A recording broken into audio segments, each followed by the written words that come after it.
The computer hacker group Anonymous is claiming tonight that it took down the website of the Federal Appeals Court in San Francisco this afternoon. They took down Senate.gov servers. They've taken down HB Gary. Sony's claiming they did $150 million worth of damage. So many confidential files that tonight, because of these hackers, can be in the hands of anyone. Visa, MasterCard, the PayPal situation. The criminals who hacked into Sarah Palin's private email.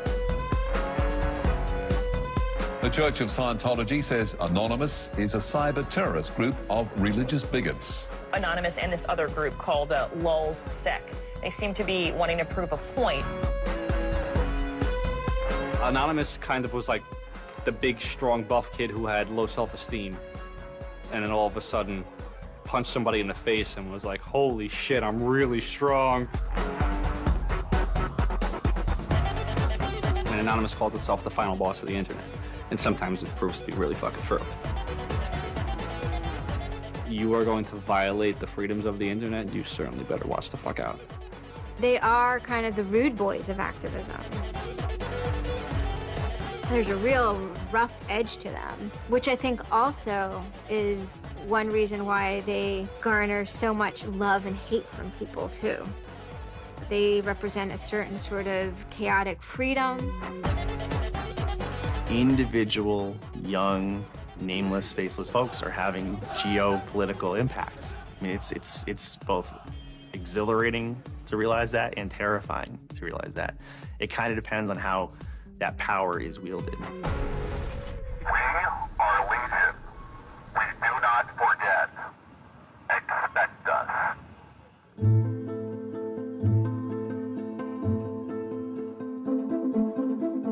We stand for freedom. We stand for freedom of speech, the power of the people, the ability for them to protest against the government, to right wrongs. No censorship, especially online, but also in real life. We have members throughout society and all stratas of it worldwide. Yet we have no leadership. It's one voice. It's not individual voices. That's why we don't show our faces. That's why we don't give our names. We're speaking as one, and it's a collective. Good timing. I would love to live in a country where the government fears its citizens and not the other way around. But right now, plenty of anonymous actors are in hiding because of fear of reprisals by the government. I've been called many things. There's unpatriotic. That we're just a bunch of children sitting in our parents' basement. I got called a terrorist sympathizer. We've been called kids, we've been called cyberbullies, we've been called hooligans, and you know, sometimes those words aren't entirely unfair, but this is a serious political movement. No one, you know, in the general public really seems to get it. What they don't seem to get is that the ability for Anonymous to be everything and anything is its power. Anonymous is a series of relationships, hundreds and hundreds of people who are very active in it and who have varying skill sets and who have varying issues they want to advance and who are collaborating in different ways each day. They're a little bit like a prism or kaleidoscope. They've got many different facets and many different sides. Of course, when you spend enough time with them, you start to get a sort of feel or texture that's not just random, right?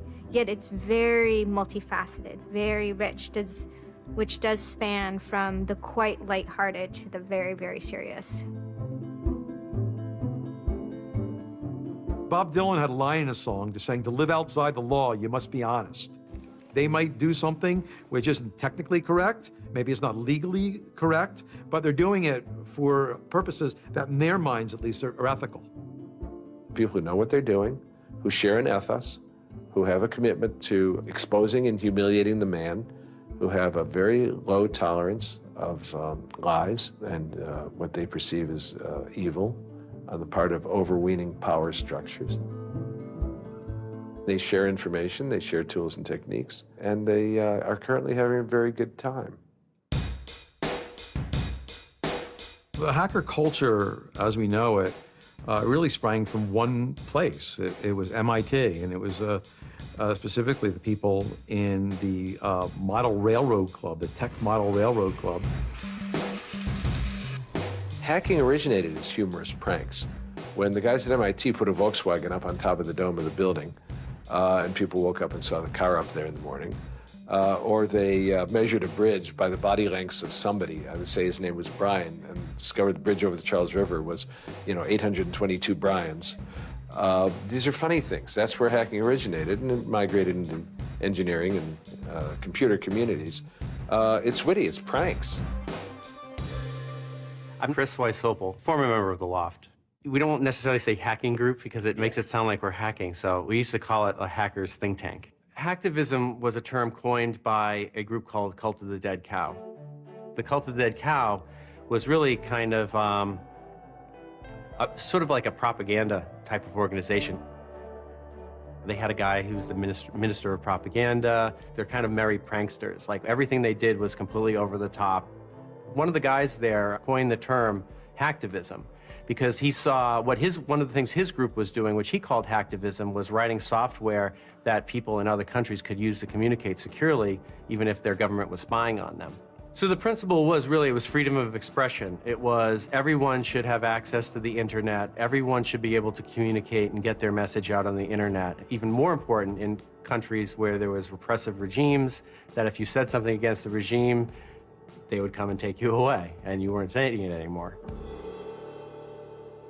Just like in traditional activism, it spans the full gamut from sit-ins or pickets to actually spiking trees and pouring sand in, the engines of construction vehicles. I mean, there's real sabotage. The same thing does all fall under the hacktivism label. There is a spectrum. There's sometimes a strong anarchist flavor to it as well.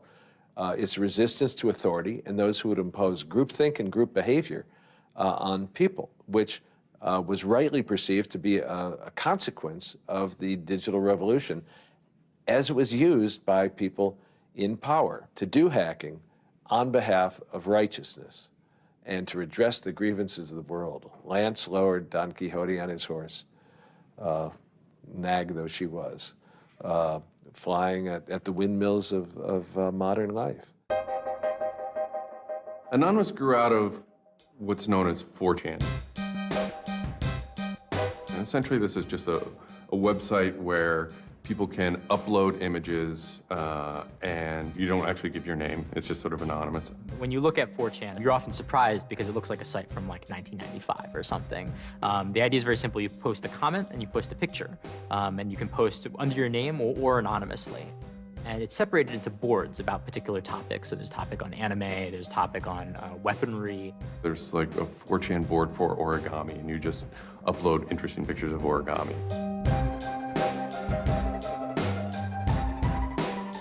And then there was a group called the B board, which essentially was for like anything goes. The first time anybody goes on B, it's kind of an instant revulsion.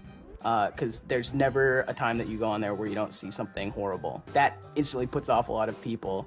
The idea is post something that can never be unseen. Half of the posts on B are there specifically to make people not want to come back to B. It's what you get when people are allowed to express themselves with absolutely no restriction whatsoever. It's the kind of sum of human imagination, and people can get together and think together without any limits or parameters. It's the most vile, disgusting, and funny thing on the internet.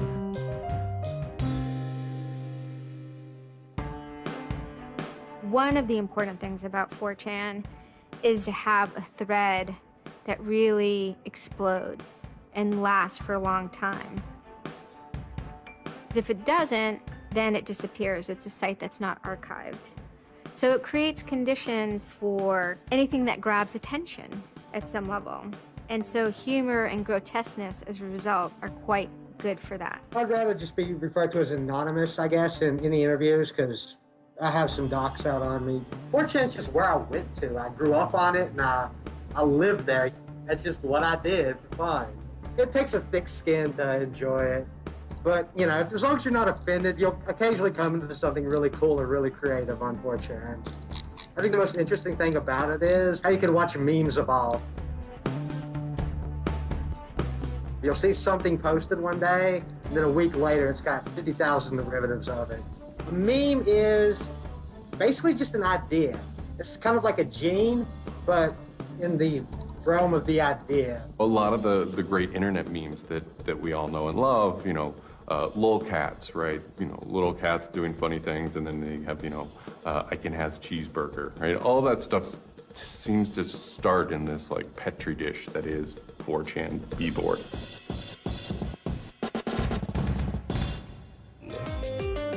Say it publicly and your insane chocolate rain.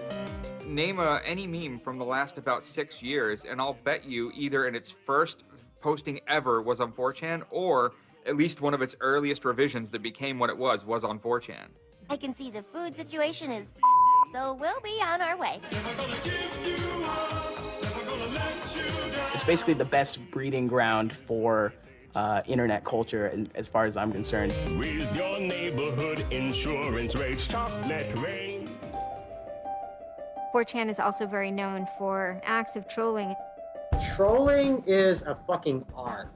Trolling is getting the person you're talking to get as pissed off as they possibly can, and for no reason except for your own enjoyment. Maybe you're trying to illustrate a point, but it's mostly for your own enjoyment. For them, it's funny that like people think the internet is serious business. And if people think the internet is serious business, it's a troll's job to make their life terrible. The idea of anonymous came initially as a joke. I mean, somebody suggested that, what if the whole site, what if 4chan, what if B was just one person? And what if that's just one guy called Anonymous sitting somewhere, and you're just reading all these posts by one guy? And it kind of looked like that from the outsider's perspective. I mean, there's no way to tell the difference. It might as well be one guy. Fox News did a very famous segment about it. They call themselves anonymous. They are hackers on steroids, treating the web like a real-life video game, sacking websites, invading MySpace accounts, disrupting innocent people's lives. And if you fight back, watch out. Destroy, die, attack. Threats from a gang of computer hackers calling themselves Anonymous. I've had 7 different passwords and they've got them all so far. Anonymous hacked his site and plastered it with gay sex pictures. His girlfriend left him. She thought that I was cheating on her with guys. As long as I can think back, Anonymous have done some pretty off-color things in the name of getting cheap laughs, you know. But, I mean, that's part of the culture. They get what they call lulz. Lulz is a corruption of LOL, which stands for laugh out loud. Anonymous gets big lulz from pulling random pranks. For example, messing with online children's games like Habbo Hotel. Habbo Hotel was this online community where you had an avatar and you walked around and talked to other people. It was kind of like an early version of, you know, World of Warcraft or Second Life or any of those virtual worlds. What the people on B did was invade Habbo Hotel, created, you know, thousands of avatars. They all had this one uniform of a black guy with a big afro wearing a black suit. And so there would be thousands of these people, black guys, black suit, you know, huge afro, walking around this world, and they would do things like form a swastika out of themselves. And I think that was a real landmark because it was when they were able to see that, you know, they can use their numbers to do something really interesting and really disruptive. So we blocked the entrance to their pool, and that just pissed them off so fucking much. It was fucking beautiful. That was fucking just wonderful. Wonderful times. Those kids love that pool. They love the shit out of their pool. The goal was actually to offend everyone, simply because the idea that we could offend you by drawing a little shape on the screen was stupid to the people involved in it. They were like, really? You're going to get that mad over us just drawing this on the screen? Wow, well, you need to refocus a little on life because this should not be upsetting you that much. All these different organizations online, whether it's 4chan or just any website, there's typically a community aspect to it. This is where people have their social relationships. This is where their friends are. This is where they have a creative outlet. And so all those aspects are going into groups like Anonymous, where people feel like they're part of a bigger thing and they're able to express themselves within that group. There were certain words, certain phrases certain ways people respond to things, certain images that are posted that created a pattern, and that pattern was, I guess, the origin of what is now anonymous. It's like Freemasons with a sense of humor, in so much as they have this common symbology, and one of their chief joys, which is kind of wrapped up in power and secrecy, was the fact that they could recognize each other by referencing these symbols, referencing these phrases. Over 9,000. It's over 9,000!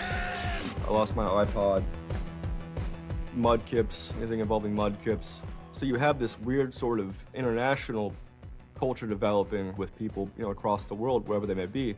In late 06 and, into early 07, there's a bit of a sea change where instead of just posting a bunch of content or randomly saying we're going to go over to some website and post a bunch of dirty comments against someone, it becomes a little more organized. Welcome to the Hal Turner Show. They went after a guy named Hal Turner. I am being discriminated against because I'm white. Hal Turner was a neo-Nazi who was, big online and had a podcast. I think that the 14th Amendment was not ratified properly, and I think, therefore, it is still okay to have Negroes as slaves in America. The first time I heard about Hal Turner is he was knocking somebody on 4chan. There's a million neo-Nazis out there. But he started picking on our dudes, so we had to go to our dude's fucking defense, and it just so happened that he was a neo-Nazi, so that's a big reason that he's a fucking dickface. Who are you? Where are you calling from? Hola, Hal. This is Pedro. Spick, don't San call. Diego. He was just a horribly racist radio personality who seemed to handle it well when you called in. Like, he could handle being berated by Anonymous. And that made it very interesting. It made it a bit of a challenge. It wasn't some guy who just either crumbled or stopped answering the phone. It was a guy who would yell back.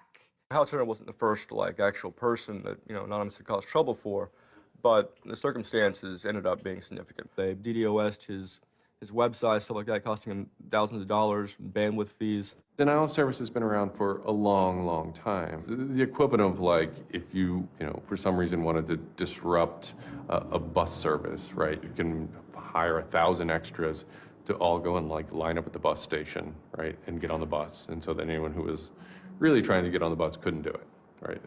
It's as simple as that. When you stop trying to visit, website goes back up, no permanent damage. We DDoSed him, and then we kind of trolled him in real life. We sent countless pizzas to his house. We signed him up for escorts on Craigslist. We sent a bunch of pallets of industrial materials to his house, which he ultimately had to foot the bill for. And basically, we destroyed his ability to pay for his radio show, and that took him off the internet. And then they ended up getting some real hackers to help them out. This wasn't sort of pranks. They actually were able to get into Hal Turner's private servers and his mail servers, and find some interesting emails that he was serving as an FBI informant, which if you're a right-wing neo-Nazi is not a good thing to be. And obviously, him being an FBI informant, and also his reaction, his sort of douchebaggy reaction to the raids, damaged his credibility within the white nationalist scene, which is a shame. Hal Turner's gone. He's been prosecuted by the feds for threatening judges. What follows is a period of confusion and anger in which, the original Anonymous people, the sort who want to keep Anonymous as this nihilist little, ridiculous group, are upset that now, that the most terrible thing on the internet is now becoming a force for good all of a sudden. I'm Mike Vitale, and my handle is Seth Dude. Now, this is January 2008. Anonymous is strong now. We're not a little dinky fucking group anymore. This is millions of people worldwide, and we're watching. And then Scientology stepped in with a big target on its chest. A video came out of Tom Cruise. It was supposed to be an internal Scientology video, talking about secrets of Scientology. Being a Scientologist, when you drive past an accident, it's not like anyone else. As you drive past, you know you have to do something about it because you know you're the only one that can really help. It talks about you're the only one who can stop, bad things from happening. And so this is kind of widely mocked online.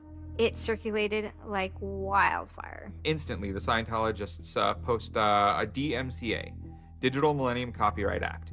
And this is a way that if you own content, you can go to video sites, upload sites, and have your content pulled when someone uploads it illegally. So Scientology's always at odds with the internet, always trying to legally bully people out of fucking them over on the internet. They always did that. And then here they are trying again, but you know what? Anonymous saw that and they said, oh, you guys just fucked around badly. Like, you're trying to censor our internet. You know, like, are you trying to take a joke away from Anonymous? Like, you don't do that. A few Anons, a few people on 4chan posted, hey, we should grab that video and post it on a few other sites. What followed was, it's this term called the Barbra Streisand effect. And this video, as they're attempting to suppress it, went everywhere. Like, everywhere you look on the internet, you were gonna stumble upon this video. Actually, Gawker, the site that I worked for, was, I think, the first one to put it on the website, and we got in a huge legal battle with Scientology, who wanted us to take it down.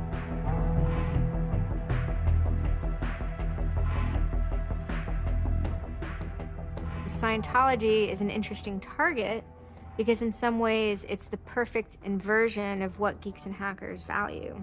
At so many different levels: science fiction, intellectual property, discourses of freedom, science and technology. It's very proprietary, it's closed. And so in some ways, if you had something like a cultural inversion machine and you stuck geeks and hackers in there, you'd get something that looks a lot like Scientology. So it's quite offensive, and there's a real pleasure in attacking your perfect nemesis. And people who knew what Anonymous was to begin with were like, oh my God, Anonymous is gonna go to war with Scientology. This should be really interesting. Especially because it's two weird ass groups. I mean, I've been an Anon for a long fucking time. I know Anonymous is really strange. They're weird, and the stuff we like is weird, and it's really not mainstream at all. Now you have Scientology, also really weird. A lot of crazy shit goes down. Anybody on the outside who's seeing this is going, let's watch these two retards fight. Like, both their pants are gonna fall down, they're gonna triple, and then it's gonna hurt everybody, and it's gonna be hysterical. And then that's when 4chan kind of reared into action, really reared into action. And they started to troll the Church of Scientology. And this took the form of pranking the Dianetics hotline, ordering pizzas. I go to call them on the phone and it's busy, busy, busy. You know, and that's their main fucking Dianetics hotline. Their Dianetics 800 number, you can't get through because Anons have completely fucking clogged it. And just probably saying stupid shit. The whole idea was just you call them just to keep them on the phone. What's an Elron? How do I Dianetics my face? They were not expecting that, and they couldn't handle it. I'm Brian Mettenbrink. I'd just gone to 4chan just on pure happenstance, and I saw a post about the Scientology thing, and I started looking up stuff, and I'm like, oh, this is actually for a decent cause. I think I'll, do this. Anonymous members have developed a distributed denial of service attack tool called Low Orbit Ion Cannon, which is a name taken from a computer game. Low Orbit Ion Cannon is what's called an end game weapon in Red Alert. All you had to do was literally follow instructions step by step. What you do is you put in the site, you see that the IP is correct, you make sure that all these settings are good, and you hit the button, and off it goes. And what it does is it tells Scientology.org, in this case, it tells them to send their website to my computer about, I think it was 800,000 times in a weekend, and I'm pretty sure I probably took it down myself a couple of times. It felt like you were making a difference, just you yourself, and you didn't even have to leave your home, And one of the guys said, we need to make a video. We have to make a video. Hello, leaders of Scientology. We are Anonymous. When the video came out on January 21st, that was one of the first times that Anonymous, as a culture, started referring to itself as Anonymous as a movement. That video probably changed everything. We are Anonymous. We are Legion. We do not forgive. We do not forget. Expect us. It basically looked like if a computer was going to tell you that he was going to beat the shit out of you, this is what it would look like. That one video really galvanized that moment of innovation. That's exactly like with that video, internet activism as it's known today, was born. And you just see this consensus forming that it's going to happen. So we made the code of conduct. Don't bring weapons. Dress accordingly. Cover your faces, because they will try and find out who you are and screw with your life. Rule number 17. Cover your face. This will prevent your identification from videos taken by hostiles. Scientology has a history of harassing, stalking, and just generally doing horrible things to its critics. So people needed a way to hide their identities. A lot of people had very legitimate fears. They don't want to be followed home. They don't want to be stalked. They don't want to put their families and themselves in danger. Everyone was going, well, we're going to wear a mask. What's the only fucking mask that we all already know or have a joke about? And it's the Guy Fawkes mask. You see the movie V for Vendetta, you know, the ending scene where everyone's wearing the Guy Fawkes mask. That is very reminiscent of what Anonymous thinks Anonymous is.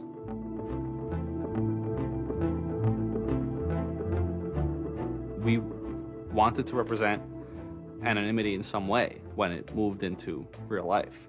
I think that the Guy Fawkes mask was one of the most natural things to happen. It is the idea that none of us are as cruel as all of us. You have this massive crowd of people who are anonymous that is going to fight against a bigger thing and win.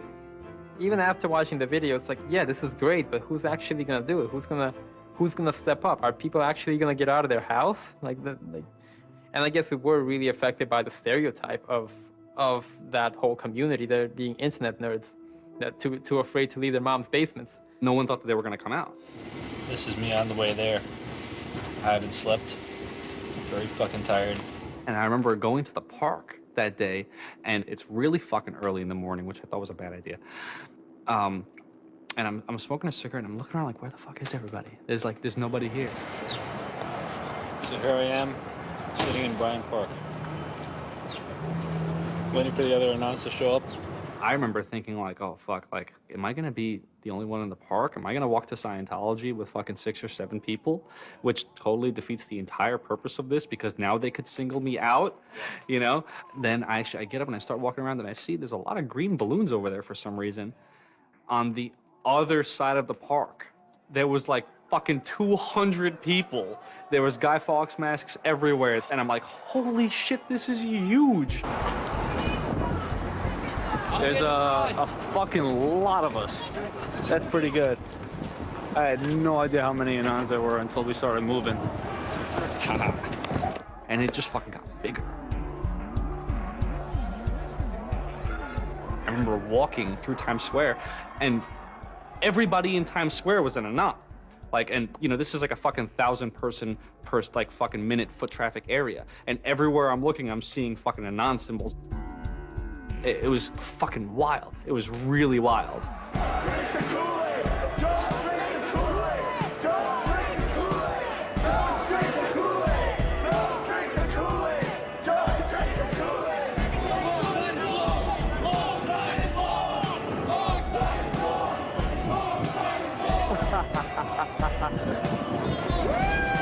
This is our fucking raid. Hell yeah! So we start getting numbers in. And Sydney. We're thinking that it's going to be 50 people. And before 10 a.m., before even time, there's already 50 people there. And there's still streams of people walking down the streets. A couple hours into it, you know, because I didn't go to bed until 1 in the morning, you know, you're looking at Sydney as, wow, there's 250 people in Sydney. The cops are estimating higher than that for their reports. What just happened? Adelaide, Perth, and Melbourne happened. And, you know, over 200 at each of them. We nearly broke 1,000 leaving Australia. Now, the next protest was Tel Aviv, which had actually gotten its first Scientology building right before this. There were Palestinians and Israelis at this protest, both holding their flags. And at one point, they actually switched flags and held up each other's flags and whatnot. It was awesome to see. I call our guy in London, Britanon, and I say, hey, what's going on there? And he's like, did you just get out of bed? I said, yeah, I haven't even turned on the computer. I just figured I'd call you. And he said, we've got 600 people and the cops are really, really mad at me. All the major cities were having hundreds of people come out. It's massive. Clearwater had like 300 people. I don't think anyone beat out LA. I think LA had over 1,000 people. We are Legion! We are Legion! The thing that happened was something completely different, and hundreds of people from every city just swarmed the streets. No It was kind of overwhelming, a little even scary, but scary in a good way. Soon, we're at around the 10,000 mark, and we were joking the whole time, over 9,000, one of those memes. It was too surreal. It was not believable. You go by what name? We are anonymous. It was very empowering, especially after people saw the thousands of people showing up. This was it. We owned the world at that point. We all met each other. The idea of an anon is you're fucking alone until you get to 4chan, and then these people all think like you, and all of a sudden you're not alone. You are with fucking 500 others, they all know the same jokes as you. They all clearly have similar interests as you. Here's your culture. You meet your own people finally. It's perhaps a little surprising. It's not just preteens or teenagers. There's a far more even mix of males and females than you would imagine otherwise. And there were a lot of these so-called guys who weren't socially good. They were very awkward. They still lived at home at 23, half of them virgins. And I'll tell you, the amount of those people who got laid from these protests happening is in the thousands that would not have for years probably. That's why those protests were so important. It was a chance to finally meet other people that were previously anonymous and unknown, and hence it was the moment of the end of their anonymity. Scientology, they kind of fought back, so to speak. They posted stuff online. While claiming they are peaceful, in less than 3 weeks, anonymous members made or encouraged 8,139 harassing or threatening phone calls, 3.6 million malicious emails, 141 million hits against church websites, 10 acts of vandalism, 22 bomb threats, and 8 death threats against members and officials of the Church of Scientology. They wanted to find me. They did. They hired PIs. They started taking pictures of us, threatening to sue us. I did the whole low orbit ion cannon stuff, and then I pretty much just went about my life after that for, I think it's 6 months, and then the FBI showed up here at my parents' house. 2 men got out of the car and took Flashed their their jackets off and laid their guns on the front seat and came up to ask us if Brian was home and explained that they were the FBI and they were looking for Brian, and I've never been so scared. I did the second most damage is what Scientology said. I sent the second most out of everybody. So I got the maximum for my category, which was 1 year in prison and 1 year supervised release. I think, the way I feel is for what I did was one of the most lopsided punishments I've ever read about or heard of. Yeah, I think it's ridiculous, especially the year supervised release where I can't touch a computer for a year. I'm not sure what that's supposed to solve except make my life difficult. So that computer behind me back there, I could go back to prison if I went over and touched it. I'm very proud of what he did. He stood up for what he believed in. I never would even dream of hurting anybody, It's just not me.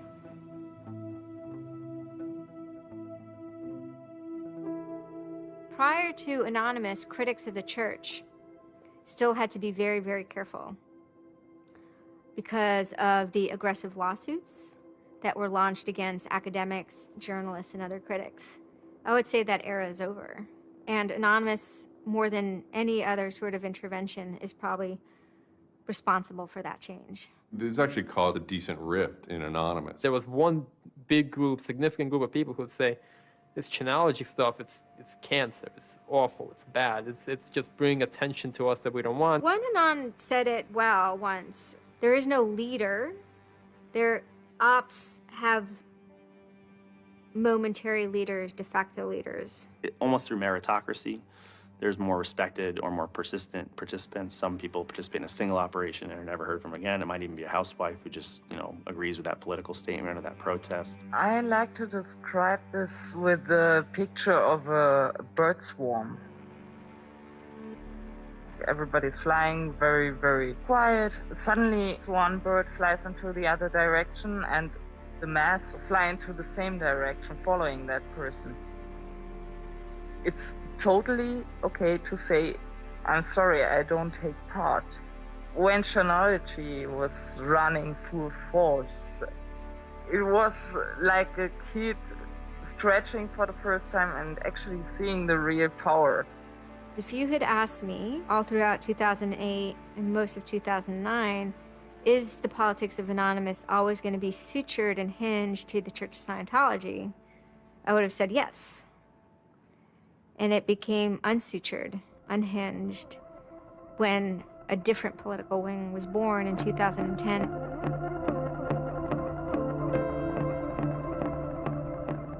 It is our task to find secret, abusive plans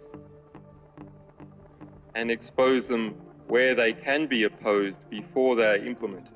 The interesting thing about someone like Assange is that he actually also sprang from a hacker culture. It's a mentality of spreading information. Julian was Mendax. He was the greatest hacker that ever walked the face of the earth when I was a kid. I mean, they rumored he could move satellites around in space by hacking into NASA. Maybe it never happened, but it was a myth that kept young kids like me wanting to plug a computer into a modem and see if I can move some satellites around. WikiLeaks is an instantiation of the hacker ethos. Truth wants to be free, and we want to liberate it. WikiLeaks released a huge trove of diplomatic cables. There was a lot of controversy from every quarter of society. The WikiLeaks website released nearly 400,000 secret U.S. files on the Iraq War late today. It was the largest leak of classified U.S. files in history. There was one particular moment that really sparked the fire, and this was when PayPal, MasterCard, and Amazon pulled services for WikiLeaks. So all of a sudden, there's no way to actually process donations to WikiLeaks. And then people went and found neo-Nazi groups. Visa and MasterCard were perfectly fine with you being able to PayPal, being able to make donations to them. But WikiLeaks, no. I think WikiLeaks is doing a good thing. It's just a total hypocrisy. They got their little fucking banking mafia to fuck, WikiLeaks over. People were incredibly angry. There was a real sense of rage. Anonymous DOSed PayPal. They were pissed. The numbers of participants were massive, massive. And they managed over the course of a couple of days to disable the websites of MasterCard and PayPal. It was beautiful. Because what you had is people finally stood up for something.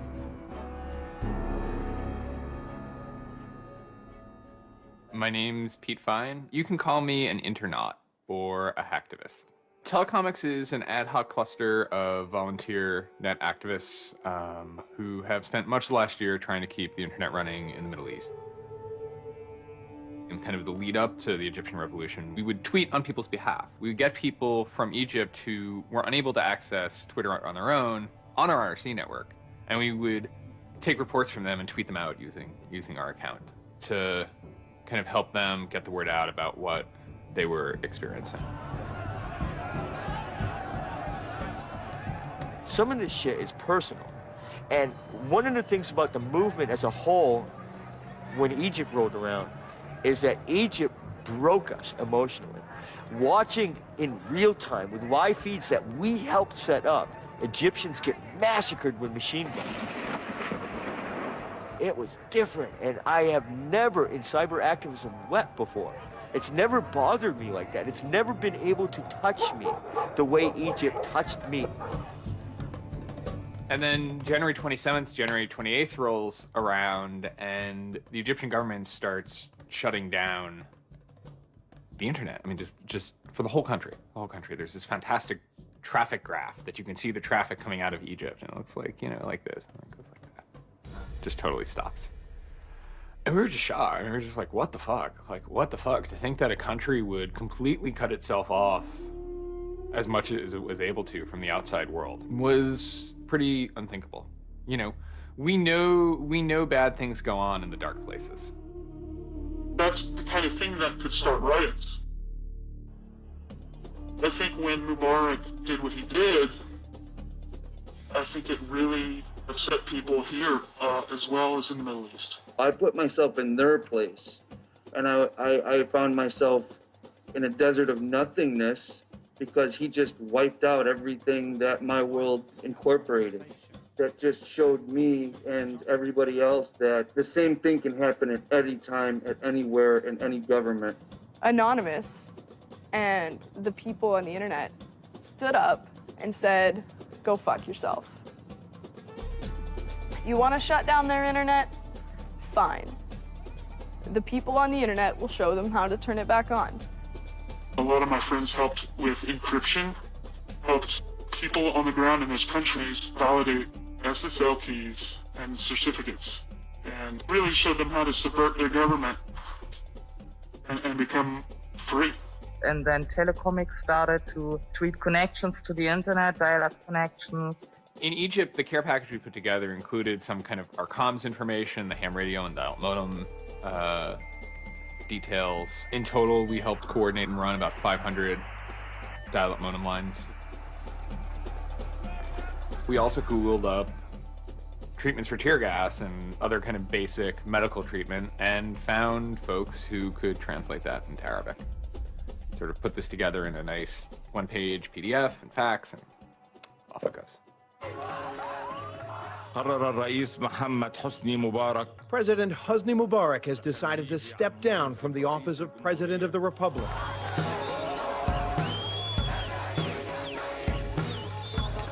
When Mubarak left, it was a hell yeah moment. People can rise up, people can make a change. And I think for a lot of people in America, it was the first time they had seen people rise up and take down their government and say, we're sick of this shit. We're sick of the oppression. We're sick of living as slaves to your power.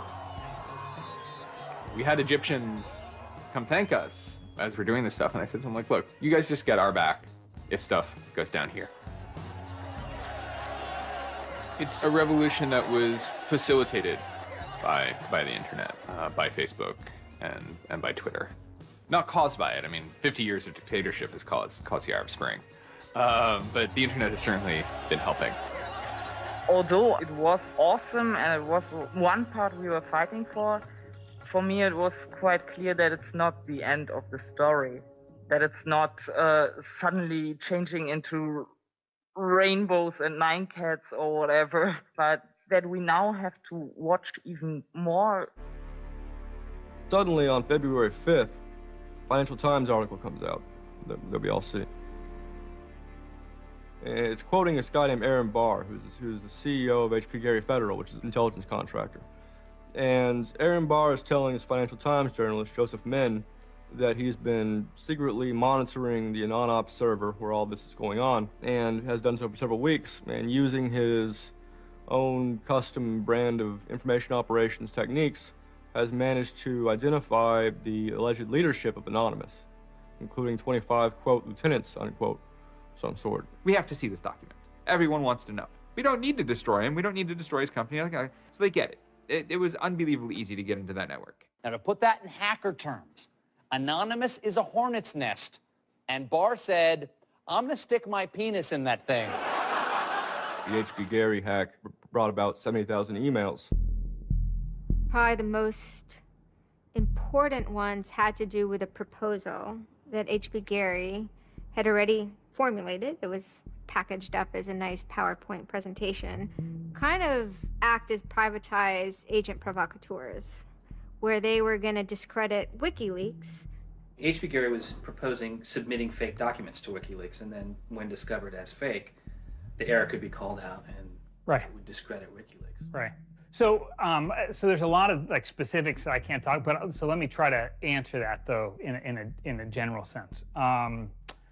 First of all, it's probably no surprise to anybody, I'm not a big fan of WikiLeaks. I think that the broad purpose of trying to get as much information, proprietary or classified information for the government, expose that, is an extremely destructive and dangerous purpose. The proposals involve conducting information war on WikiLeaks and its supporters, creating dissension within WikiLeaks, DDoS attacks. You also wanted to launch cyber attacks on WikiLeaks infrastructure to get information on document submitters. Well, one thing I guess I want to make sure is clear is, you know, none of those activities had actually occurred. You know, in business, there's, you know, when you start proposing or thinking about an idea, there's a brainstorming phase. And somebody says, well, what if, you know, what could we do? What's theoretically possible? Well, still, this was an idea. This was proposed. This was something that you thought about. Right. They also wanted to go on a campaign kind of targeting Glenn Greenwald, who's a reporter for Salon, who's an outspoken kind of critic of the government and supporter of WikiLeaks. It seems like you're trying to attack a journalist here. Yeah, and I don't want to talk too much more about Glenn Greenwald, but other than, you know, what I previously said is, you know, there was never an intent to attack journalists, not on my part. You know, nor I guess I should say I should generalize that and to say that, you know, I would never just outwardly attack a journalist, other than if I felt that there was a journalist in my mind that was acting unethically. That, you know, that's a fair game for having a public discussion about. They were walking a very fine ethical line at points, and in many cases, the mass opinion is, no, they stepped well past it. I will not support broad theft of information released to the public, because that's nothing but destructive. If somebody has information that's been stolen from them, and you know, whether or not, you know, WikiLeaks encouraged the theft of that, or whether or not it was just put in their lap, still they're threatening to release the information that is the private property of another organization. So your choices are to just allow that to happen, or to try to stop it. How offensive is too offensive? You know, we've certainly seen a lot of strategy coming out of governments across the world now saying, you know, publicly admitting that they need to develop better offensive strategies in cybersecurity, because defense as a whole, it isn't enough. It never is enough. In the court of public opinion, that took H.B. Gary quickly from being a perceived victim to being a perceived villain themselves. It was becoming harder and harder to distinguish the good guys from the bad guys. And then, kind of seemingly out of the blue, there was something by the name LulzSec that sailed into the seas. LulzSec, it's sort of a group, mostly from Anonymous, who, large part of the same people who hacked H.B. Gary. And they decided to form this little group and just carry on operations sort of outside the purview of Anonymous for a while. They hacked whatever they wanted, they released whatever they wanted. It's almost like they had no rules. They just said, this is what we're going to do. We're going to stir up the cart. We're going to make some trouble. We're going to make some waves. And they did. The majority of time, the majority of Anons are not doing anything particularly illegal. When they are, a huge number of them try to do that in a very specific political context. For those people, what LulzSec was doing, they were funny, but they were attacking random targets. They were breaking the quasi-rules by attacking media. PBS's Frontline runs a documentary mainly focused on Bradley Manning, the alleged leaker to WikiLeaks. And a lot of Bradley Manning supporters didn't like it. They hacked a website putting a story that Tupac and Biggie had kind of escaped the world of celebrity fame and attention and retired quietly and discreetly in New Zealand. LulzSec, when they attacked PBS, you know, that gave me the creeps, you know. As a journalist, I'm not too thrilled with the idea of someone judging that we don't like you to write that. We don't like your reporting, so we're gonna shut down your website. I'm uncomfortable with that. It could be me, and I could be writing something about a group that they didn't like, and I'm happy to sit and talk with them about it, but you know, don't shut my website down. this is obviously about freedom of speech, so attacking the press would be would sort of be a bit of a contradiction. So people always said, well, you shouldn't do that. And obviously LulzSec had a completely different agenda, so they had no problem with it. Activism started to become sort of, I would say, almost more nasty, using, sort of more no-holds-barred kind of attacks, sort of more vicious attacks. They sort of saw themselves as going out there, breaking into like anything, everything, governments, corporations, police departments, largely for the same reasons Anonymous would. They went after Arizona for immigration policy, 50-day run, causing mayhem, havoc, and then ended it. The computer hacking group, Lulz Security, has announced it's disbanding, saying it had achieved its mission to disrupt government and corporate organizations for fun. I call this whole thing the rise of the chaotic actor. And chaotic could be chaotic good, neutral, or evil. If you go back to the old Dungeons and Dragons charts. And some people see Anon-Ops initially, let's stick with Anonymous, as chaotic good. They saw Operation Payback, or they saw attacking Scientology, and they say that's good. It's like Robin Hood, right? Chaotic good. Outside the system, but doing something good. Other people saw Anon as chaotic evil, like the Joker. They just want to see the world burn and doing potentially irreparable damage. And the truth is, yes, it's the entire column of chaotic. I'm actually a little less concerned about some of the things LulzSec's done and more concerned about the next generation of LulzSec, the next turn of the crank of who takes it further or is more aggressive. Whoever fights monsters, should see to it they don't themselves become one.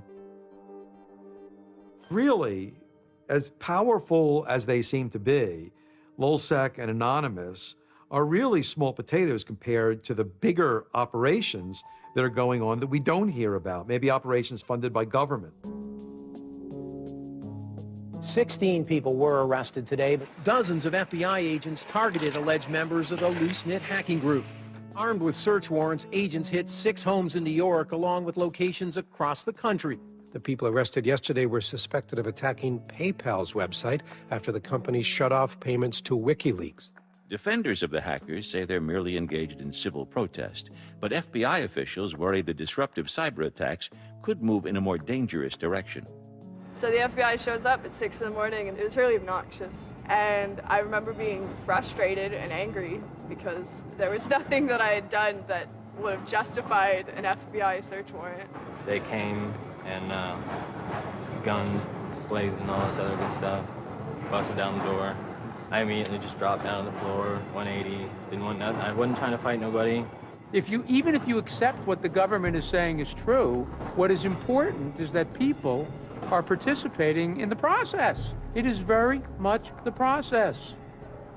It is sitting in a counter in Selma, Alabama, 500 Freedom Riders refusing to allow people to go and sit in at a segregated lunch counter. They write books about that stuff. It is demonstrating in a street corner saying no to a war. It's just a different, it's just a different vehicle. It's the same result. There's always going to be legal consequence when you decide to break the law. That comes with the territory. And it would be naive not to expect that. The question is whether the punishment will be proportional to the crime. And I suspect it might not be. People will be watching very closely to see how these cases proceed, on what grounds, and whether there's any room during the trials to think, especially of the denial of service attacks, as a legitimate form of protest. So much of our lives are now configured, at least in part, on the internet. So we better start thinking about how we claim parts of the internet as spaces that we can also protest in. There is a certain online culture that believes in certain values, like freedom of expression. They're against corruption. They're against governments controlling their citizens. And when they see those values harmed in some way by some organization, the hacktivists strike back. I don't think this whole issue is a technical hacking thing. This is more about human philosophy and psychology. What's motivating us? Why is there so much unrest or disenfranchisement or anger that would lead people to want to take matters in their own hands and join these? Whether you think it's bad or not is irrelevant. It's not going away. The part of me that likes the ability to have rapid destabilization and change loves this. The part that knows how powerful it is means it's a force multiplier for good or for evil. And how that power is wielded and how we want to self-regulate is going to be the most deciding factor in if this is a menace or a benefit. I certainly don't think most of the conversations in law enforcement or the government are informed enough to know how to deal with this. I suppose the question you really want to ask is, would I do it again? And honestly, after thinking about it, I felt that I did what was right. I had a belief, I still do, that what I did was the right thing, and hopefully someone got some good out of it. You know, I'd love to think that maybe I stopped someone from joining a cult, you know. Probably wouldn't tell on myself next time, but, you know, I don't think I would have changed a single thing other than the whole talking to the FBI thing. Just that little Yeah, just the little detail that kind of changed everything, yeah. I'm angry. Occasionally I have small breakdown moments of terror, but I haven't stopped believing what I believed. I haven't stopped wanting to fight. I haven't stopped caring. Show me what democracy looks like! Show me what democracy looks like! There's a lot of people in Anonymous who feel very deeply and very sincerely about their contribution towards democracy around the world. And I think that's one of the main things that I'm most proud of about Anonymous. There are things that I'm not proud of about Anonymous, but we stand against censorship and we stand against oppressive governments, even our own. It's a very noble thing. And history teaches us that change simply doesn't come with flowers. It doesn't work. No? If they say I'm a criminal, damn, well, then I will be one. I don't care if you're a Democrat or a Republican or an independent, or if you like Ron Paul, or if you worship pigeons or Scientology, or if you're Catholic or atheist or Methodist. I don't care about that. Your opinion matters. I don't care if I disagree with it. I don't care if I hate your guts. Your opinion matters.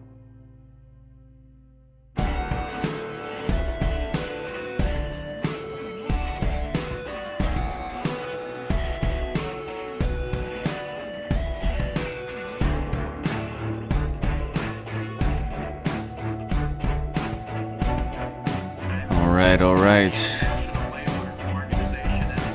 You're gonna hear a couple of things here. Right now, in the background, what you're listening to is the United States Senate voting. It's our trade legislation, and each senator is presenting their bill, and they're voting on right now. You can find all this on C-SPAN, which is the channel that nobody ever watches. And they just voted down on one bill, and I'm waiting to hear. Right now they're talking about fast track, so this is an important one as well. Anyway, we got some things to go over, and we got some things to discuss, and we got some Anonymous and Militia and Sovereign videos to watch. So let's first get to the most important thing, though, and listen to some music, and that'll get us going.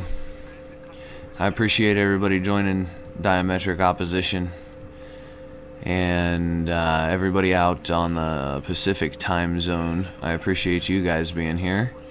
I know it's 5 o'clock out there and time for dinner. So anyway, let's get started. Here we go.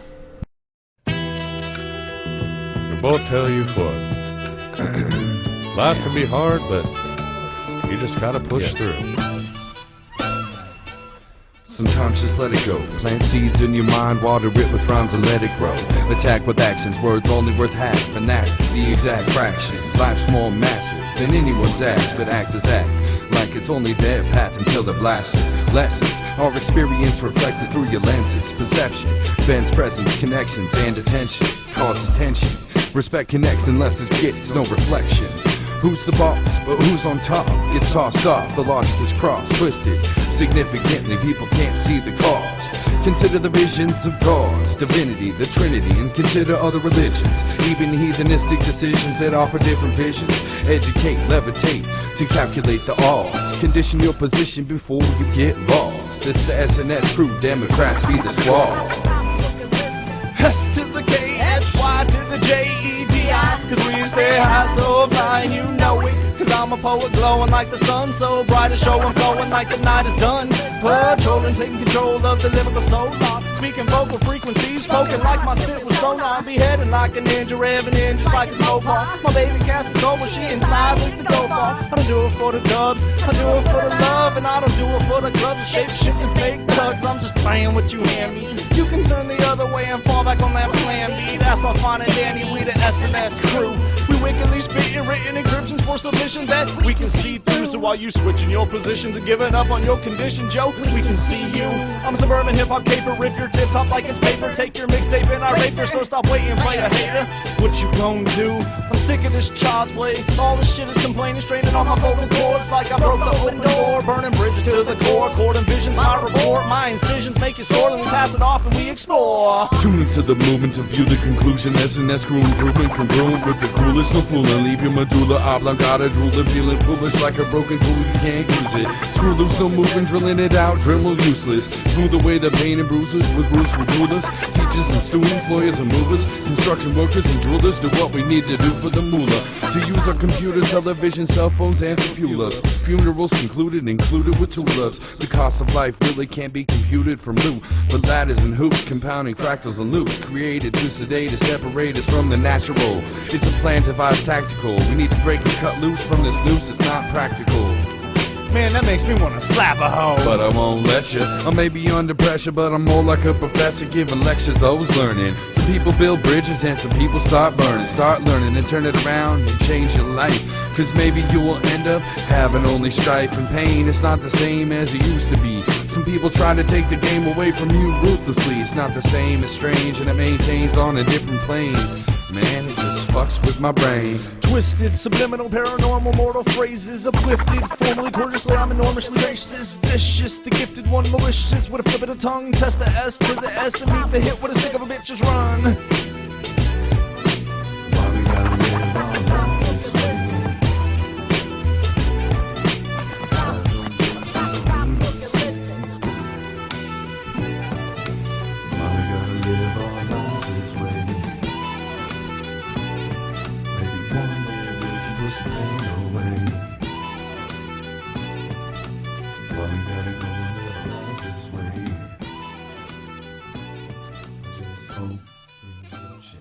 Boy, who else feels like between Jade Helm and all this other stuff, somebody's trying to scare the crap out of us. And I believe it's probably the powers that be.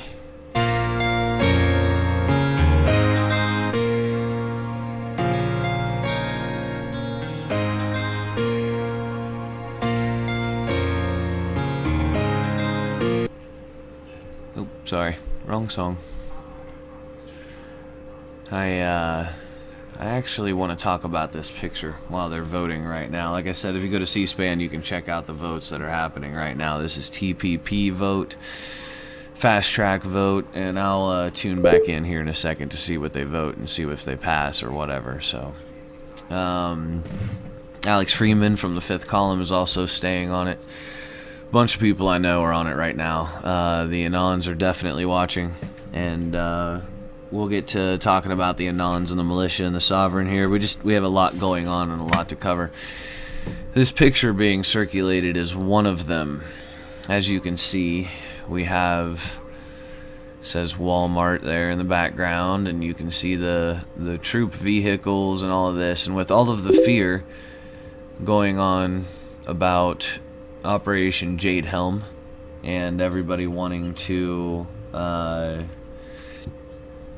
be put in, you know, look into that, you know, and try to find out what's real and what's not. You have Operation Maple Resolve in Canada, you know, which is their equivalent to Jade Helm, you know, because there's a Walmart in Canada. I'm going to show you guys the video from that's supposed to be a video of a closed down Walmart. And we'll see. But, you know, they said it was still open to get, so people could get their medications, but the rest of the store was closed off where you couldn't see it, with shelving units. So, you know, I'll let you guys see the video and decide for yourselves. But the problem with this picture is that it's from Ferguson in 2014. This is not right now. And that's the issue, is trying to discern good information while there's people trying to scare the shit out of people right now. And I'm not getting on anybody. All of us share. I share everything. I share good and bad information. That way everybody knows what's up. And, you know, when somebody gets exposed on my page, I always thank everybody, like, hey, good looking out. You know, people need to know this is a bad source. And so this is a problem. This picture right here is a problem, because this will make people run into caves if they can get there in time. So you don't want to see that. You don't want to see people being that reckless, but you know it's going to happen, so be aware of it. And let's see if I can find this video here. It says there's Turkish Air Force pilots at a Texas Walmart. Fort Benning, Georgia, there's a base there, an army base, and there's a building that's been evacuated and the reasons are unclear. It's at the Maneuver Center of Excellence in Fort Benning. Not sure what's going on there, but let me show you guys this video. It's been circulating pretty widely, so feel free to share this out. And I try to use everything that's fair use. That way YouTube will allow my videos to be archived, because otherwise they are on it. They watch me like a hawk. So here you go. This is Dabu7 with a big update to this Walmart situation, and a shout out to Stephanie, one of my subscribers that lives 10 minutes away from this Pico Rivera location in California, and she has supplied us with some footage that I'm going to share with you guys and some photos showing what's going down here. Now, right out the gate, as you can see, the windows are covered in a black plastic or a tarp, she pointed out. Place completely dead except for a couple people that had showed up wanting to get their prescriptions, because that part, fortunately, was still open. For now, as you can see, she states there were cops at every entrance of the perimeter, and especially at the receiving bay. Now, they made their way up, and there was an area blocked off that a woman cop, this right here, let them into the building, and this is what she saw. Rows and stacks of empty shelves all the way around, blocking the view. And I'll roll some footage and let you guys see this.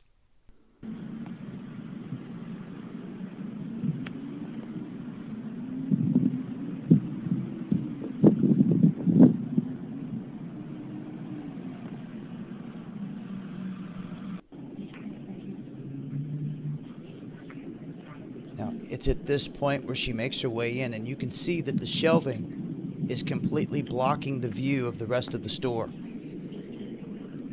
Now, she stated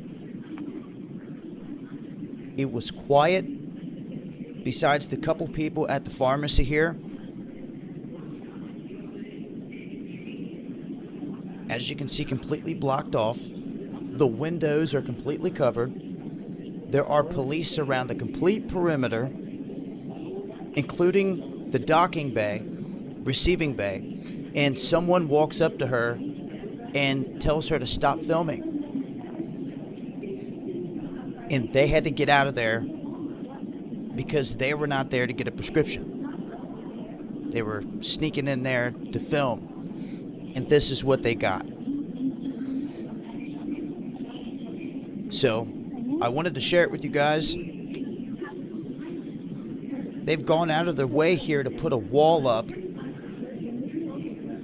to stop people from seeing what's going on inside the store. And she said it's silent.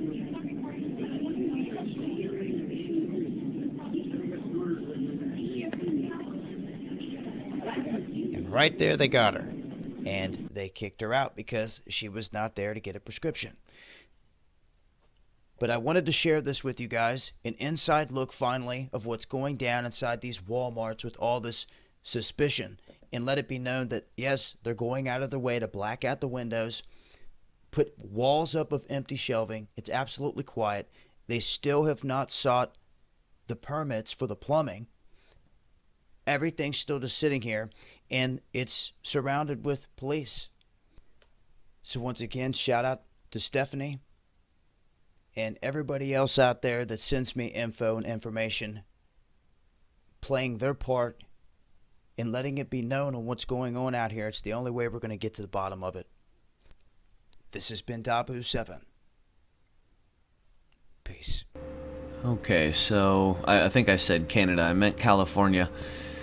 This is Pico Rivera, California Walmart location. And there's still no orders been put for plumbing or plumbers, and that's the problem with that other picture, because the caption that I didn't show you guys says the plumbers are here, and it shows an army, you know. You know, it's an issue. Alright, here's a report from Reuters that I wanted you guys to check out. But first, let's get to this. When it comes to Operation Jade Helm, we have folks, good friends, that say, you know, oh, it's nothing is happening. And we've got other people, other friends that are freaking out, saying that it is happening. And here's a fact. In the last 10 years of what you can call conspiracy theories, things like this, there has never been, never been, in the past 20 years, in the past 30 years, in the past 40 years, there has not been the physical evidence to substantiate the claims of the conspiracy theorists than there is today. And that's my problem. When it comes down to math, when it comes down to probability, the probability gets exponentially higher when you have Walmart suspiciously closing for plumbing orders that they've never ordered plumbers for. You know, you wouldn't shut down an entire store like that. You wouldn't break up commerce that way. And I hope Anonymous is on this. You know, you wouldn't do that. I mean, Walmart brings in, you know, millions of dollars by the hour. They're not going to shut down all of that commerce because of plumbing. They would say, hey, sorry, can't order food, can't use the restroom, but you can shop. You know, damn well they would. It's exactly what they would do. Something is definitely going on that we're not privy to. And when that's happening at the same time, you know, when all those stores can be prepped and ready for a Jade Helm type of operation coming in June, you know, you get the stores ready now. It's a lot less food that people have access to as well. Not just in the aisles, but in the warehouse in the back. You know, they just took a lot of food off the streets. They just made it to where when there is revolution, if it's bloody, Walmart doesn't suffer such a cost because they're working in tandem with the government, our corporatocracy that we have. They're working in tandem with them. So they stand to gain. And that's a thought. Like I said, we have nothing to say 100%, but we have everything right now heading towards us needing to, at the very least, pay a lot of focused precision attention on what's happening around us, because Walmart shutting down millions and millions and millions of dollars of commerce a day, and nobody's talking about how it's affecting the market. Not only is that proof that your Walmart and your Wall Street, that whole, Wall Street, Dow Jones Industrial, NASDAQ averages is bullshit. Because any other time Walmart would, or any other huge corporation like that, would shut down retail stores and affect jobs the way that Walmart has, it would be a story. It's another way that your media is bought out. Because they're not telling you, look at all these people that lost their jobs in 24 hours notice or less. Or they showed up to go to work and they said, oh, we didn't tell you, you don't work anymore. Not here. Where are these stories? What's happening? And it's happening right in front of us. So, we're going to take a break from that and we'll come back to that. But first, let's check out this report from Reuters with Joe Rogan. This is a variety of subjects that are meant to provoke thought. So here's a way to piss off the government. A few weeks ago, I had the awesome opportunity to go on the Joe Rogan Experience with comedian Joe Rogan. Joe's podcast has revolutionized the way people look at alternative media. But he's much more than a stand-up comedian and the host of one of the most popular radio shows in the world. He's also an accomplished martial arts expert and self-proclaimed open-minded skeptic. In fact, he has a new show on the Sci-Fi Network called Joe Rogan Questions Everything. Well, earlier today, Joe stopped by the RT studio in LA to talk to me. I first asked where the idea for his groundbreaking podcast came from. The original idea came from being on the Opie and Anthony show. The way they run their radio show is very similar to the way I do the podcast, which is really, it's just an interesting conversation. And Anthony Cumia had set up something in his basement where he has his studio, his own green screen and professional cameras. And I thought it would be kind of fun to do something like that from my house just as a goof. And we started out doing it on Ustream. And just to a couple hundred people at first. And then from Ustream, we eventually ported the audio to iTunes. And over the course of, it's almost 4 years now, it's just slowly but steadily grown to where it is today. Let's talk about your new show, Joe Rogan Questions Everything, in which you tackle commonly held conspiracy theories. You go in there with a completely open mind. What's the most shocking thing that you've uncovered so far? Well, the really fascinating stuff was the real stuff. The stuff like when you talk to people who are involved in biology and they start talking about the real dangers of naturally occurring pandemic viruses.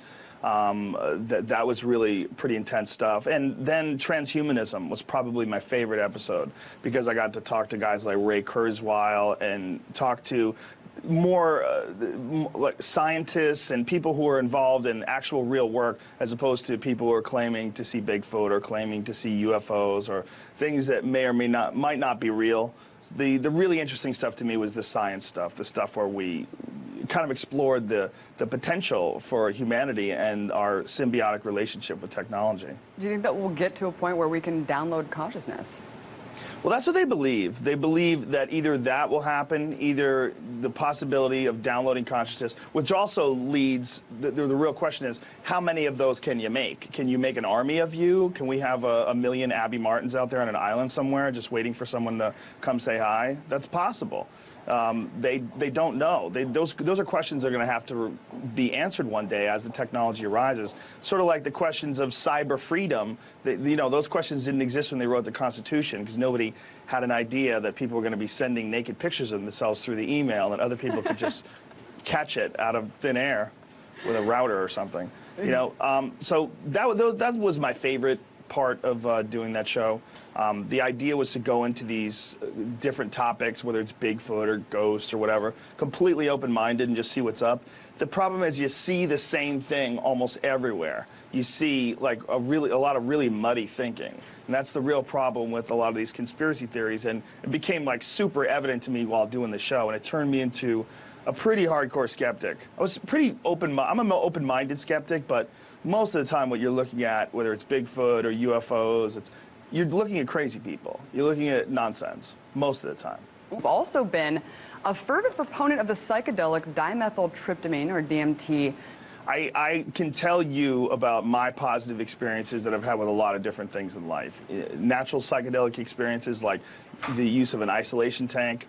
And me personally, I've gotten great benefit out of certain psychedelics because I think they dissolve ego and I think they offer you a view of the world that may not be possible without it. They also might be the root of all religious experiences, or at least most true religious experiences. In fact, mainstream scholars in Jerusalem are now trying to connect the idea of Moses and the burning bush with some sort of a psychedelic experience, very possibly DMT itself, because of the fact that one of the bushes that exists in that area is the acacia bush, which is rich in DMT, a lot of plants. There's many, many plants that contain DMT in it, including the human mind. The human mind produces it. The body produces it. It's produced in your liver. It's produced in your lungs. And they've even shown recently in tests with live rats that they are actually producing the pineal gland itself is actually producing dimethyltryptamine. And that is what they've always thought of as the third eye. The pineal gland is this thing that sits right in the middle of your head and literally is your third eye. And certain reptiles, it actually has a retina and a lens. Why do you think that our body produces it? We don't know. I mean, we need to research it. We need to find out. There's a lot of theories about it, which range from completely fantastical to the idea that it's just a part of normal human neurotransmitters and normal human neurochemistry, and that when you take a large dose of it, you just get this scrambled, crazy signal that you can misinterpret for being a conversation with God. The people who believe it's an actual mystical experience believe that what it may very well be is a chemical gateway, and that there is another world beside the material world that we exist in, and that there is more than one way to experience this type of transcendent consciousness experience, and that there's psychedelic mushrooms and dimethyltryptamine and peyote, and there's a bunch of different ways to somehow or another pass this rigid dimension that we exist in and experience something that's close by. And the detractors would tell you, no, you're just being delusional, you're hallucinating, these experiences are not real. That may or may not be true, but my point of view has always been whether or not you are actually going to a different dimension and experiencing intense love and beauty and a complete lack of ego and an understanding of reality that wouldn't be possible without that experience. Whether or not it's a hallucination or not, it is the exact same experience. So if you are actually going to another dimension and communicating with God, or whether you think you are because you're taking this psychedelic drug, the experience is indistinguishable to you. I mean, and even Terence McKenna's work through an anthropological lens talking about the origin of human evolution linked with psilocybin. And so there's just such a vast history that's kind of taboo to talk about, of course, because psychedelics are illegal. They're a very taboo source of dialogue in our society today. And you've also said that you don't follow any organized religion, Joe, but it seems like you're a very spiritual person. What does the concept of God mean to you? Well, I don't, it's a weird word. It gets thrown about by so many different people that have so many different ideas attached to it, whether it's Christianity or Islam or Judaism or Mormonism.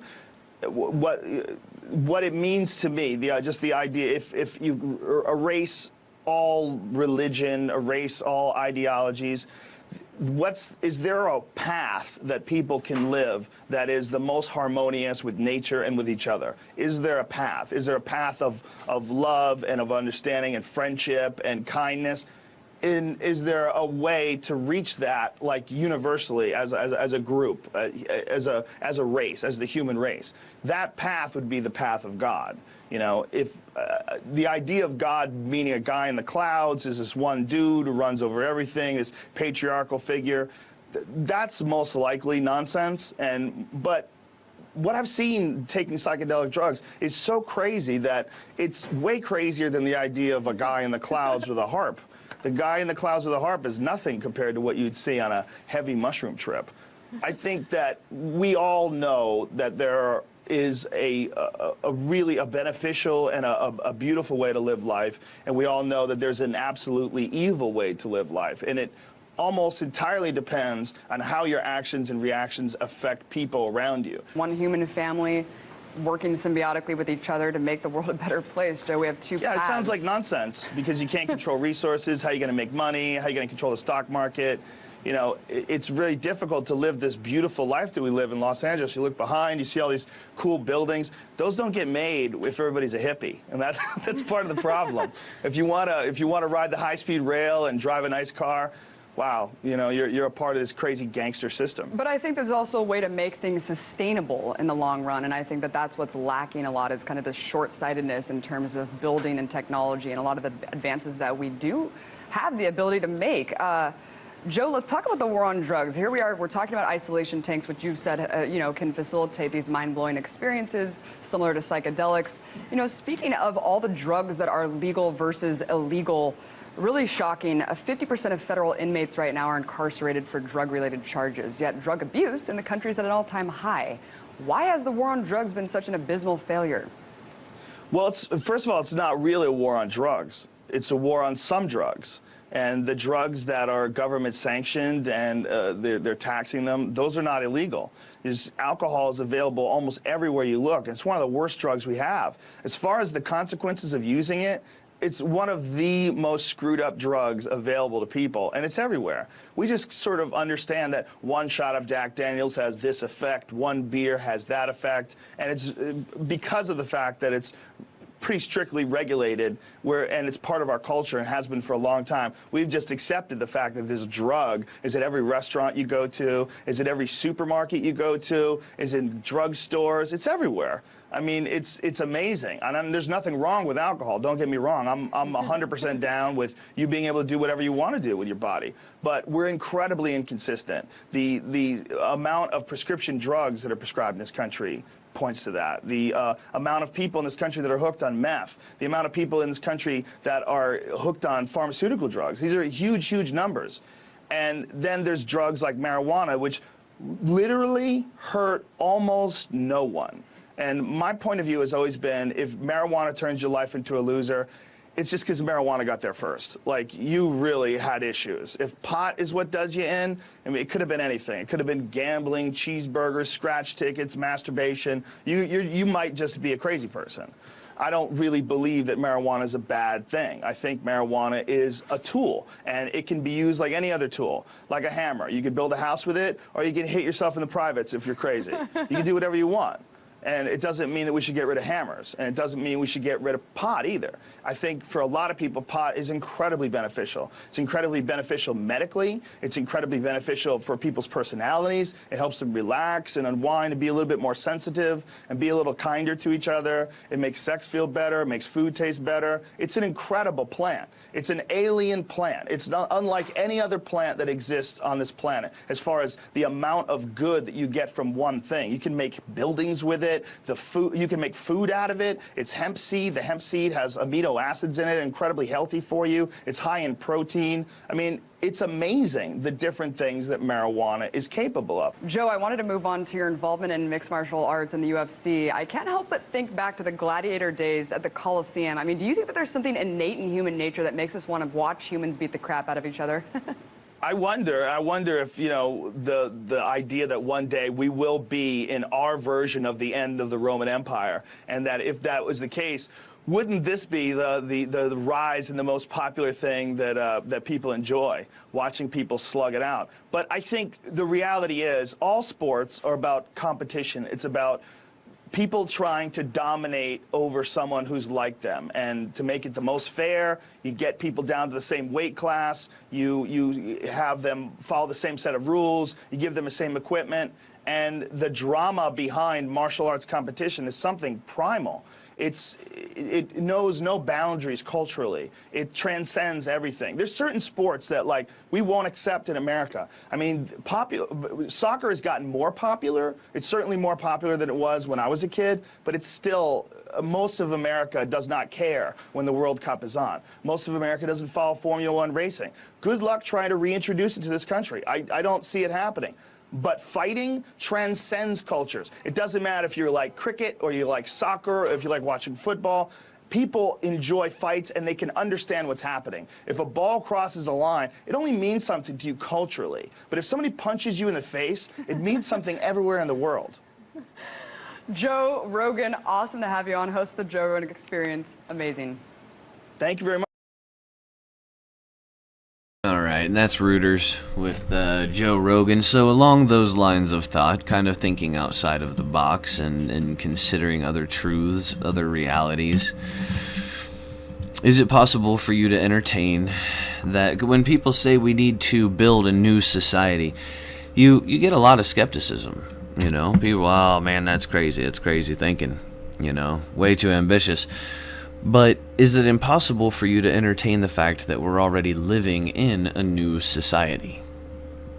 I mean, think about how different this place is from what it was when we had parents in this country that were, you know, living their lives. How different is it now? You know, now remember, this is the generation that went to their school dances drunk and drinking while they were there and smoking cigarettes in the hallway, you know, and in the gymnasium where they were dancing. And then when they had control and we were going to school, they said, oh, you can't smoke, you can't drink, you can't do all this stuff that I used to do, basically. And it was all about safety. Well, we're going to keep you safe. This is why. And we see this tone with our government as well. So this is something that works with people. And now people don't want their safety. They don't want their safety to come from these sources. They're pretty sure they can keep themselves safe. And that's what they want to do. That's what they plan to do. So Operation Jade Helm, all this stuff with the Walmarts. I wrote a couple of related pieces today that some of you may have been able to read. Now, we've only got 29 more minutes together, so I won't play all of the videos that I want to, but let me read this to you guys. I do have at least one more video that I want to share with you guys. Here is a letter from a FEMA camp volunteer, the year 2029. Americans were losing their freedoms, but they didn't fight back. The world was sure that once the number of rights taken had reached a fever pitch, that the Americans would rise and show the world what free men and women looked like again. But it never happened. For some time, the first they could remember was the mandatory car insurance laws, which were obviously socialistic, but Americans didn't seem to care.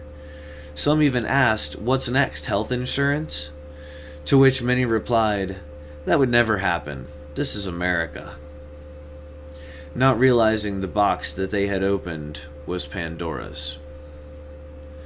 Then, no one wanted to discuss Social Security, Healthy Start, corporate lobbyists, unjust wars, non-representative taxes, GMOs, or much of anything with political engagement, even though all of these were obvious betrayals to the American common senses of freedom, capitalism, democratic principles, and founding ideas of liberty from government.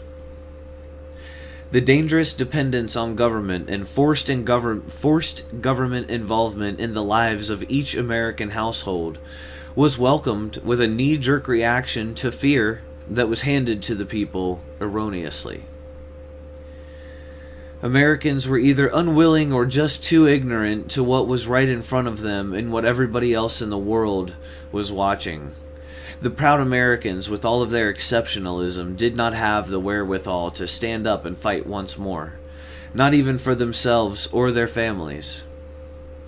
Those who came to the shores in America from foreign lands in the modern age had to bear witness to something worse than the socialist rule or the communist rule they had just escaped. They left their lands and all they knew for generations to find themselves living a lie.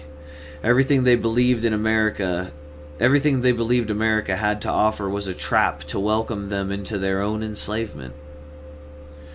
When under the rule of their homeland, they did not have to worry about socialist cops coming into their home because of a plant or because they were coming to take their kids. The next chapter for America's new society was the de-evolution of the police forces.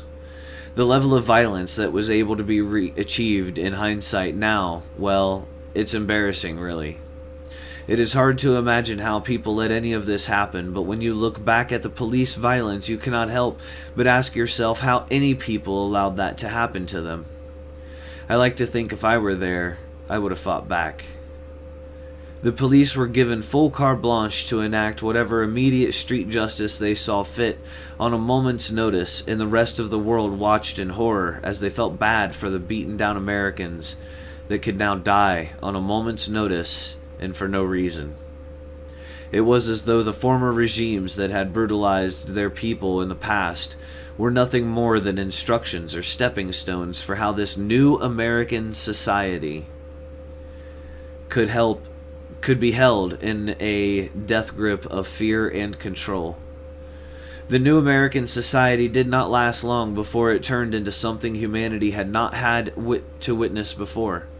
Never before this time has technology been used for such cruel purpose.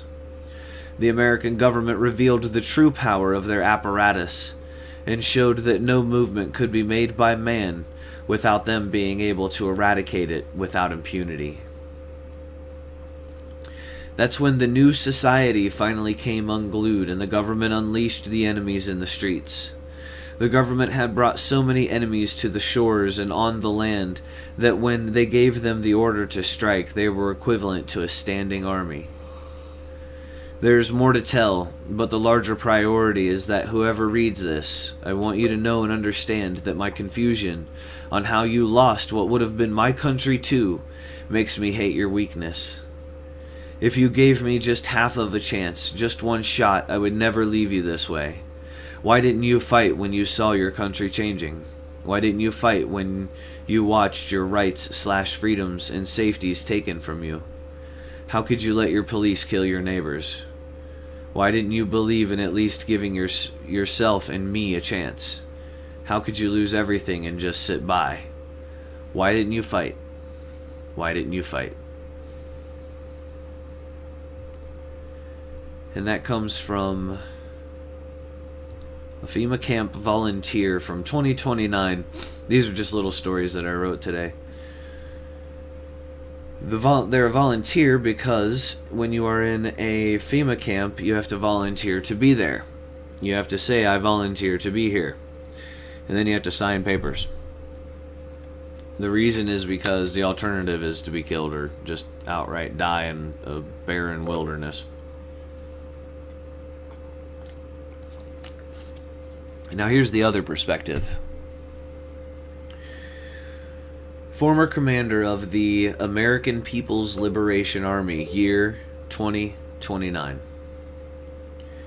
The weather is starting to turn colder, and it will always be a reminder to me of the metallic smell of blood, old sweat, and a painful sky. Everything started all at once and suddenly for the people that were there, even though, looking back, we all knew it was inevitable. Most of us were sitting at home when the sirens started and the militarized police showed up to wake us from our long familiar comforts.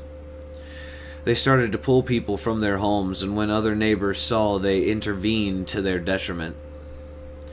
This one event happened in every town, city, parish, and county in America. It wasn't long after that the police force divided into two, one side with us and the other with the government. The military quickly split as well and turned the tide in our favor. Just in 2 seasons, the day the government saw that we would stand and fight, just in 2 seasons, just in 2 seasons, the day the government saw that we would stand and fight came, and they knew they had stirred a hornet's nest willing to hand them their asses. They struck the first blow in the fall, and we struck the last that coming summer when we took D.C. The government had taken almost everything from us by the time we saw fit to take them behind the woodshed, so it made our work a bit more difficult, but we quickly learned from our veterans and organized one hell of an opposition force. to the likes that the entire world stopped churning just to watch us. We knew building a new society meant getting rid of almost everything from our past that was even questionable to our health. This is why we changed the way television operates today, and that's why there are no more commercials. They were being used to harm us and polarize into the negative. We created this new society that engages people much in the likeness of how souls recognize one another instead of viewing a person as a monster or a corporate/straw man. Or corporation/straw man. It only made sense that people started to live more in accordance with what they believed their purpose is, when for so long we were living as far from our intended purposes as maybe we could have been. It was necessary for us to purge the world of the evil that had a firm grip. We proved we had always been more capable of living in a civil manner than what we were led to believe by instituting justice in our courts and on our lands. We put every DC criminal we could catch before they fled the country and were subsequently arrested elsewhere, and put them on trial for their crimes. It was messy at times, but they found prisons for homes. We gave the next 5 generations a chance to evolve our species into something we could never see for ourselves, and in the process learned that was what it was for us to be human. And I wrote the two contrasting views in conflict with each other, obviously, because I feel like, you know, whatever sense of reality and whatever sense of imagination it touches in people, I feel like both of those are equally possible. You know, one future looking one way and one future looking another way. I believe that both of those are possible. I also believe that we are the problem just as much as we are the solution. And it is what we create. And it always has been. It's always going to be that way. So then this brings us to, okay, how? You know, what methodology do we use? Well, the internet is pretty well on lockdown. You can find all kinds of information, discernible information on the internet that, you know, has to do with different counterculture, different subculture beliefs. It doesn't matter if it's spiritualist or if it's anti-government or conspiracy theorist or pro-militia or pro-anonymous or pro-sovereigns. It's all there for you. One thing that is, you know, our media is obviously not reporting, like I said earlier, the job losses that are happening with the Walmarts, and the fact that no one's been ordered, no plumbing has been ordered for any of these Walmarts. And let's just use a little bit of common sense here too. If the Walmart said, look, there is no plumbing story at Walmart before any of this, right? So it wasn't like, oh yeah, we all know about the Walmart plumbing. No, I mean, it just didn't exist, you know. And now, when we know they're shutting down millions upon hundreds of millions of dollars in commerce, not just in job loss, but in, you know, the stores not being open, you know, and not selling retail. No one's reporting this on Wall Street. Well, news.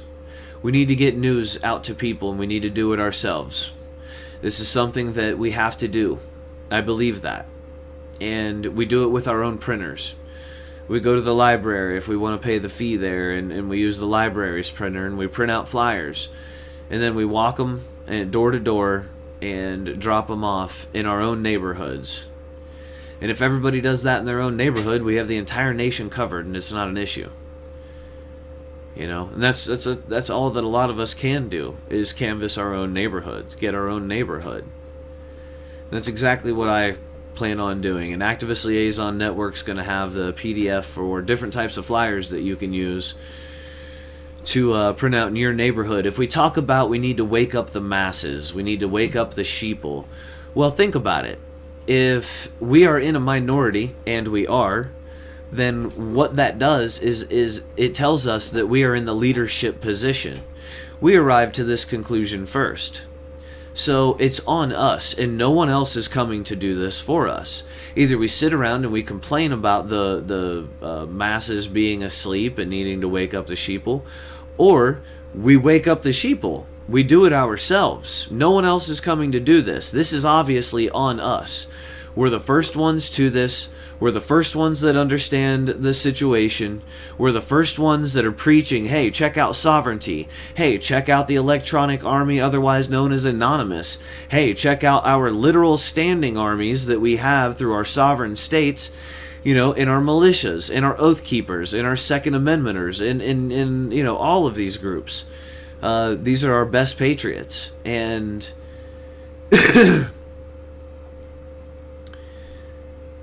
we need to get the word out to them. We need to get the word out to everybody, because hardly anybody's on the internet comparatively for activism. You know, they get on there to talk to their family, talk to their friends, maybe get on a cute little chat thing and play some euchre on Yahoo, something like that. You know, but they're not doing this. They're not with us. They have no idea. They've never seen the memes that we share. They're completely unaware of all of the stuff that we do. They're completely unaware of all of the Jade Helm. They have my neighbors. When I talked to him, I said, "Hey, have you heard of Jade Helm?" He's like, "No idea what you're talking about." You know, he works hard. He comes home. He goes to sleep. He wakes up. He eats, shit, shower, shave, shine, shampoo, and then back to work. You know, like a lot of other Americans. It is very hard to ignore a piece of paper on your doorstep. That is tangible and therefore up for a higher level of consideration. If you want to wake up the masses, you do it with paper. The internet is pretty well on lockdown. Let's get flyers to people's doors. Let's get our own underground newspapers going. You have your own freedom of press, and you don't have to pay anybody anything to have your own press. Period. It is a right. You are allowed.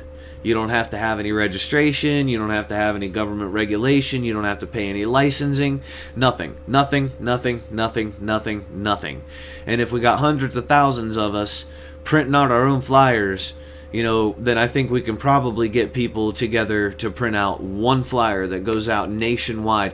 Imagine the power of the exact same words everybody waking up to across America. This has never been done before. It's never been tried. Therefore, it's never been achieved. But I think, you know, now we're the people to do it. This is the time to do it. If you can think of a better time, I'm willing to listen. But I think if from California to New York to Florida to Texas and everywhere in between, if there were people willing to go out on shifts and cover neighborhoods on one shift, the next shift in the noon hour goes out and covers businesses, and then the third shift goes out and covers government buildings, police headquarters, federal buildings, everything, and then everything in between too. You know, you got 3 shifts that go out and saturate an entire nation, and you can be part of that. I think this starts by us getting these flyers out and walking them to our neighbors. No one's going to do it. No one's coming to save you. No one's coming to save your nation. And since you're the first one, since you're within earshot of this video, since you are the one listening to activists, demonstrators, protesters, patriot, ralliers, everybody, since you're the one that has your ear on the pulse of the people, it's going to be on you, all of us, to do this. It's on us to do it. Nobody else. And no one else is coming to do it. So consider those things. We've got about 10 minutes left, and I think I'm going to go ahead and say goodbye. That way I'm not chatting your freaking faces off. Next week is an entire week dedicated to Anonymous and who they are and what they are. So there'll be some Anonymous videos, movies, and documentaries being played. The week after that will be Militia, and then the week after that will be Sovereigns. So we'll have a week dedicated to each. If it's an organization that you have questions about, if it's an organization that you want to know more about, then you can, or if you have people that you know that are going to have questions, we'll have members of Anonymous on for live interviews. We'll have then we'll have Militia on, then we'll have Sovereigns on. The Militia, I had to stay quiet about all this for a little while, but now it's been made public. The militias from around the nation are going to be meeting in the state of Ohio. Yeah, one event here in the state of Ohio, and it's going to take place this summer. So I'll be able to bring you guys more details on that as I get them. And we're going to be giving out more updates on Lotus, on the Brooks and Knight families that had to deal with Christopher Ladistansky, the child abuser that was caught on video and then got off with probation. We'll be updating everybody on the pipeline they're trying to build in northern Ohio and what we're trying to do to stop it. The organization I used to be a spokesperson for has stopped a lot of their functions. So tell everybody you know we're getting ready to restart another organization like that. Share this video, get it out as much as you can, and let them know that you know, we're going to get back to helping the families in the community, being there for them, helping to research cases, putting together events and rallies and things like that for them. So we're going to have to restart that because, like I said, the organization I was spokesperson for, they dropped those functions. So now it's see a need, fill a need again. And so we're going to. And I'm excited. I've got Gabe Cox from Circleville is going to help. I've got Shane the Sovereign from here in Columbus. Michael C. School from California. You know, tons of folks that are willing to help. So we'll be running things through the liaison activist liaison network, and so let folks know that we're going to get that monster up and started again, and they can be part of that and get, you know, in on the ground level, and that'll be nice. So you can hit me up on Diametric Opposition on Facebook, and that'll be a way to let me know that you're interested in being a part of this coalition. And we work with everybody. It doesn't matter, and it doesn't matter what's going on in the community. We'll try to deal with it. So with the backing of Anonymous and Sovereigns and Militia and things like that, you can get that stuff done. So alright guys, we're going to play some videos, but I am done for the night. It's 9 minutes until 9 o'clock, so go love something. Go love another electrified bag of water if you can find one, and then if you can't, then love yourself. Just don't let anybody watch. And I hope you guys enjoy these videos. I hope some of these are just funny. So yeah. Alright, cool. Alright guys, enjoy, and I will see you tomorrow at 8 o'clock. If you could help me out and let folks know that I'm here 8 o'clock Eastern Standard Time, I'd appreciate it, because I'm starting over and trying to get things going again. Hopefully we'll get actually, you know what, I'm gonna bring up my Facebook. There was a video there I want you guys to see. Let me bring back my video real quick here. Hello.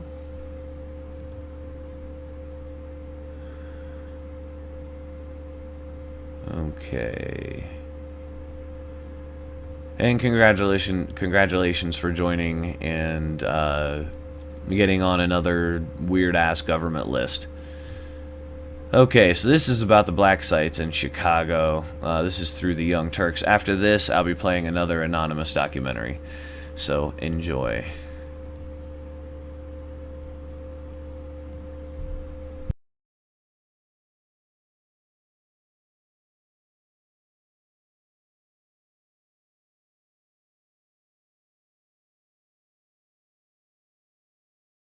The Guardian with a fantastic and unfortunate story about what is happening in Chicago and how we might have brought some of those CIA black sites that we were famous for during the Iraq War back home.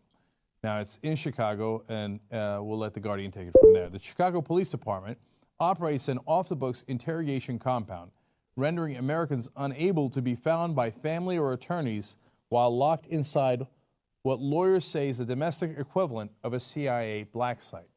Okay, so that sounds unbelievable. So let me give you details of what happens there, and you'll begin to understand what's going on at this crazy place. It's in Homan Square in Chicago, and here's what they do. They keep arrestees out of official booking databases. That should not happen under any circumstance. There's beatings by police resulting in head wounds. There's shackling for prolonged periods. And there's denying attorneys access to the secure facility. If someone asks for an attorney, you give them an attorney. That's the law in the United States of the land. Law of the land. Apparently not in Chicago. And it gets worse. Again, quoting the Guardian here. At least one man was found unresponsive in Homan Square interview room and later pronounced dead. That's what happens when you have no accountability. I'm going to get back to that, gentlemen, because that story is unreal. So now, first, let me tell you about Brian Jacob Church. He is one of what is being called a NATO 3. There are 3 guys who were arrested at a NATO protest. Now, instead of taking the guys, if you're really worried that they were a significant concern, and booking them and going through the process, they take them to this black site instead. And Church explains what happened next. He says, it brings to mind the interrogation facilities they use in the Middle East. The CIA calls them black sites. It's a domestic black site. When you go in, no one knows what's happened to you. So in his case, he was shackled for 17 straight hours. He had written his lawyer's info on his arm because he knew he was going to a protest and that he might get arrested. He asked specifically for a lawyer. He was denied. That is wildly illegal and unconstitutional. They didn't read him his Miranda warnings, also unconstitutional. And they just flat out denied him an attorney while they kept him there and kept interrogating him. This is what some parts of our country have turned into. Okay, more from the Guardian. Unlike a precinct, no one taken to Homan Square is said to be booked. Witnesses, suspects, or other Chicagoans who end up inside do not appear to have a public searchable record entered into a database indicating where they are, as happens when someone is booked at a precinct. Lawyers and relatives insist there is no way of finding their whereabouts. Those lawyers who have attempted to gain access to Homan Square are most often turned away, even as their clients remain in custody inside. They're making guys disappear. What the hell is this? I mean, this is beyond outrageous. Now, this dates back apparently a long time, and if you thought it was just about terrorism, of course not. Now they're bringing people involved with drugs into the black site and gang-related activities. And that is such a broad category that, well, now regular course of business is done with. The Constitution, who cares? The cops don't like somebody in Chicago, and they make them disappear for a while. Now, normally it's for a while, and they keep them shackled up and violate all their rights, and at some point bring them back into the official system, unless they've died. So let me tell you about that case. On February 2nd of 2013, John Hubbard was taken to Homan Square. Hubbard never walked out. The Chicago Tribune reported that the 44-year-old was found unresponsive inside an interview room and pronounced dead. The Cook County Medical could not locate any record for the Guardian indicating a cause of Hubbard's death. It remains unclear why Hubbard was ever in police custody. So this is what our police do in this country now? They take you in, they make you disappear. They don't tell anybody why they took you in. You die. They don't tell anybody why you died or how you died. And then they just wrap it up. That's it. We're done with it. Who cares? He died at a black site. What difference does it make? Does this sound like America to you? And this is not a partisan issue. I mean, Democrats have been running Chicago for a long time. And, you know, Republicans are the ones who started the torture and interrogation program in Guantanamo Bay. In fact, there's a guy who worked at this place and at Guantanamo. You see how we're beginning to intermingle everything. There's military equipment all over this facility. They have these giant things that basically look like tanks inside there. We've militarized the whole country, and this is an outward symbol of it. And in reality, something very, very important that needs to be addressed immediately as a practical matter as well. And Tracy Siska makes a great point about this. She is a criminologist and a civil rights activist with the Chicago Justice Project. She said, the real danger in allowing practices like Guantanamo or Abu Ghraib is the fact that they always creep into other aspects. They creep into domestic law enforcement, either with weaponry like the militarization of police or interrogation practices. That's how we ended up with a black site in Chicago. Now remember what they said to us when we found out about the CIA black sites all over the world, that we had reopened some of the former Soviet gulags. They said, no, that's okay. It's just for foreigners and it's outside the country. Now all of a sudden, it's inside the country. And of course, they said, oh, these extraordinary actions, don't worry, it's only in the case of terrorism. Now it's in the case of many different things. Oh, they were a gang. I don't know, is that close to terror? What's in a gang? Who's in a gang? How does that count? Who cares? It doesn't really matter because you don't have to explain anything in a black site. It's not in the record. Somebody dies there and we don't even explain that. What difference does it make? We don't even need an excuse. This is how wild law breaking begins. This is how the destruction of the Constitution begins. And it's not something that will lead to something bad. This is bad. It's already come home. Our chickens have come home to roost. And they're in Chicago right now.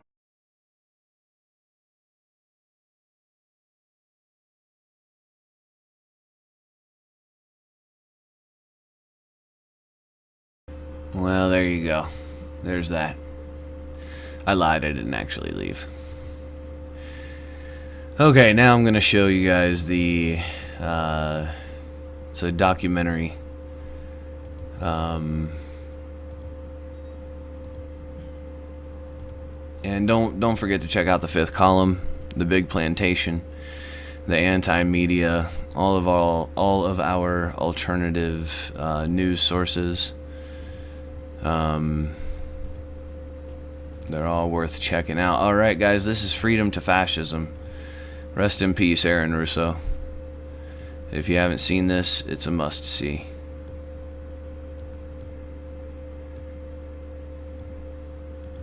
Enjoy your night. Dinner and a movie.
The year was 1913.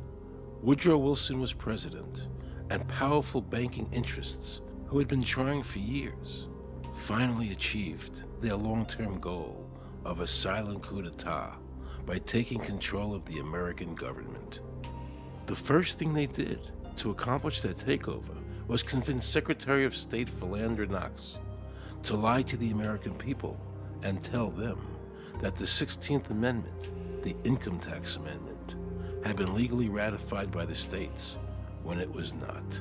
The bankers knew that this tax would ultimately end up in their pockets. Because of this fraud, the American people were led to believe there was now a tax on their labor. Congress and the President are completely aware of this fraud, and it was even cited in a recent court case.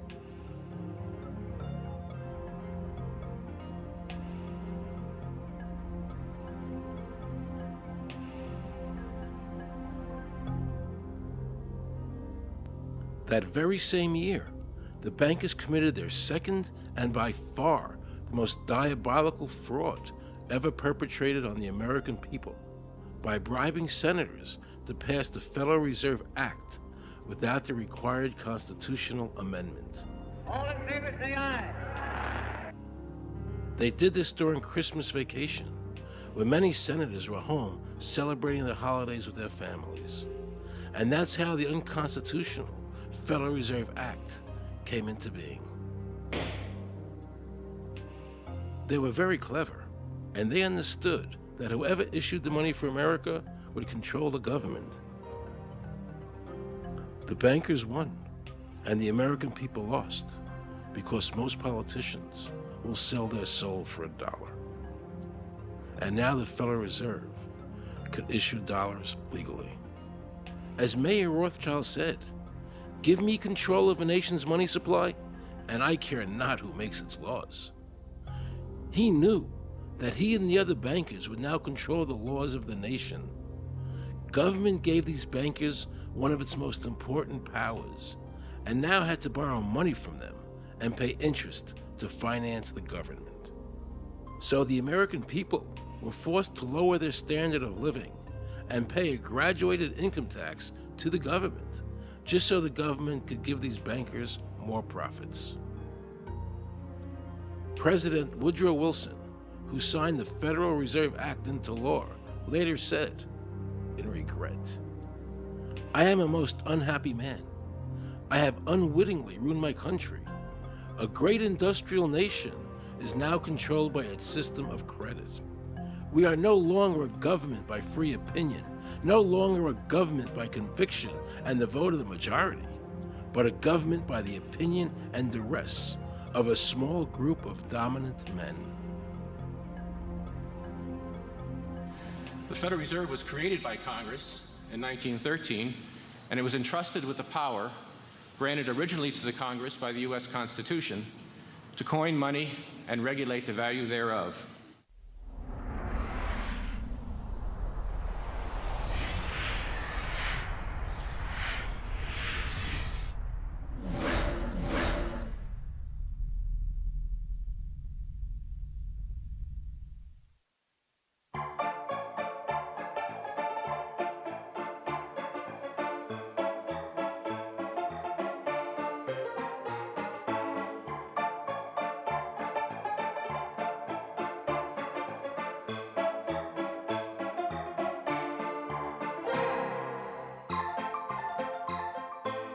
What's your name? Jan Crafting? Hi, Jen. I'm Aaron Russo. I produced the movie Is this a joke? Am I going to No, it's not a joke. Okay, No. I produced the movie Trading Places with Eddie Murphy and The Rose with Bette Midler, many movies, and I'm doing a feature film. And my film is about my quest to find out whether or not people pay income taxes. Do you pay an income tax? Yes, I do. You do? Yeah. Have you ever seen a law that requires you to pay an income tax? Have I ever read it? You mean in the page, black and white? No, Yeah. no. So you pay the income tax, I assume?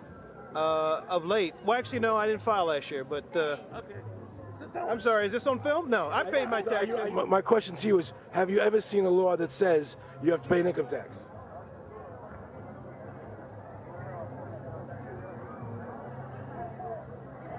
The law is that guy that wears that badge and a gun. That's the one that puts you in jail. That's the law. Actually, I can't stand the IRS. Okay. They're evil. Do you have any fear of the IRS? Not really, because I'm Canadian. I think it's actually unconstitutional, is what I've heard. Right. But to avoid any hassle, I pay it. If there was no law and I wasn't afraid of them coming and taking me to jail, absolutely, I wouldn't pay taxes. Okay, then no, I wouldn't pay income taxes. It's a no-brainer. You wouldn't pay. I wouldn't pay it. Why would anybody? Because that's what they tell us we must do, else we're bad Americans. Would you pay it? No. Would you pay it? No. Why would you pay taxes if you don't have to? What if I told you that all your money that the income tax that's paid into the income tax just goes to pay the interest on the national debt? That's incredible. That's truly incredible. I thought it was for infrastructure and all the other stuff. The income tax is not legal because it would be a direct tax and it is not apportioned as the Constitution demands. If it's against the Constitution, then why are we doing it?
I really expected that, of course, there's a law that you can point to in the law book, the code, that requires you to file a tax return. Of course there is.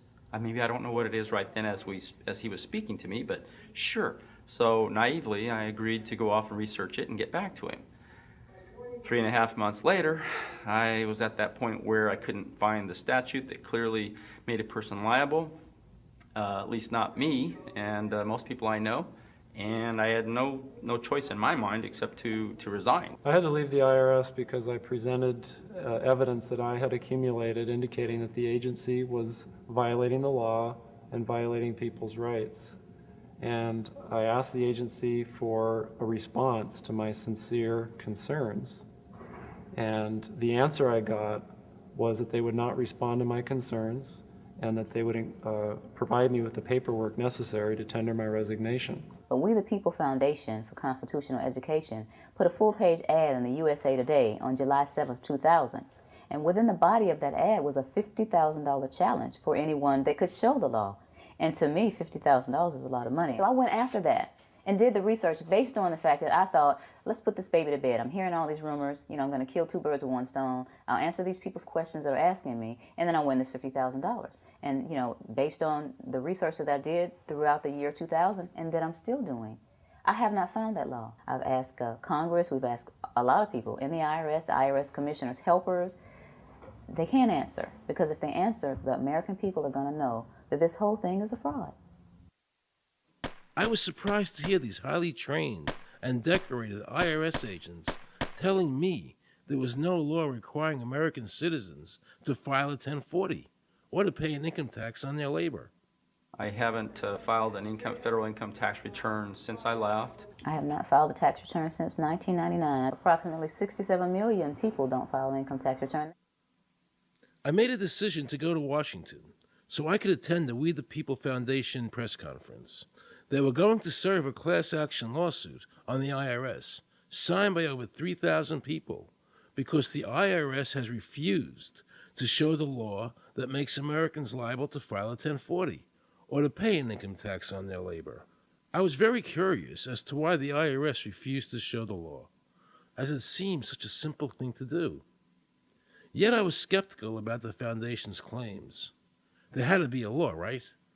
I mean, we've all been told over and over and over again that we had to pay income taxes. No answers, no taxes. No answers, no taxes. No answers, no taxes. Most people believe that the income tax system is legal and that the revenue from the tax is used in the public interest. However, there is a substantial, conclusive body of evidence that proves that our income tax system represents the most pernicious form of tyranny. It is the greatest hoax ever perpetrated by government against the working men and women of America. American citizens, along with the Foundation, have been asking the IRS to specifically provide them with the underlying legal foundation upon which they administer and enforce the personal income tax laws in our country. At the national level, when people would attempt to contact somebody of a much higher authority, say the commissioner, same kind of thing. They would get answers that were in effect non-answers. There are a group of people standing outside today who assert that no law requires you to pay taxes and that you will not answer their petition to the government as to whether they're required to pay taxes. Are they required to pay taxes? I've been paying my taxes ever since I had my first job, and I think it's a fundamental construct of our nation that those of us who expect and demand the services from our government that the government provides, be they the protection of our country through the military, or be they the education of our children, or be they the protection of our environment, that we must pay for those services. So yes, I think there is a fundamental obligation, and that it's an understood and well accepted one.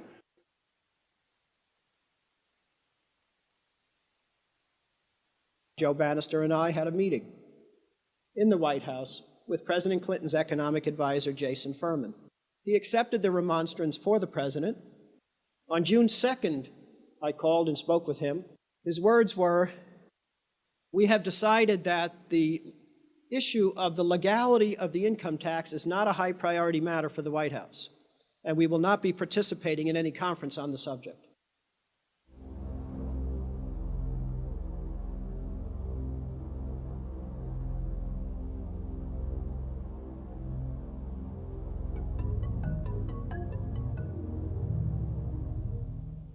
I decided not to eat until my death or until the government agreed to send their experts to meet with the experts from the tax honesty movement. And with the help of Congressman Bartlett, a deal was made.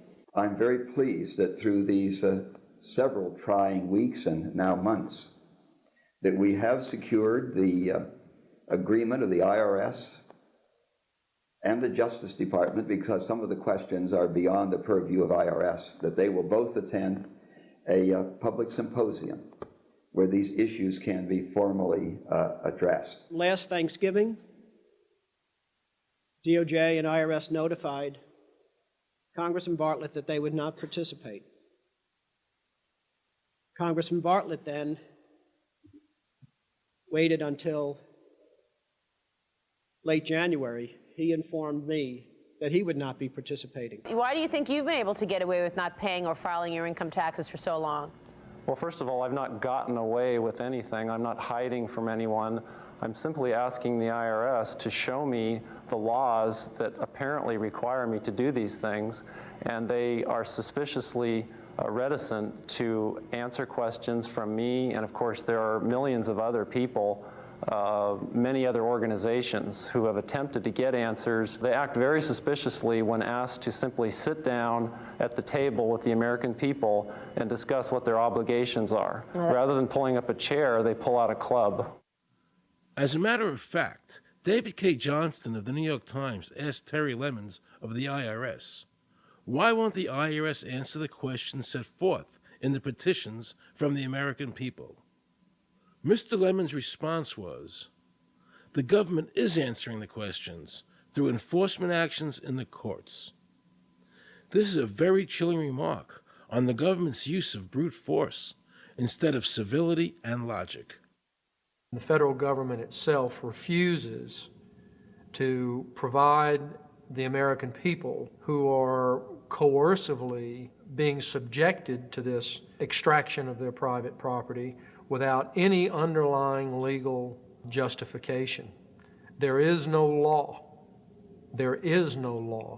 that requires the average American worker in the private sector to pay a direct unapportioned tax on their labor and compensation for services. There is no law. The march will stop in front of the IRS building.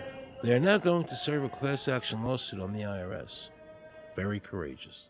My name is Charles Bell, and I'm here to serve this complaint on behalf of the American people to the Internal Revenue Service. The complaint is accompanied by an affidavit. It's under the hand of Robert Schultz. Case was served. We'll call you with the case number. Case has been filed. We'll call you with the case number. Thank you. Okay, thank you. We appreciate your time. America, baby! Freedom! Today, effectively, the people have said to their servant government that that our rights are not going to be any longer denied, and that we're going to have answers to our petition, our legitimate lawful petitions for redress of grievances, which are guaranteed in the First Amendment to our Constitution. So once and for all, we will get an answer. On August 31st, 2005, federal judge Emmett Sullivan ruled, the government does not have to answer the American people's questions, even though it is guaranteed in the First Amendment. Our courts have made a decision that government does not have to show the law that it enforces. And the press never reported on this. Have we given this judge the authority to overrule the Constitution, the very foundation of American life?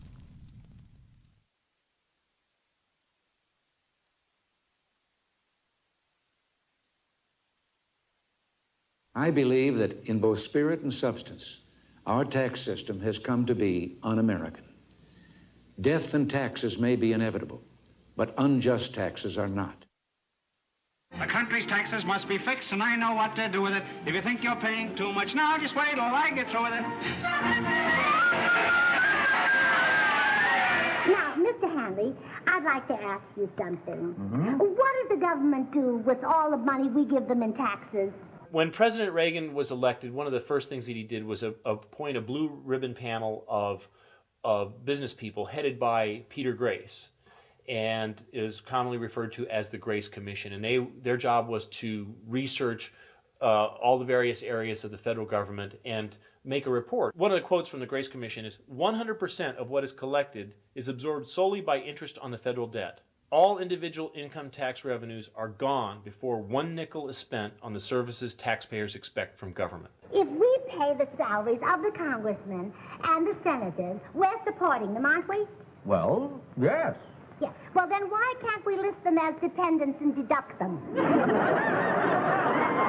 We've been brainwashed. People have been told, that you need this income tax system to fund government, which is absolutely ridiculous. I mean, my question is, well, if that's true, how did we fund government from 1776 to 1913? The main purpose of the income tax is not to raise revenue, but to redistribute wealth and to control society. A lot of people might say, well, gee, if there wasn't an income tax, what would happen to education? They don't understand that education is paid for the most part, out of state and local taxes, your property tax. People might say, well, how are we going to build and maintain our highways? If there's no money coming into the government, we need our highways. There is a tax on every gallon of gasoline that people buy. Proceeds from the income tax do not pay for highway construction. The amount of money that we spend on defense is exactly equal to the amount of corporate income tax, which is quite legal and quite constitutional. I think we should not want the income tax for several reasons. One is that it is the instrument of totalitarianism. It is the means by which the government can manipulate people and put you into a condition of servitude. Every year, you give the federal government a form that says, here's how all my money worked. If you lie, you could go to prison. So you're required to give them a financial statement that under, the force of law could put you in prison if it's not impeccable, right? And under the law, they're supposed to do the same. They're supposed to give you back a financial statement that says, here's what we did with your money, except you comply and they don't. In fiscal 99, the Department of Defense had 1.1 trillion of undocumentable adjustments.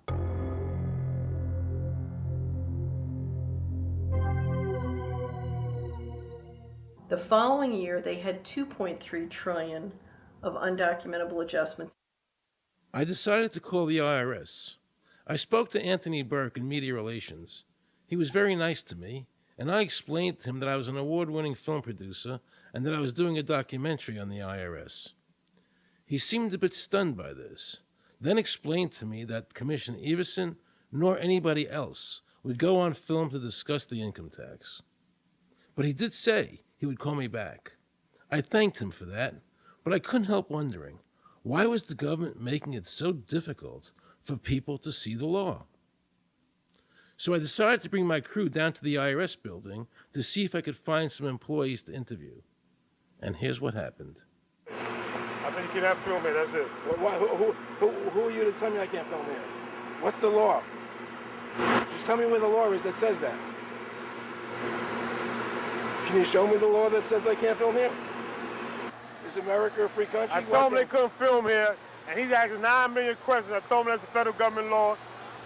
Hey, I told him he couldn't film here. He's telling me he's a citizen and all that. So I told me I couldn't film him. I'm saying, where's the law that says I can't film here? And I'm asking another question, sir.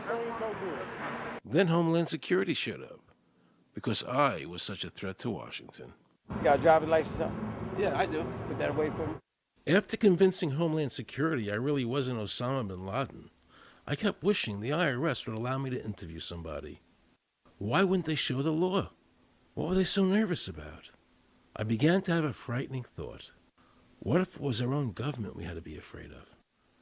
With that disturbing thought in my mind, I went to see a group of tax experts. You can look through the statutes and look for the law that requires you to pay. And when you do that, you can't identify a law that requires the average person in America who earns a wage and works in private business to pay an income tax. The Constitution allows for two kinds of taxes. They're called direct and indirect. The federal government in the Constitution can tax almost anything, as long as it apportions the tax if it's direct.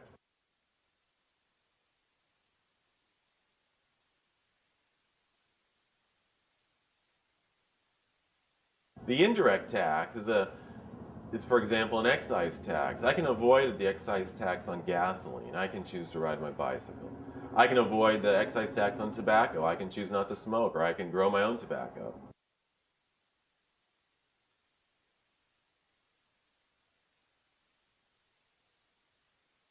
The income tax which is being applied now doesn't meet the criteria of either direct or indirect taxes. The IRS claims that in 1913, the 16th Amendment, the Income Tax Amendment, allowed the government a third form of taxation. What was the Supreme Court's ruling on that? The Supreme Court in the case of Stanton versus Baltic Mining. I mean, what could be clearer than this? The provisions of the 16th Amendment conferred no new power of taxation. The Ruschauer case also said that the 16th Amendment did not impose any new taxes and did not change any of the taxing restrictions of the Constitution. There were also several other major Supreme Court cases in that same period from 1916 up until about 1923. Stratton Independence versus Hobart, Southern Pacific versus Lowe, Bowers versus Curbo Empire, Burnett versus Harmel, Doyle versus Mitchell. It's actually very simple. Congress tried to enact an income tax in 1894. The Supreme Court said that's unconstitutional. When the Supreme Court says something is unconstitutional, it's unconstitutional. They tried again in 1913, and the Supreme Court said the 16th Amendment conferred no new power of taxation. So, if they didn't have it then, and they didn't get it, they don't have it.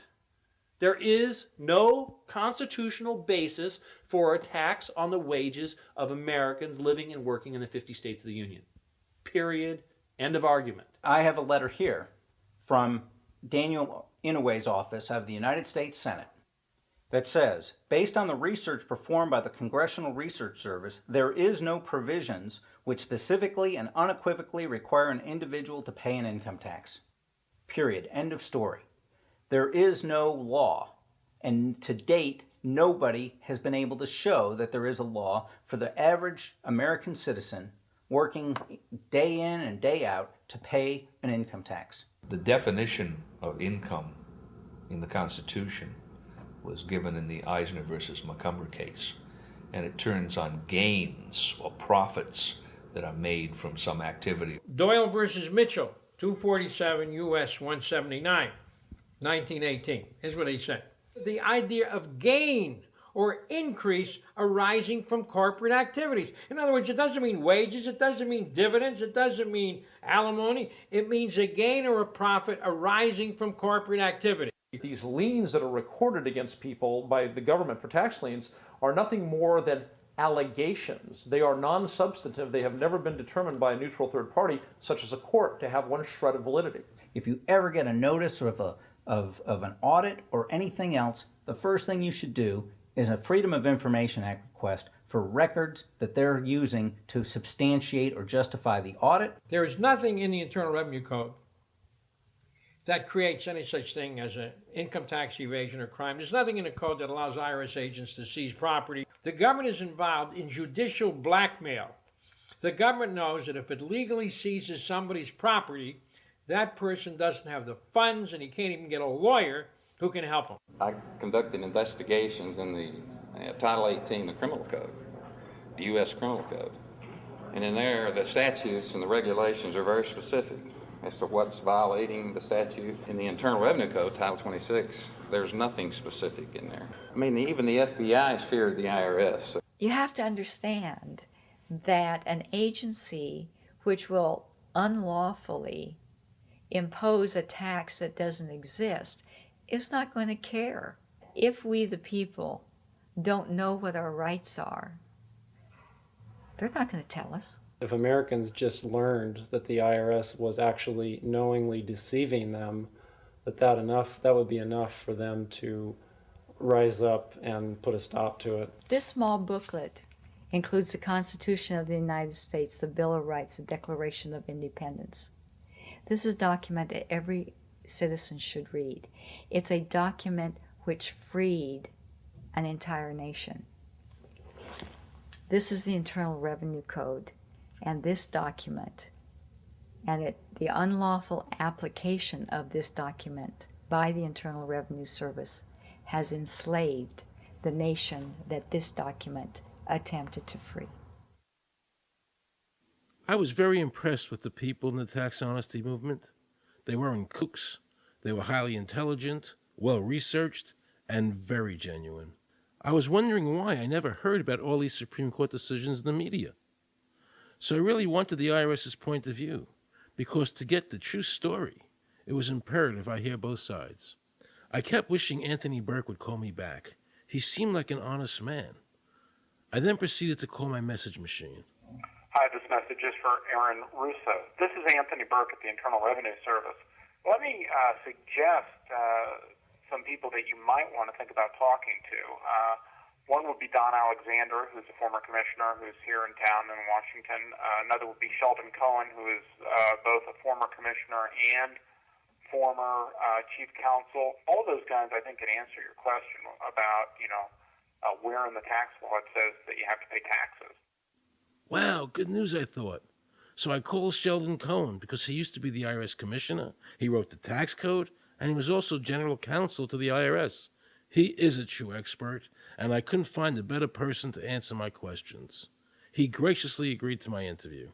The reason I'm doing this documentary is because there are many people in America today who believe that there's no law that requires them to pay an income tax or file a 1040. And there are many people going to jail for it, fighting over it. The Internal Revenue Code is authorized by the 16th Amendment. I think it should be clarified. I think government should be transparent to the people. Why doesn't the IRS commissioner sit down with them and just explain it in clear English? Why? I don't think they really care. I think they're just playing word games. You don't think they're sincere people? No, I don't think they're sincere people. What does voluntary compliance mean? And why does the IRS code say it's voluntary to comply, not mandatory? That's a word euphemism we use. We use voluntary compliance when we talk about traffic signals. Most people, at 2 o'clock in the morning, do you stop at a red light? Yeah. Is there a cop there? Well, sometimes I don't. Well, I do, and most of us do. Most of us do. Right. But that's voluntary compliance. That was a complete perversion of logic. Traffic laws state that it is mandatory to stop at a red light. The IRS code says it's voluntary to comply. Mandatory and voluntary are the complete opposite of each other. Yet he wants us to believe that they mean the same thing.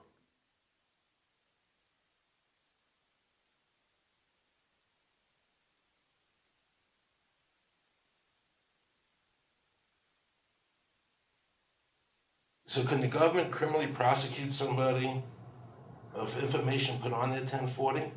Yes. Right, so doesn't that violate the Fifth Amendment?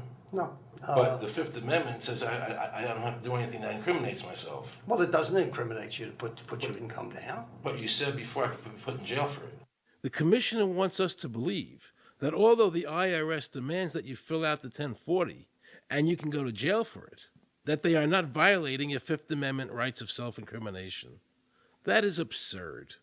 Isn't it true that the word income is not defined anywhere in the Internal Revenue Code?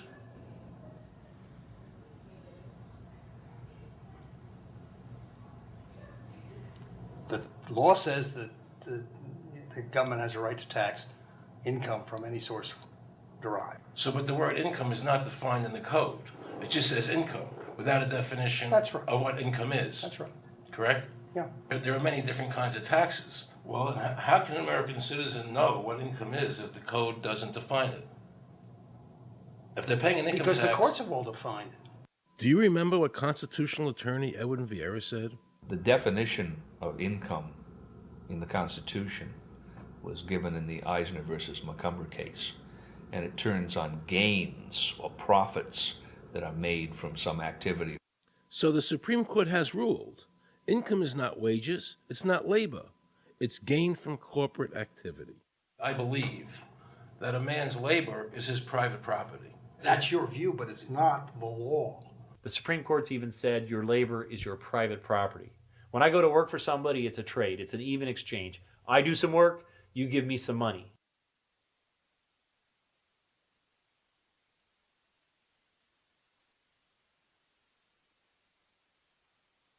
In 1916, we had the Bruchaber case and the Stanton case.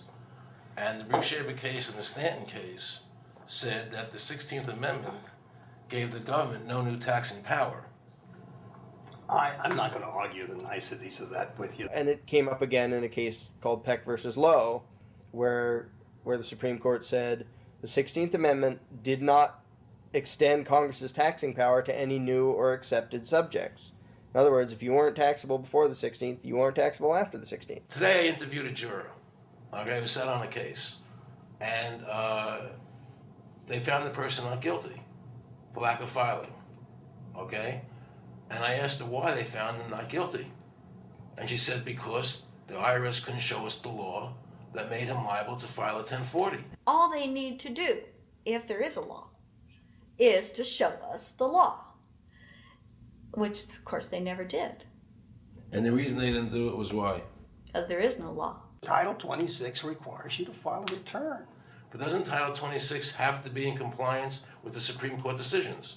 You're going to take a 1920 case and superimpose it on the whole Internal Revenue Code that was written after it? No, that's not. I can't believe what I just heard. Rewind. You're going to take a 1920 case and superimpose it on the whole Internal Revenue Code that was written after it? No, that's not. Remember he said earlier the Internal Revenue Code was authorized by the 16th Amendment? The Internal Revenue Code is authorized by the 16th Amendment. Remember, the Supreme Court said the 16th Amendment did not give the government any new taxing power. These decisions have never been overturned.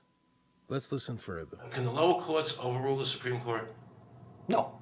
How are they putting people in jail today for not paying a tax on their labor when the Supreme Court said they don't have to? Doesn't the IRS code have to be in compliance with the Supreme Court? That's my big question. This is a waste of time. Well, because whatever I say, you're not going to believe. He's right. I don't believe him. And neither should you. He wants us to believe we should obey the IRS code, which is being enforced in violation of the many Supreme Court decisions. If the Supreme Court made a decision... Thank you, Aaron. I think we're finished. I'm sorry, Mr. Cohen, you're doing that. Well, I'm sorry that you constantly re-argue the point. You're liable because the law says that you're liable, and the courts say the law says you're liable, and that's why you're liable.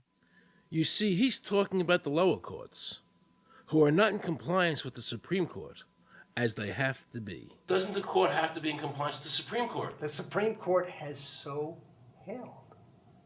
Where? You caught me unprepared. I'll come back. Well, I don't want to do that. But let me ask you a hypothetical question. No. You're making silly arguments here. Why is the Supreme Court decision a silly argument? Well, because it's inapplicable. That made my heart stop. He just said Supreme Court decisions do not apply to the IRS. That's the behavior you would expect from a totalitarian country, maybe China or Russia or Cuba. Not from America. They're just making up the law as they go along. Now I knew the tax honesty movement was right. The IRS thrives on intimidation and fear, not by law. It's no different than a criminal protection racket, using force to extract your money from you. Then the former IRS commissioner, now working at a prestigious Washington law firm, threatens me. Watch. Aaron, you understand Yiddish. Gornisht helfen. For those of you who don't understand Yiddish, that means nothing will help you. Now it all became clear. I understood why the IRS wouldn't go on camera and talk about where the law was. I understood why all the senators I called refused to be interviewed. There is no law. And now you know what our political leaders and the courts have known for decades and have tried to cover up. The United States Constitution strictly forbids a direct, unapportioned tax on the wages and salaries of American citizens. The United States Supreme Court has consistently ruled that the income tax is a tax on profits and gains, not on labor and wages. On behalf of the American people, I challenge the IRS to show me a statute that allows a direct, unapportioned tax on the wages and labor of the American people. And if I'm wrong, I will give my most humble apologies to the IRS. If the IRS is wrong, and there is no law, then every person who's been jailed should be let out of jail immediately, and any assets seized should be returned to their rightful owners. If this is a nation of laws and a free country, then the IRS should show the law to the American people. I felt an overwhelming need to understand why juries were finding innocent people guilty of not filing a tax return when there was no law requiring them to do so. So I went to talk to Marcy Brooks, a juror who used her common sense and did not allow the judge to railroad the jury into a guilty verdict.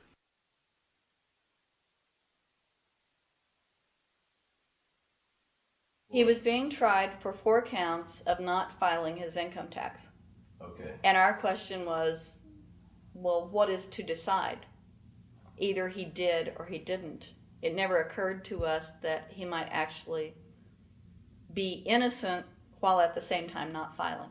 In the federal government, it is not a felony not to file taxes. Finally, they said, okay, if we're going to get this guy, we're going to have to put it in the state. They called up the IRS agent, Agent Craner. Craner? Yeah. Robert Craner? Mm-hmm. This is Ken Doherty, who's also an investigator with the Illinois Department of Revenue.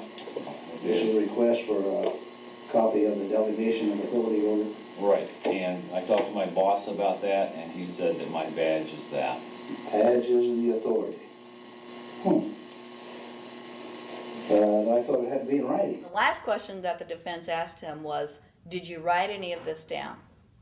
And Agent Craner looked right at him and right at us, and he said, I never wrote anything down. And yet when we saw the video, there he was, writing notes, you know. And so I'm thinking, okay, at this point, the judge is supposed to say, Agent Craner, it is clear that you have committed perjury. It wasn't even noticed. It finally came to the climax. Mr. Harrell looked right at the prosecutor, and he said, I will tell you the same thing I have told over and over again to government officials. You show me the law that requires me to file a tax return, and I'll be glad to do it. And again, I ask, under what is the requirement that you claim I'm required to do these things? And the requirement under the regulations is what section? My question to you is, what particular act are we discussing here that I am liable to do these things that you claim I'm liable to do? Your exact question would be again? Okay, what is the section that what? But I guess I'm still not understanding your question, Mr. Harrell. Well, you must be familiar with what that you have the police powers to enforce. Yes. The prosecutor absolutely ignored him. And he started slandering Mr. Harrell. Just started attacking his character. They're calling us tax cheats, they're calling us fanatics, they're calling us weirdos.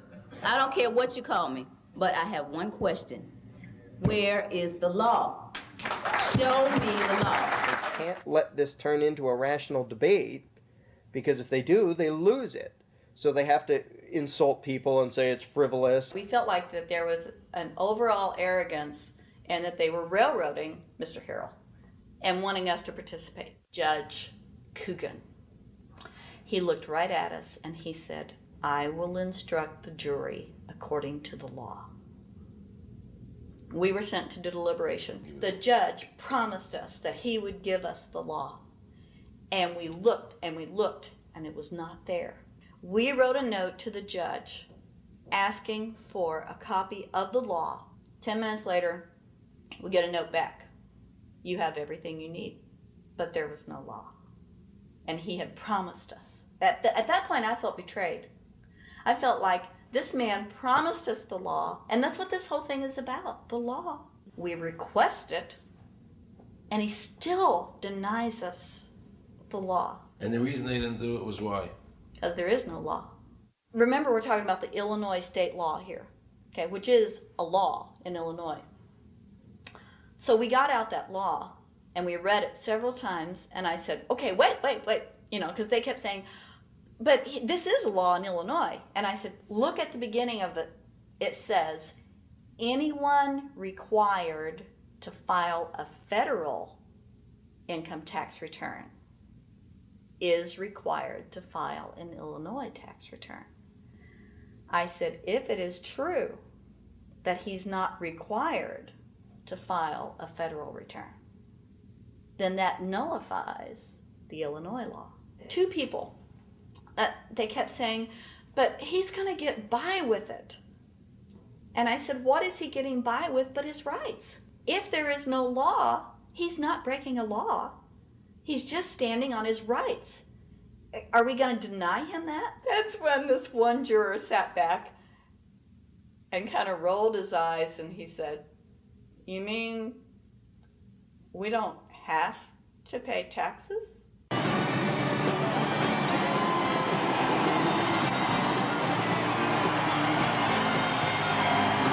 All of a sudden we realized that this trial was much bigger, and the ramifications of this trial were going to be so broad if it actually got out. I mean, it's like we had just discovered this great government secret. And so when we came out for the delivering of the verdict, the judge was, I'm sure, even at this point, I'm sure he still thought we would give a guilty verdict. And the reason I say that is because of the look on his face when the first not guilty was read. His face just turned white. I mean, it's like, I don't believe this. The second time, you could hear people out in the audience, just in the courtroom, you know, just going, wow, you know. And the judge is just getting red in the face. I mean, he was just livid. And the judge got up and left. I sat there and I thought, this truly is a victory for the people. And I have never felt more patriotic.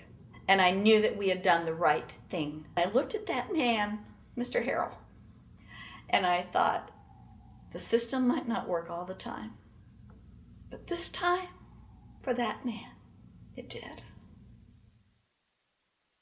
In November 2004, the government arrested former IRS criminal investigator Joe Bannister.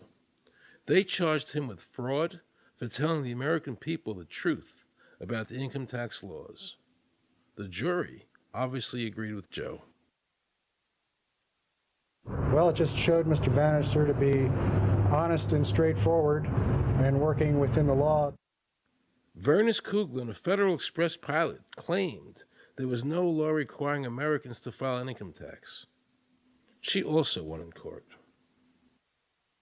24 people were criminally charged by the IRS because they claimed there was no law requiring them to file an income tax return. The fact is, neither the judge, nor the prosecutor, nor the IRS could bring that statute in there because it's not in the books. The jury came back with an acquittal for everyone.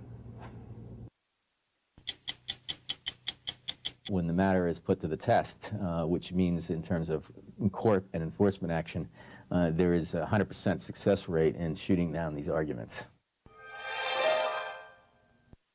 The mafia has a code and they follow it, and it's a code of honor. But the IRS has no code of honor.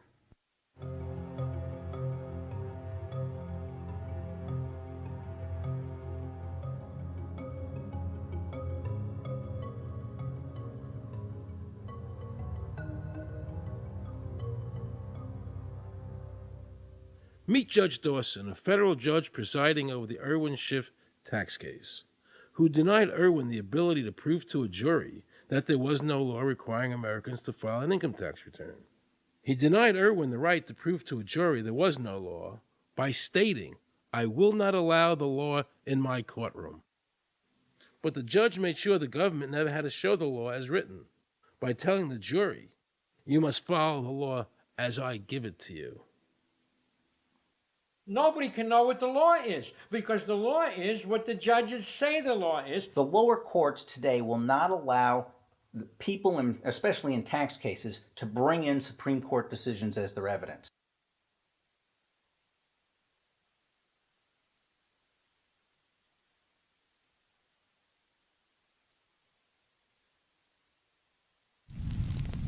Here we have a federal judge railroading an American citizen by saying Supreme Court decisions are irrelevant.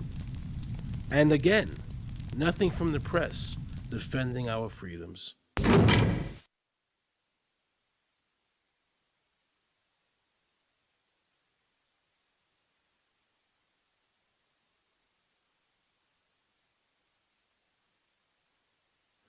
So if you ever find yourself as a juror on a tax case, be sure to ask the judge to show you the statute written by Congress that allows the government to tax the wages of the American people. If the judge can't show you the law, then how can you possibly, in good conscience, convict someone and destroy their life?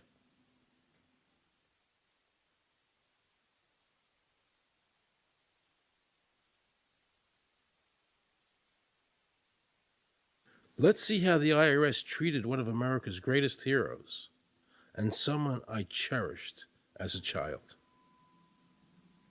Joe Louis was an American icon. Victorious in his first 27 fights, the Brown Bomber quickly rose to heavyweight champion of the world.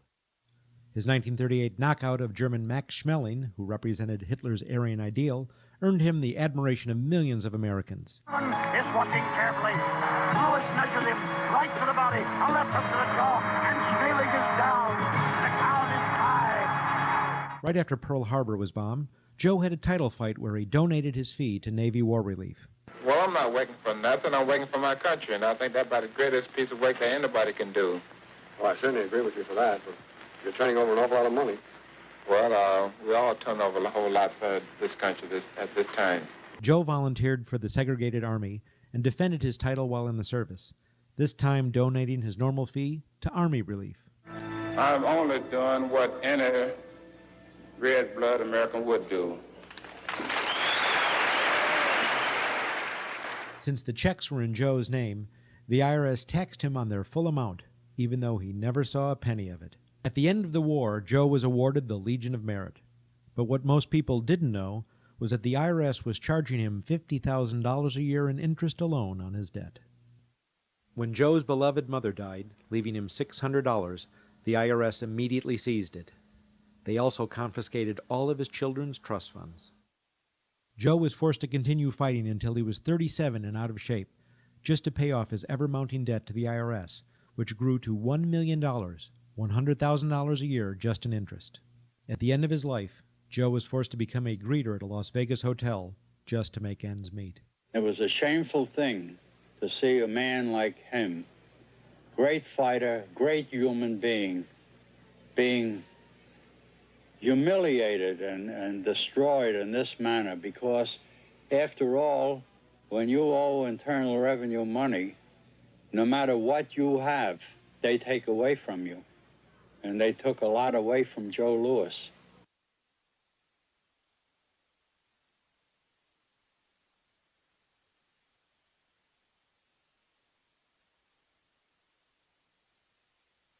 I made a decision to drive to Virginia Beach from Washington because I had heard stories about two law-abiding families who had been brutalized by the IRS.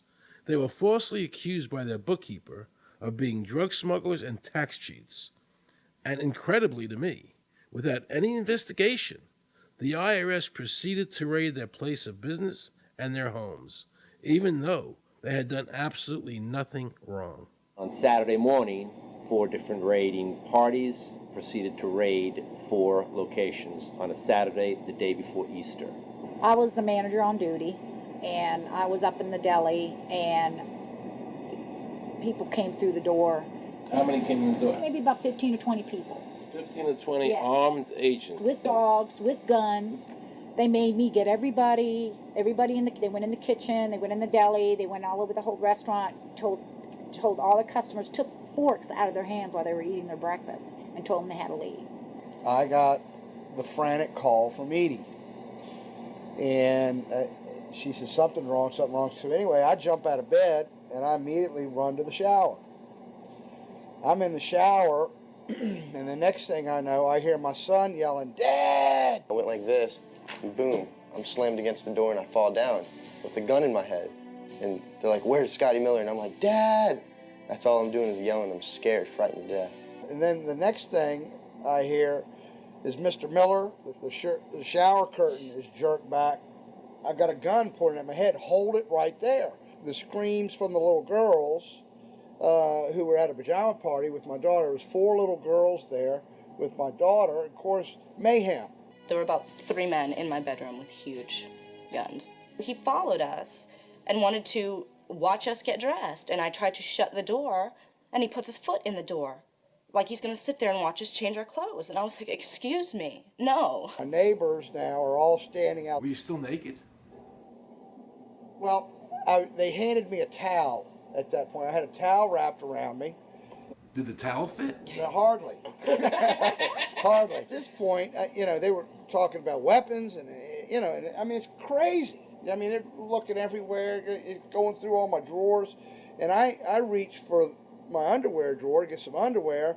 They said, "Don't touch anything, boom." They're locking their guns up. They said, "Hold it right there. Don't move around. Don't move. And I'm going, whoa.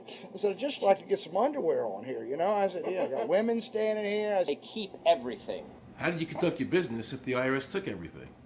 We had to do it out of a shoebox so we could keep going because we requested these things, and I'm told that the government's really not, once they do raid and so forth, they're supposed to at least let you, until you're charged with something, continue your business. This wasn't the case. They kept everything. So you were never even charged? Absolutely not. Charged with what? And when you speak IRS, the whole world shrivels up.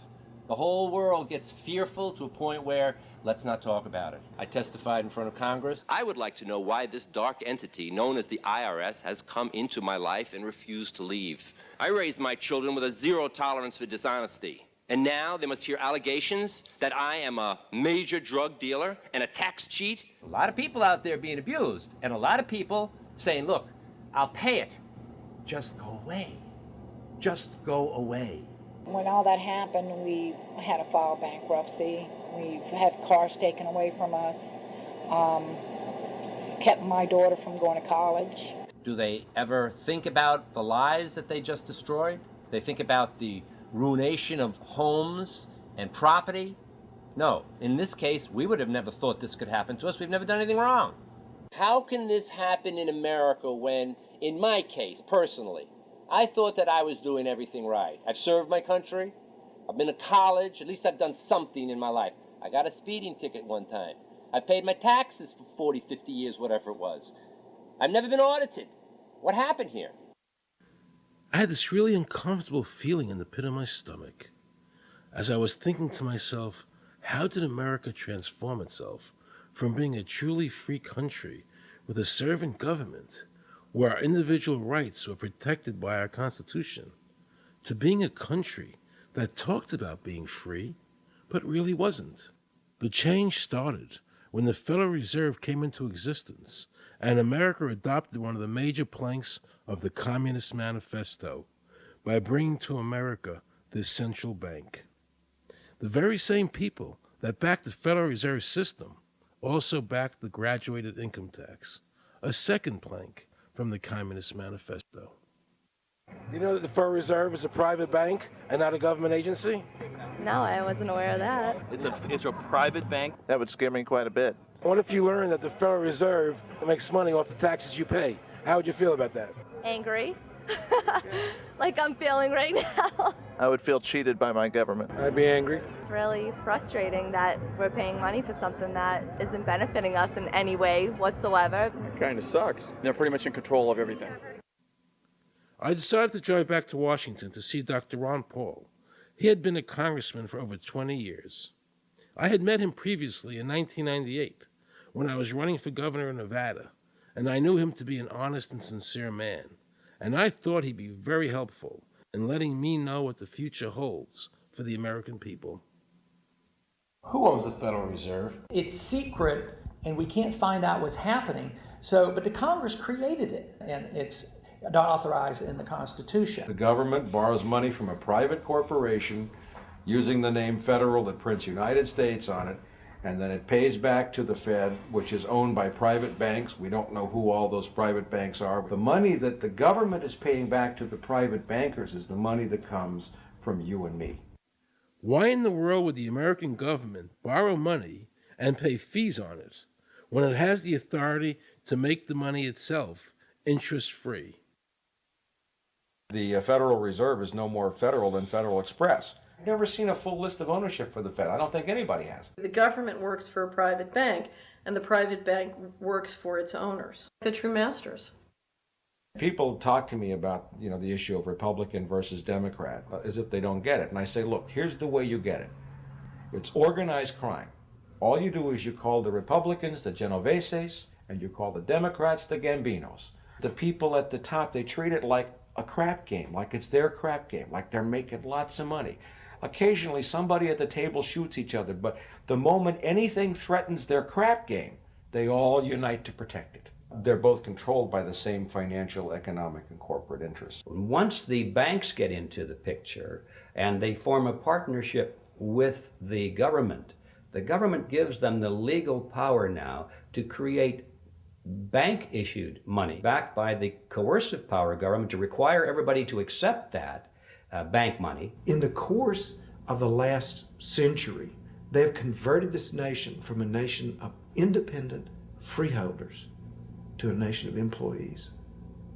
And they're just one step away from being serfs. Most people spend the great bulk of their money for taxes, interest, and inflation. And all of that money goes to these two groups that comprise the cartel and their partner, the federal government. It's not a coincidence. So if Congress used its legal authority to shut down the Federal Reserve System, the American people would be much better off. Government should create, issue, and circulate all the currency. Creating and issuing money is the supreme prerogative of government and its greatest creative opportunity.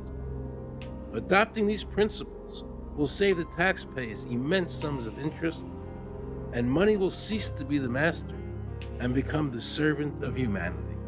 Abraham Lincoln. Young people today are conditioned practically from the cradle on up to think that credit is a wonderful thing. You don't want to damage your credit. You want to do what you can so that you can go to the bank and get a good loan. There are no people who own their own property, who own their own houses, who own their own business, who finance their own business. They're only debtors. The average young person today has no concept that he's being drawn into a web, a trap. Like he's in the feudalist system, only he's going to like it. He's going to think, this is wonderful. I got my new red Corvette, and I'm in debt for the rest of my life, but I'm looking good. A decision was made. Let's get all the debt up, let's move the jobs abroad, and instead of re-engineering your skills, we're going to dumb down America, and so the middle class will disappear. Really what most of the people in this country have become is food for the debt machine. When a person borrows money, it puts a noose around their neck and makes them servant to the lender, which is exactly what the Federal Reserve System is designed to do.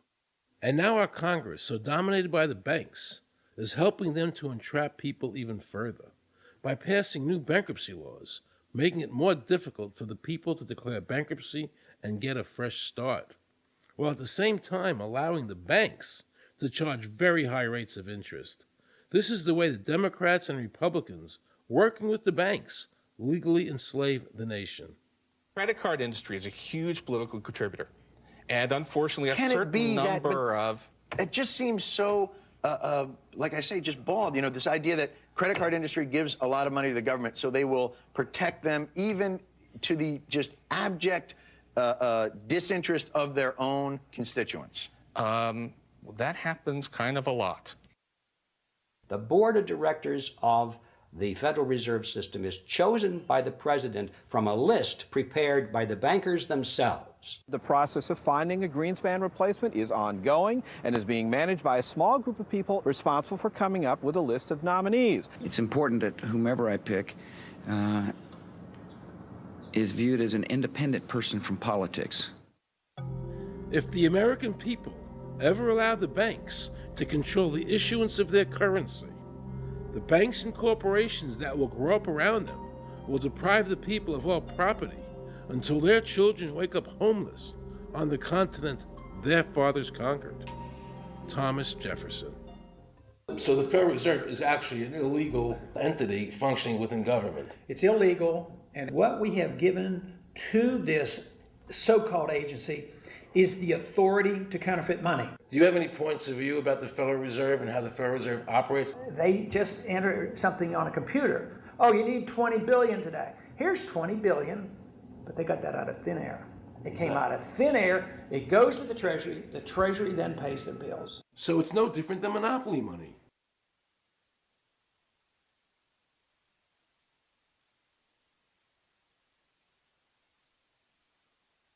The cost of living is so high today because the Federal Reserve and the federal government have destroyed the purchasing power of the dollar. The dollar today is actually worth about 4 cents, despite the fact that the government, the Federal Reserve, and the media keep telling us that they're protecting the value of the dollar. This is a lie. All countries who have ever attempted to create money on thin air, the currency is eventually destroyed. Why did we give a monopoly of creating money out of thin air to a private corporation? The result is exactly the same as if someone were picking your pocket every year, because that's exactly what they're doing. Originally, paper was a receipt which is used as evidence that the money exists. Over the years, of course, the government has disconnected the paper from the actual tangible substance, which is money. So now we have a piece of paper which is evidence of nothing. In the past, people were able to take their receipts, the paper, to the bank and get the real money, the gold, in exchange for the receipt. This limited the amount of money that could be printed, thereby protecting the purchasing power of your savings. You don't have to worry. That's good, because I work 3 jobs and I feel like I contribute. You work 3 jobs. 3 jobs, yes. Uniquely American, isn't it? I mean, that is fantastic. In the absence of the gold standard, there is no way to protect savings from confiscation through inflation. There is no safe store of value. Gold stands as a protector of property rights. Alan Greenspan, before he went to work for the Federal Reserve System. Now Alan Greenspan and the other central bankers want you to believe that the receipt, the paper, is the real money. This is nothing more than sleight of hand. It's a magician's trick. Because for them to maintain control over the government and the people, they have to convince you that this paper is really money, because that is the essence of their power and our powerlessness to maintain control over our own government.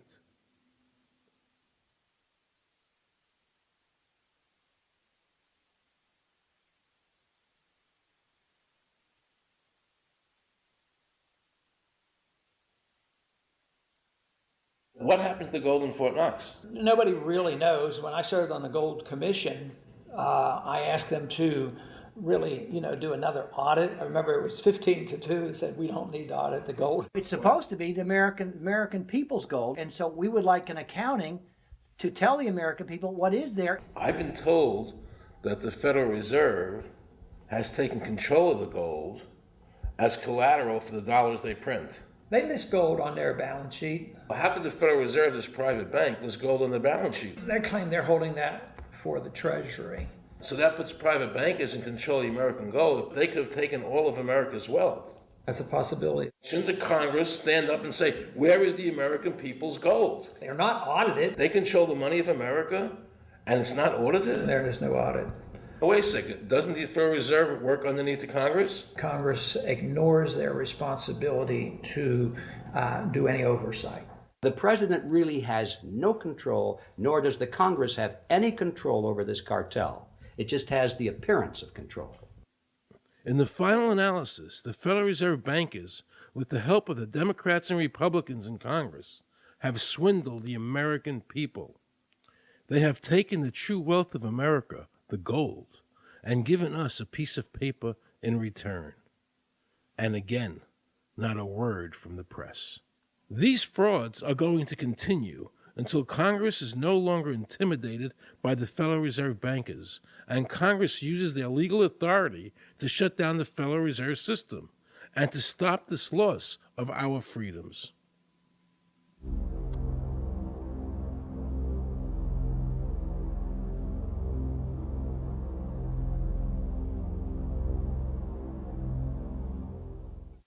Is there a law that requires people to file a 1040?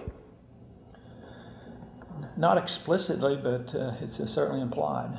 Well, implied by force. Yeah. But is there a law? I can't cite a law, no, I cannot. But, if they think it's the law and they have all the guns, it's an authoritarian approach. Well, yeah, but that's authoritarianism. Yeah. That's not a country run by law. Do you think America is going deeper and deeper into becoming a police state? And if so, in what ways do you see that as a congressman? Yeah, I think we're moving in that direction because there's not much we can do without permission.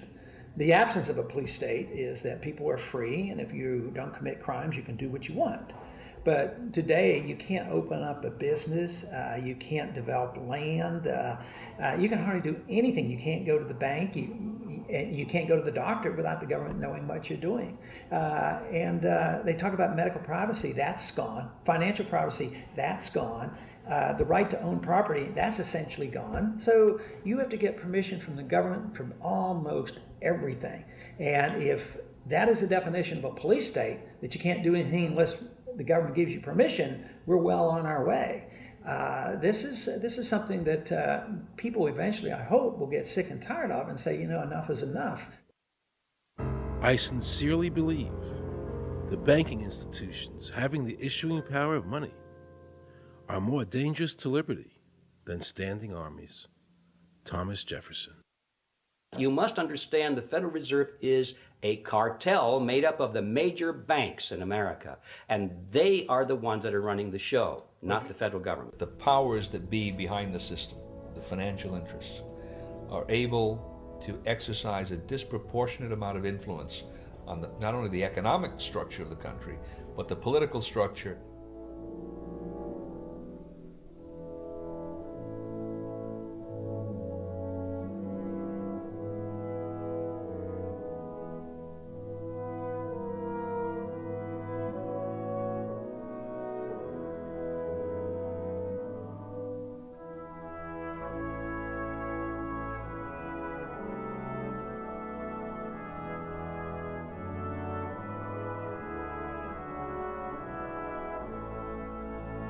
This would be like the ultimate reaching of government into our personal health lives, which would be unbelievable. And not even our government, some, bureaucratic, diffuse, multinational, secretive government.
just want to assure the American people that, one, I've got the authority to do this. American people expect us to protect them and protect their civil liberties. I'm going to do that. Preserve, protect, and defend the Constitution of the United States. The Constitution of the United States. So help me God. So help me God. So help me God.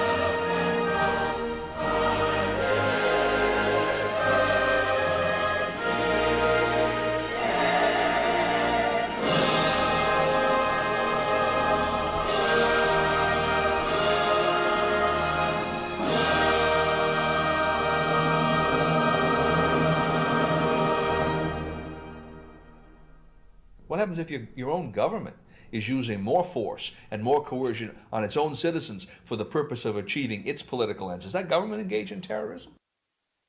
Now let's watch the government add insult to injury to the people of New Orleans. No one will be able to be armed. We will take all weapons. That happened today in this wealthy neighborhood where homeowners had armed themselves to protect their mansions. Residents were handcuffed on the ground. In the end, police took their weapons but let them stay in their homes.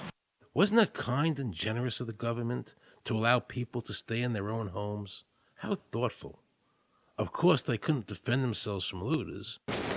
For many of the police and guard troops, it is an uncomfortable job to do this in an American city. You never expect to do this in your own country.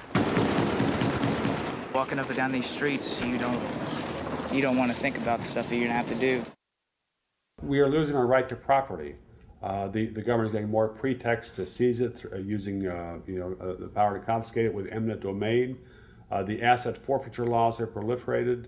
It's easier for the prosecutors to come in and make an accusation against you and confiscate your property even though they have no evidence that you've done anything wrong. Guilt or innocence doesn't really matter that much because it's very convenient for the government. Unfortunately, what is being sold to the American people today as Americanism, if you peel off the label, you find so much similarity to what we were fighting against when we were fighting communism and Nazism and fascism. The government's now putting a national ID card together and they want checkpoints. We will be carrying our papers, and they have recommended there'll be checkpoints throughout the country. Isn't that what Nazi Germany did that everybody in America was against? Checkpoints, proof.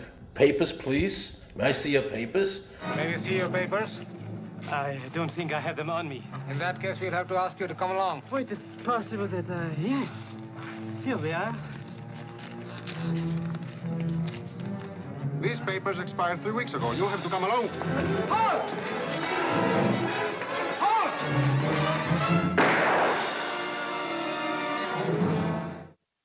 In the new legislation, the national ID card is in it. It takes 3 or 4 pages to describe, and it will be connected with our driver's licenses. The states will be instructed on exactly what they have to do. Social security numbers will be used. Some type of a physical proof, such as fingerprints or retinal prints, have to be on it.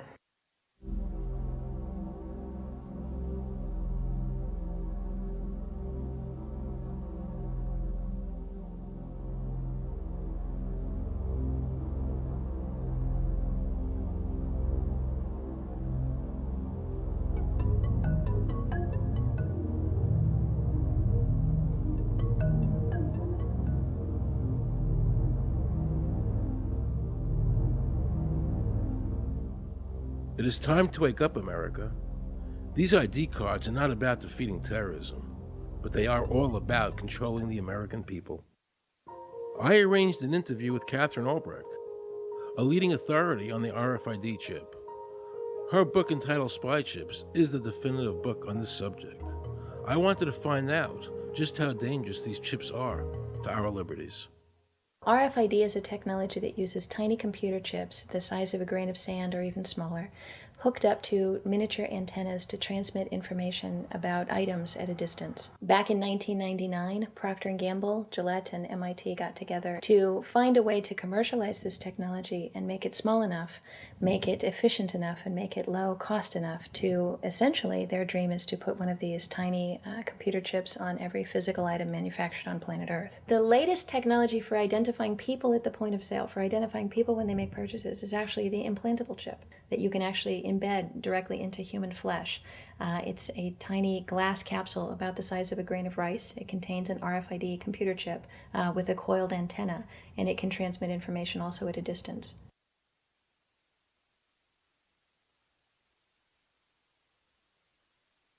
Can a microscopic tag be implanted in a person's body to track his every movement? There's actual discussion about that. You will rule on that, mark my words, before your tenure is over. Homeland Security folks, the Department of Defense and others have expressed an interest in being able to more closely monitor the U.S. populace. And one way to do that, of course, would be being able to determine who buys what and where they take those things.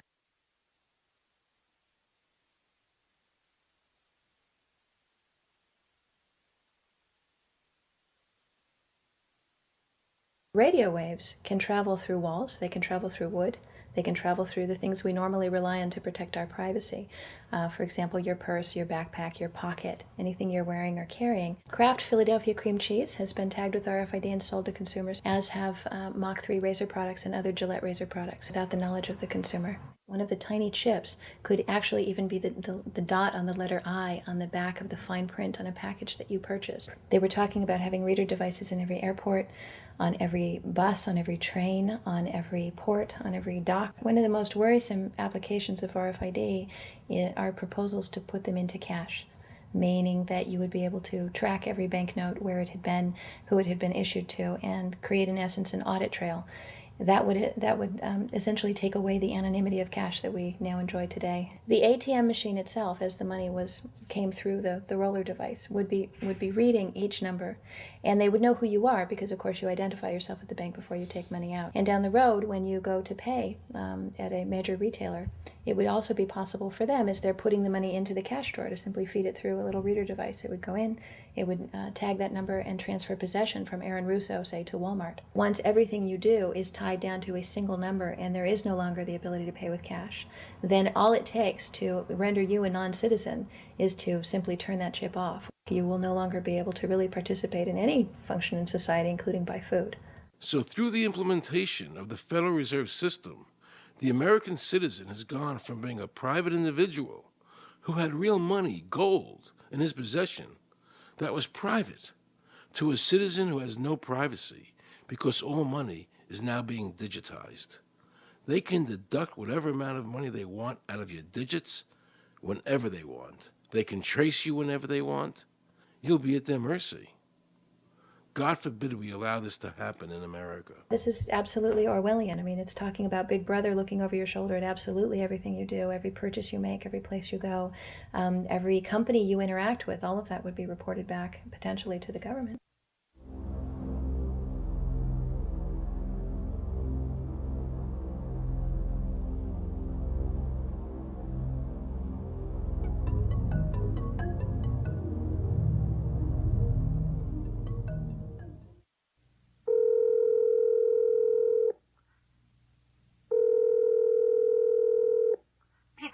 Guaranteed hot in 30 minutes or it's free. This is Mary. May I take your order? Hi, Mary.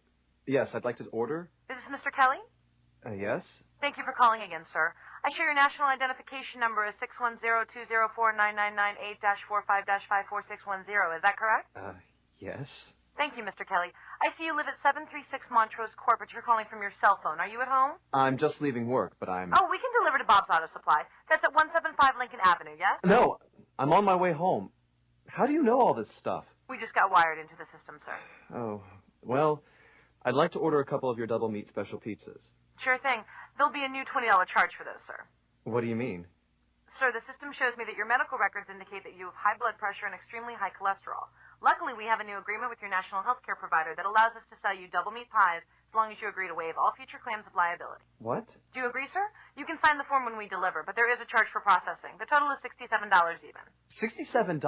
Well, that includes the delivery surcharge of $15 to cover the added risk to our driver of traveling through an orange zone. I live in an orange zone? Now you do. Looks like there was another robbery on Montrose yesterday. You could save $48 if you ordered our special Sprout Submarine Combo and picked it up yourself. Comes with tofu sticks. Those are very tasty, sir. Good value, too. But I want double meat. Well, I'm sure you can afford the $67 then. You just bought those tickets to Hawaii. They weren't cheap, eh? Oh, but I see you checked out the budget beach bum at the library last week. Up to you, sir. All right. I'll get the Sprout subs. Good choice, sir. Gotta watch that waist if you're hitting the beach, eh? 42 inches. Wow. Man, I'd say tofu and sprouts is like required. That's how much? Just between you and me, there's a $3 off coupon in this month's Total Men's Fitness magazine. Your wife Betty subscribes to that, right? Anyhow, clip that and it's $19.99 even. Whoa, looks like you maxed out on all your credit cards. Bring cash, okay? Have we become so controlled and so ignorant about our rights that big institutions and big government can do whatever they want with us, even without our approval? I knew for certain the Founding Fathers would resist to the death what is happening in America today. And I, for one, will not accept a national ID card. And if nobody accepts a national ID card, and nobody can board a plane without one, then let the airlines go bankrupt. And if you can't open a bank account in a big money center bank, then open an account in a small local bank. And if we can't walk into a federal building, I personally would consider that a blessing. Don't allow these institutions to dictate to us how we conduct our lives. This is America, and we have free choice. We the people have all the power, not the government. Government gets its power from us, not the other way around.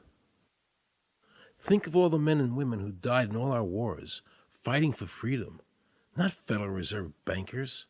Do you think they sacrificed their lives so that Americans can be chipped like a dog? So we could all have a homing device inside us? No. This ID card is the last step before they implant us. And that's precisely the reason nobody should accept one. And you know what they're going to do? They're going to call on the propaganda machine, the media, and try and sell this as if it were in everybody's best interest. We're working on a product that we have called internally a PLD. PLD stands for Personal Locating Device, which is an implantable GPS for which our company owns a patent. The hybrid of the two of these products, being Digital Angel and Verichip, is what we call PLD. PLD should be in prototype form by the end of this year, by December of 2002, and we are already working with the Food and Drug Administration as well as legislative agencies with these products and ultimately with the PLD.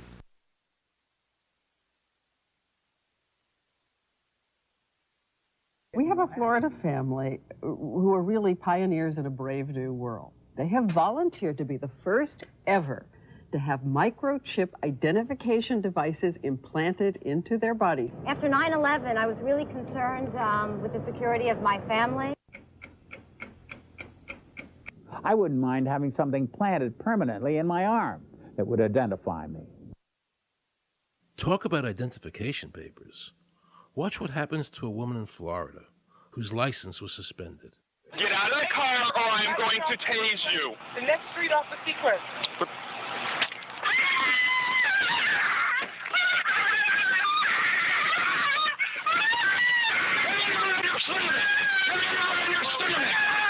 On your stomach. Do it now. Put your hands behind your back. Do it now.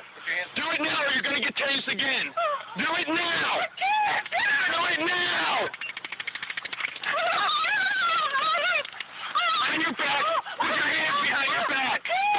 Put your hands behind your back. I can't. Sure you can. Come here. Ow, ow, ow. Oh, got it. You got blood on her. Oh, my God.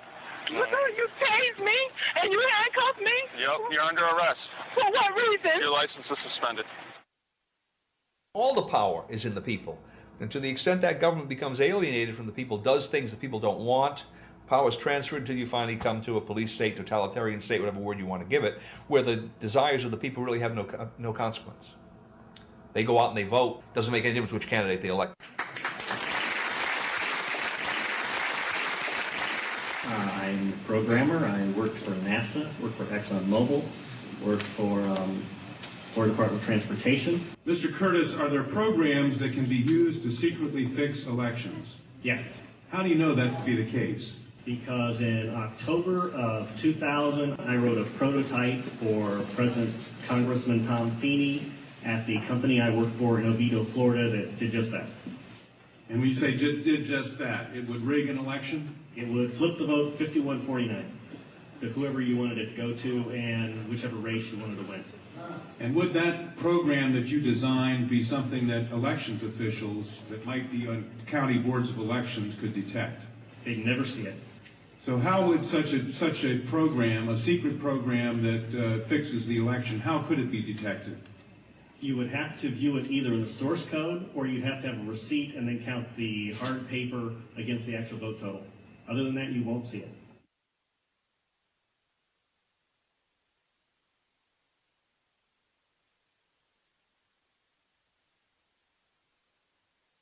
Given the availability of such vote rigging software and the testimony that has been given under oath of substantial statistical anomalies and gross differences between exit polling data and the actual tabulated results, do you have an opinion whether or not the Ohio election, presidential election, was hacked? Yes, I would say it was. So in other words, there's absolutely no assurance whatsoever in anything with regard to these machines? Absolutely none.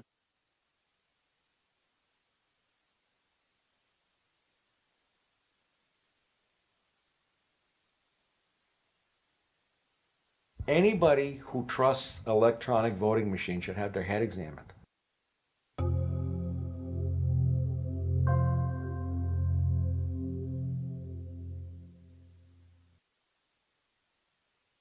Many of the voting machine companies are owned and operated by foreign agencies.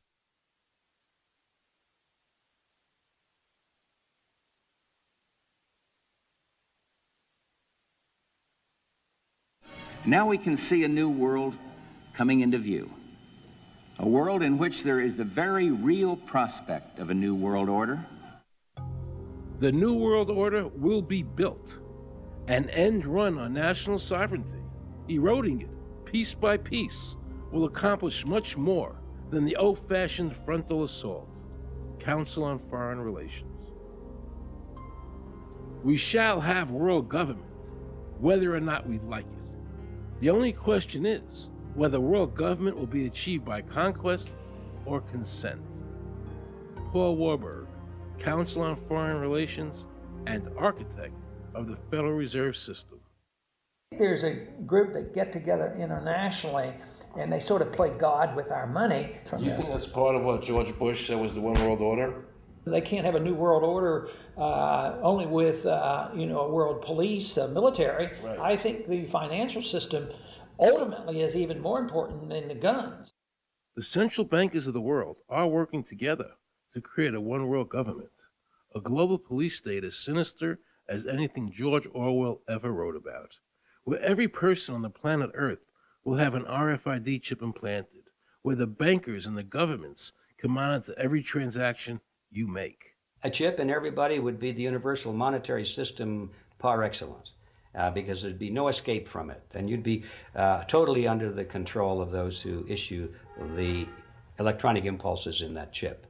Their strategies are being accomplished through the World Trade Organization, the International Monetary Fund, and the Bank for International Settlements, which is the central bank for all the central banks of the world. Most people don't have a clue that these unelected private bankers actually control the governments of the world. They have financed and profited from every war since World War I without concern for humanity. The war in Iraq is an attempt by the Federal Reserve and their partner, the Bank of England, to control the Middle East and to make it a part of the New World Order. To defend the New World Order, U.S. soldiers will have to kill and die. Arthur Schlesinger, Counselor on Foreign Relations. Military men are just dumb, stupid animals to be used as pawns in foreign policy. Henry Kissinger, Council on Foreign Relations.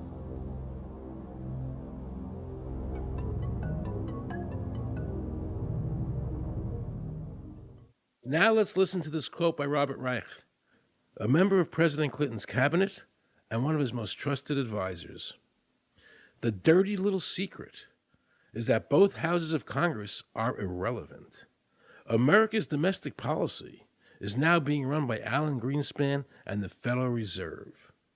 America's foreign policy is now being run by the International Monetary Fund. When the president decides to go to war, he no longer needs a declaration of war from Congress. Dr. Carol Quigley, professor from Georgetown University, who was also President Clinton's mentor, said in his book, Tragedy and Hope, the powers of financial capitalism had a far-reaching aim, nothing less than to create a world system of financial control in private hands, able to dominate the political system of each country and the economy of the world as a whole. And then President Clinton's Deputy Secretary of State, Strobe Talbot, said, in the next century, nations as we know it will be obsolete. All states will recognize a single global authority. All these supposed free trade agreements, NAFTA, GATT, CAFTA, are truly nothing more than the governments of the world and the central banks working together to create a one-world government. They are not free trade. These treaties are government-managed trade, and they are destroying the American worker. Through these treaties, the bankers are actually beginning to control the laws of the world. The fact is that this relationship between the bankers, the government, and the huge multinational corporations is the very reason why the government no longer enforces its immigration laws. The bankers want a one-world government without borders, and the American government is obeying them. If the government was so worried about terrorism, why are they leaving the borders open? But at the same time, telling American citizens they need an ID card with an RFID chip.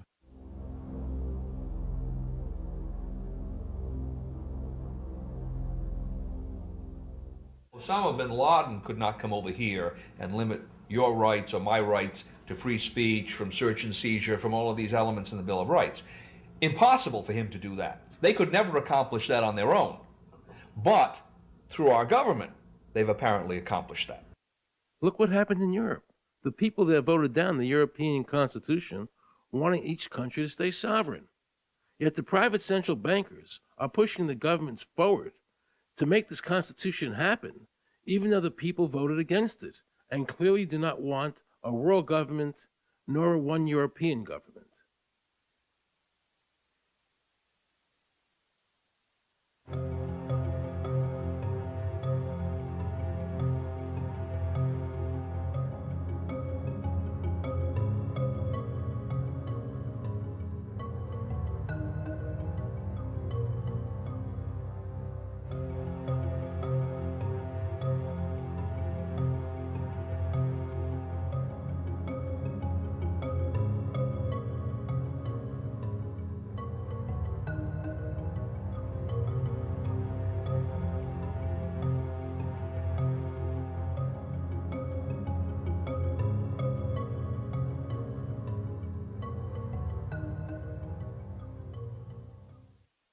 Now pay close attention to this quote by David Rockefeller, and you'll understand what is happening in the world today and where the American people are heading as a nation.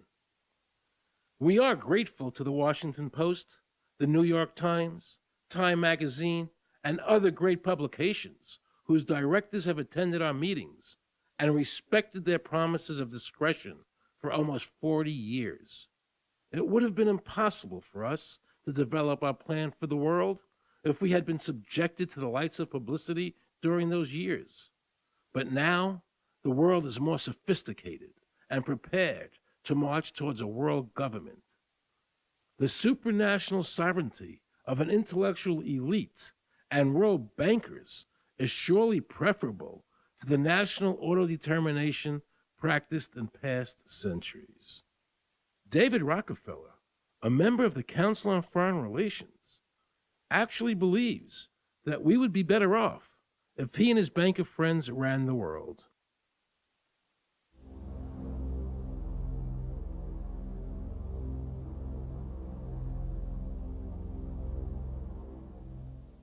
Benito Mussolini had a great quote about fascism. He said that fascism should be called corporatism more properly because it's the perfect merger of power between the corporation and the state.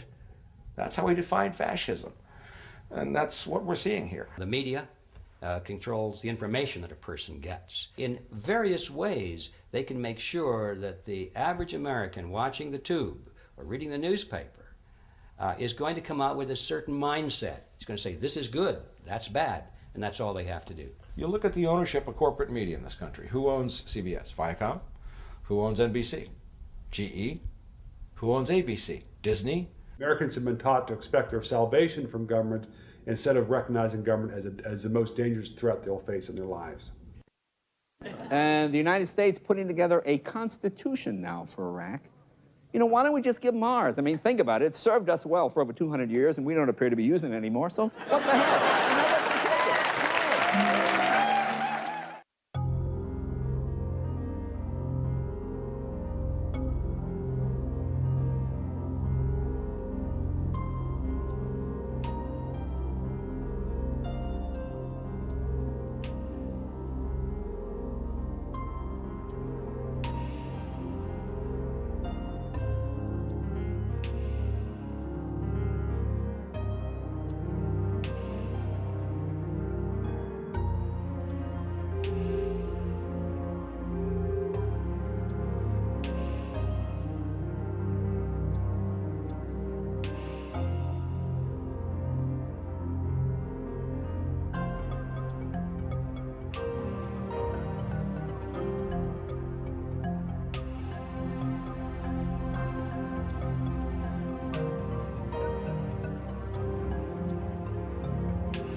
I think that the ultimate choice that's being presented to mankind is that it's time to either evolve or perish.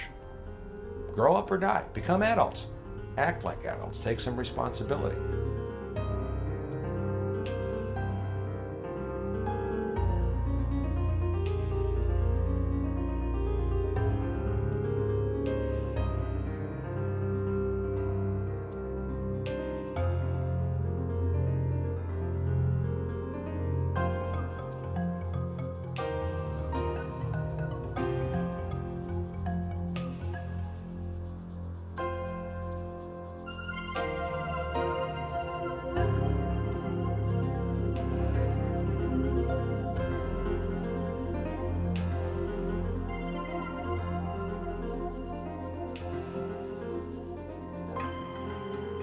I like the old idea where you could do what you thought you could do and what you wanted to do as long as you didn't hurt other people.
You rolling? What happened on 9/11 is a phony, you know, and we've never learned the truth about 9/11. The whole agenda is to create a one world government where everybody has an RFID chip implanted in them. All money is to be in those chips. And this is given me straight from Rockefeller himself. This is what they want to accomplish. Aaron, what do you think women's liberation was about? We, the Rockefellers, funded that. We funded women's lib.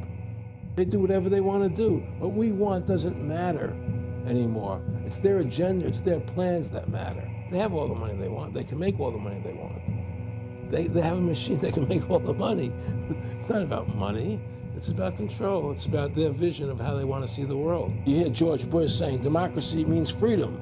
No, Democracy equals New World Order. I believe God put me on this earth to be the best person I could be, and put everybody on this earth to be the best they can be. You have to stand up for what's right in life. And unless you do that, you're nothing.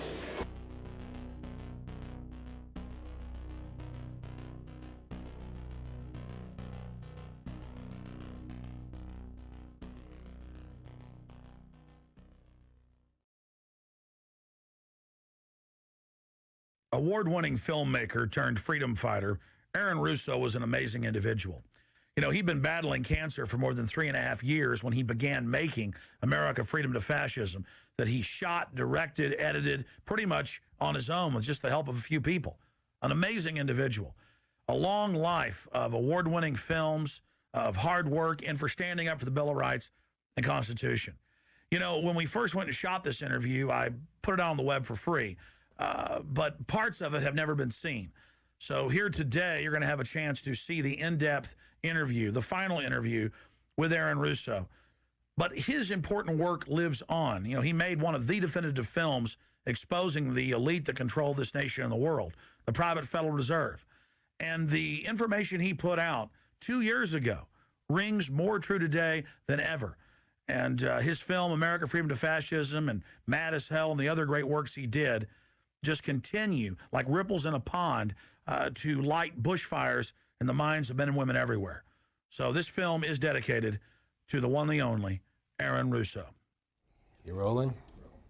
I'm honored to be interviewed by Alex Jones, a truth seeker, fighting for justice in America. Now he's charming me. He's getting me all smiley.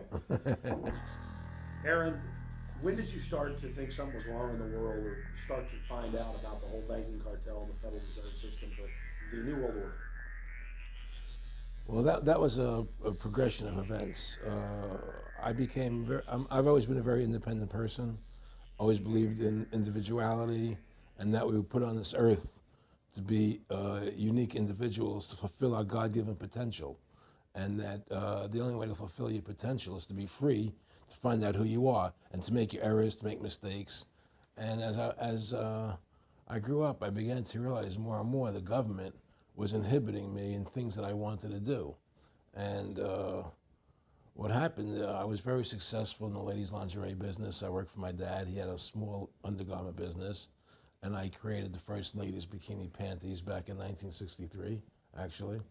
And then I opened up a nightclub in Chicago called the Electric Theater that opened up the day Martin Luther King was assassinated. All right, and so the city of Chicago was in flames the day my club opened, and nobody came out to the club. And well, what happened was that that was the year of the Democratic Convention in Chicago in '68. And so my club became a hangout for the hippies, you know, and because they wanted to go to Chicago and protest what was going on. And I was having a concert at my club one night to raise money. And the police raided the nightclub, my club, for no reason at all. And I was standing outside in my office overlooking the street, and I saw all these paddy wagons pulling up in front of my club. And I was a 24-year-old kid. You know, I had no experience at all, really. So what are these paddy wagons doing here? And then I saw all these cops getting out of the paddy wagons coming into my club. I said, oh my God, they're raiding me. And so I ran down to the stage, and I got on the stage, and I stopped the band from playing, and I said to the people in the audience, we're being raided, you know, so sit down on the floor, cooperate, you know, and pull out your identification and cooperate with the police. And as I said that, two of the cops from behind threw me onto the floor and grabbed me and started dragging me out of the club. I'm going, you know, victory, victory, you know, I'm playing it for all it was worth at the time. I was a kid, and then I saw the fire department there, and the fire department was dumping garbage cans, the garbage all over the floor. And I thought to myself, well, why are they doing that? You know, very quickly as they were dragging me out. And I didn't quite understand it. So they threw me into the paddy wagon. As I got into the paddy wagon, one of the cops grabbed my testicles from behind and squeezed, and I went into the paddy wagon in gigantic pain. And the next person that came into the paddy wagon, the cop, as he was stepping in, the cops took the billy club, smashed him on the head with it, and just split his skull, you know, for no reason. I mean, there was nothing wrong. So that was kind of your wake-up. That was my awakening. Like, what is going on? I thought this was America. So I initially blamed it on Chicago and made a daily thing. It was Chicago. And anyway, it was the headlines of the newspapers the next day. You know, there was my picture in the newspapers, the headlines, electric theater short-circuited, it was raided. And in the article, they went ahead and they said that the reason they raided the club was because the fire department came there and saw it was messy, full of garbage, and the hippies started attacking them, which was totally not true. Those dirty hippies? It was totally false. You know, it was a complete fabrication. So they ran a false flag on you. They framed you. Yeah, of course. You know, and I was in shock. I said, people lie like that? People actually do these things? I couldn't believe it. You know, it was an awakening to me. And I went on television. I told people on television that they lied. Nobody cared. Nobody cared what the truth was. You know, it was shocking to me. And then a week or 2 weeks later, I forget exactly what it was, two cops come to see me, a lieutenant and a sergeant, a captain and a sergeant. And they said, Mr. Russo, we're sorry if you got hurt that night at the club in the raid, but we're here to tell you that if you want to keep the club open, it's going to take $2,000 a month, and we're going to come see you once a month. And whenever we have to raid you, we're going to call you, you know, and we'll let you know we're going to come in tonight and raid you. This was mafia. Well, the police mafia, you know. And actually, it was actually more interesting that they said, listen, there's the A plan, there's the B plan, and there's the super deluxe plan. And this one, of course, each one will cost you that much money a month. Which one do you want? What was the super deluxe? That's the one I took. That was a $2,000 a month plan. And I took that plan, and I paid them $2,000 a month, and they left me alone. And whenever they were going to raid the club, they would come there, we're going to have a phony raid tonight, you know, just to look good for the people in the neighborhood, you know. So that was your first big education? That was my education into corruption in government, you know, but I really thought that was basically Chicago. I didn't realize it was the whole country was like that. And so that was my wake-up call, that people lie and cheat and steal. And I thought everybody was always honest and nice and decent, and I had no idea about any of these things. Well, what happened with me was that they finally one day they came to me and they said, look, we can't take your money anymore. I said, why, what's up? What's going on? I said, we have to close your club. There's elections coming, and the aldermen in the neighborhood don't want you open anymore. So we can't take your money. So I had to go to court and fight them, and they were trying to close the club. And then one night there was a fire, and the club never reopened again. The club just closed, and that was the end of the club. And they burned me down. And that was the end of my experience. And then I moved back to New York, where I met Bette Midler, and I ran into her at a little nightclub she was playing called The Improv, and I thought she was fabulous. And through a series of events, I began managing her. And as soon as I started managing her, her career took off like a rocket. You know, it was just fortuitous, I guess. And we became very, very successful. And through managing Bette, I started producing shows on Broadway where I won the Tony, and I produced a television show where I won the Emmy with Dustin Hoffman and Bette, you know, and then I produced The Rose for her, where she got Academy Award nominations. And then that led me to producing Trading Places, which everybody knows, you know. I think it's the best Eddie Murphy movie. Well, it's a good one. I don't know if it's the best, but it's a really good one. And I'm very proud I made that movie. And so in my mind, I feel as if I've made a classic comedy in Trading Places, a classic musical in The Rose, and a classic documentary in Freedom to Fascism. You know, so I'm very proud of my work that I've done as a filmmaker.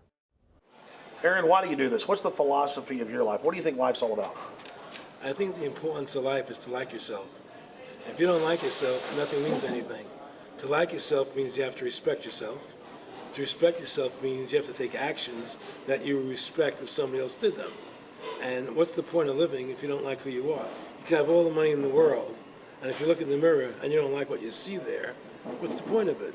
So to me, the most important thing is that I like who I am, and that I take actions that I would respect if somebody else did them. That you live a life of character, honesty, truthfulness, and I believe that a person has the ability to mold their character like a sculptor can mold a piece of clay. You know, there's an old saying, the leopard never changes its spots. I don't believe that. I believe people have the total ability to mold their character into what they choose to be in their life, what their ideals are. And that's what I try to do with my life. I am not the same person today I was as I was 30 years ago. I've changed a lot because I wanted to be something better than what I was before. And my philosophy is that you have to like yourself, you have to be a decent person with character and integrity and honor. And that's what's important. Back in the late 80s, I was a pretty big silver trader and gold trader. And I don't think I've ever told this story on tape before. I was a pretty big silver and gold trader. And I always paid my taxes, and I took what was a legal tax deduction on my silver trades. And a few years later, I think it was 88 or 89 or something, the IRS claimed that what I did, and other people did as well, was now illegal. We couldn't do it anymore. But they made it retroactive. I said, what do you mean retroactive? It was legal then. I did what was legal. I said, yeah, but it's now we're making it illegal retroactively. And that's not good. So you owe us $600,000 or $800,000. For what? It was legal. How could you make something retroactive? Change the law backwards in time. It makes no sense. Well, we're doing it. And so everybody said they can't do that. So we went to court, a class action lawsuit. And the judge agreed with the IRS and said they could do it retroactively. And that's when I knew that there was something wrong in America with the IRS and the system here, you know. Aaron, you were telling me this story last night, and before you even finished saying, in the late 80s, the tax law, I said retroactive. And I knew that because they literally ruined my dad, but he paid. He didn't know. He still thought this was America. And it was legal tax law, what you're supposed to do. They said retroactively you owe, and with not just retroactive, but they said you also have penalties and interest. That's right. So how do you have penalties and interest on something when they retroactively change the law? Well, first of all, they can't retroactively. How can you do anything retroactively? Penalties and interest are a farce. The whole thing, because they do whatever they want to do. And that's when I realized America is not America. It's not the land that I was taught it was.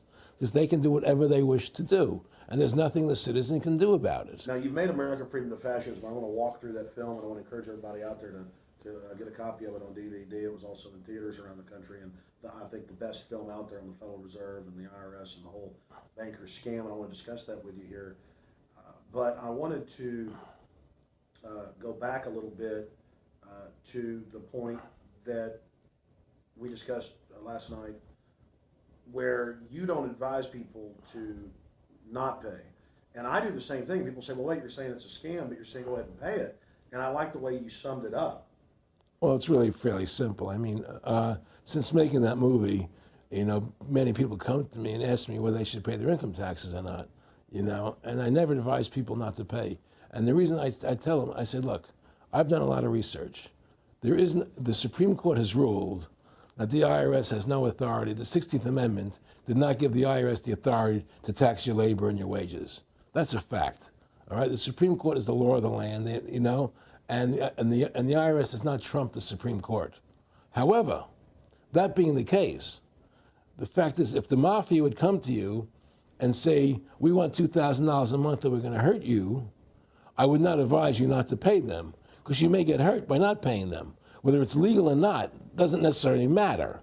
You're going to get hurt if you don't. It's the same thing with the IRS. They can hurt you. They can put you in jail. They can torture you. So if you don't pay them, you may get hurt. So I never advise people not to pay. You know, I tell people, yeah, pay your taxes. Look what happened to Congressman Hansen. Yeah, Congressman Hansen's a great example. Pay your taxes. But you know what? Shut down the Federal Reserve System, and eventually you won't have to pay those taxes anymore. See, the IRS is a symptom of the problem. The real problem is the banking industry and the bankers in this country. That's where the real problem lies. That's the root of our problem. Well, that's why we've lost America, okay? So yeah, pay your taxes, because if you don't pay them, you might get hurt. And I've heard all the arguments, you know, what tax protesters say and so on and so forth. And I don't call them tax protesters. I call them the tax honesty movement, because they're being honest, you know, at least. But the fact of the matter is, you're being forced, you're being compelled to pay it Because you're facing jail sentences, you're facing time, you're facing corruption of the courts if you don't pay, right? And so you pay it, because you just like you'd pay the mafia.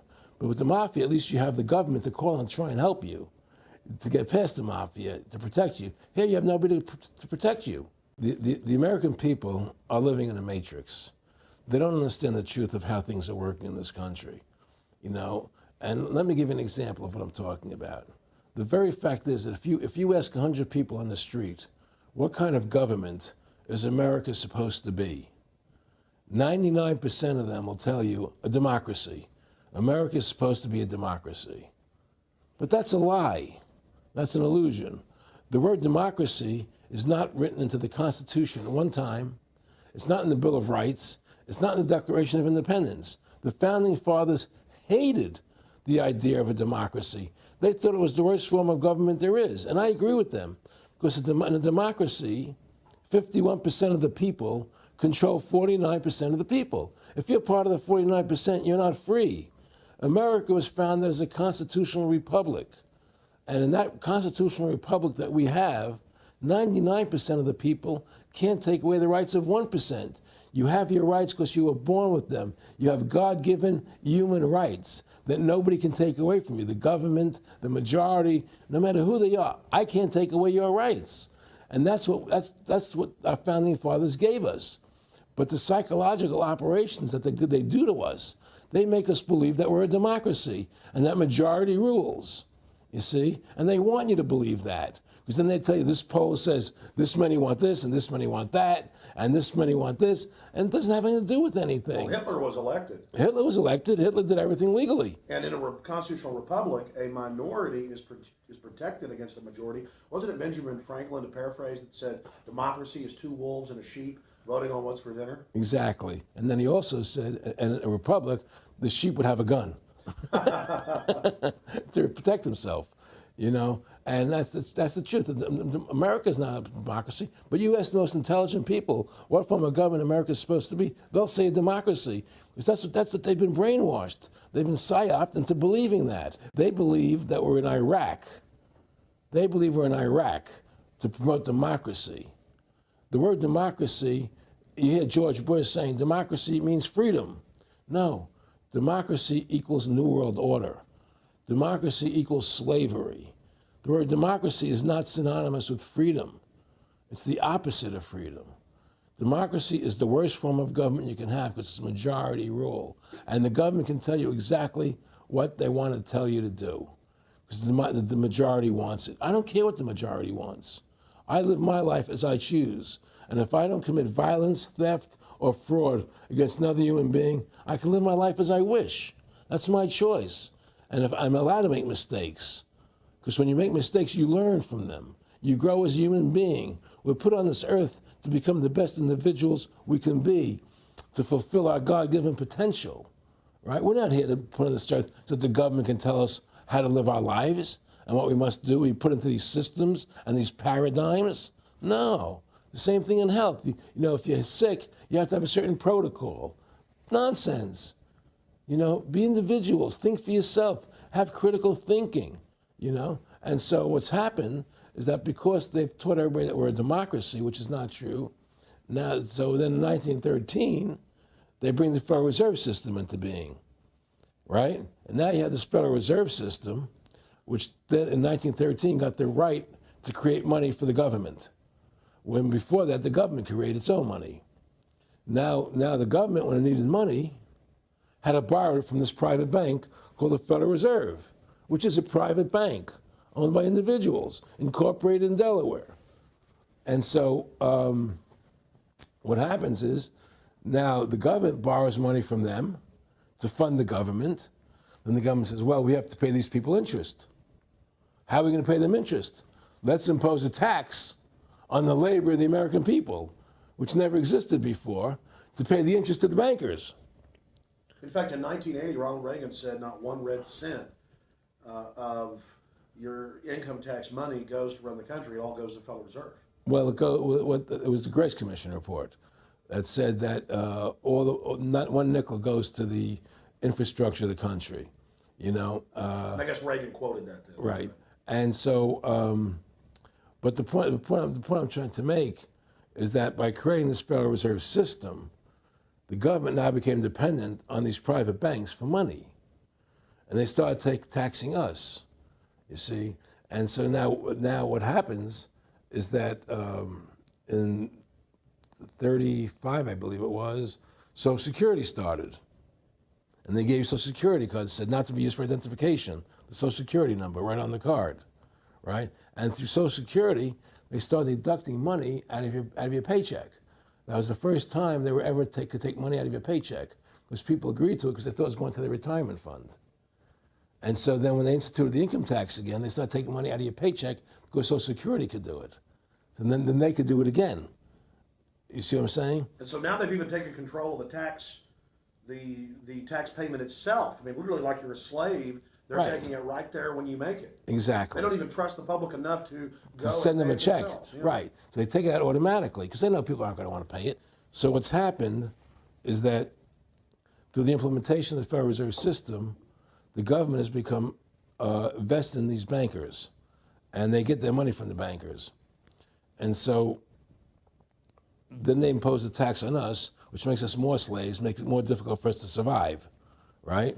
Giving them more profits. And now what's happened is that through the Federal Reserve System, the bankers have pretty much taken control of our government. It doesn't matter Republican and Democrat anymore, because they're both the same. Neither one of them are talking about shutting down the Federal Reserve System or stopping the payment of taxes, you know, or any of the big issues that face Americans, right? So I had a friend, Nick Rockefeller, okay, who was one of the Rockefeller family, and he, when I was running for governor in Nevada, he came to me, introduced himself to me through an attorney, and we became friends. We started talking about things, and I learned an awful lot from Mr. Rockefeller. And one of the things that we used to talk about was the ultimate plan of the banking industry, what they wanted to accomplish. And the goals of the banking industry, not just the Federal Reserve System, but the private banks in Germany and England, all over Italy, all over the world, they all work together. They're all central banks, and they're all part of the Communist Manifesto. You know, central banking is one of the major planks of the Communist Manifesto. We talk about America being a capitalistic country, but yet at the same time we have a central bank that plans everything for us, right? And the graduated income tax is another plank of the Communist Manifesto, right? So right there you have two major planks of the Communist Manifesto that have been brought in because of the Federal Reserve System, okay?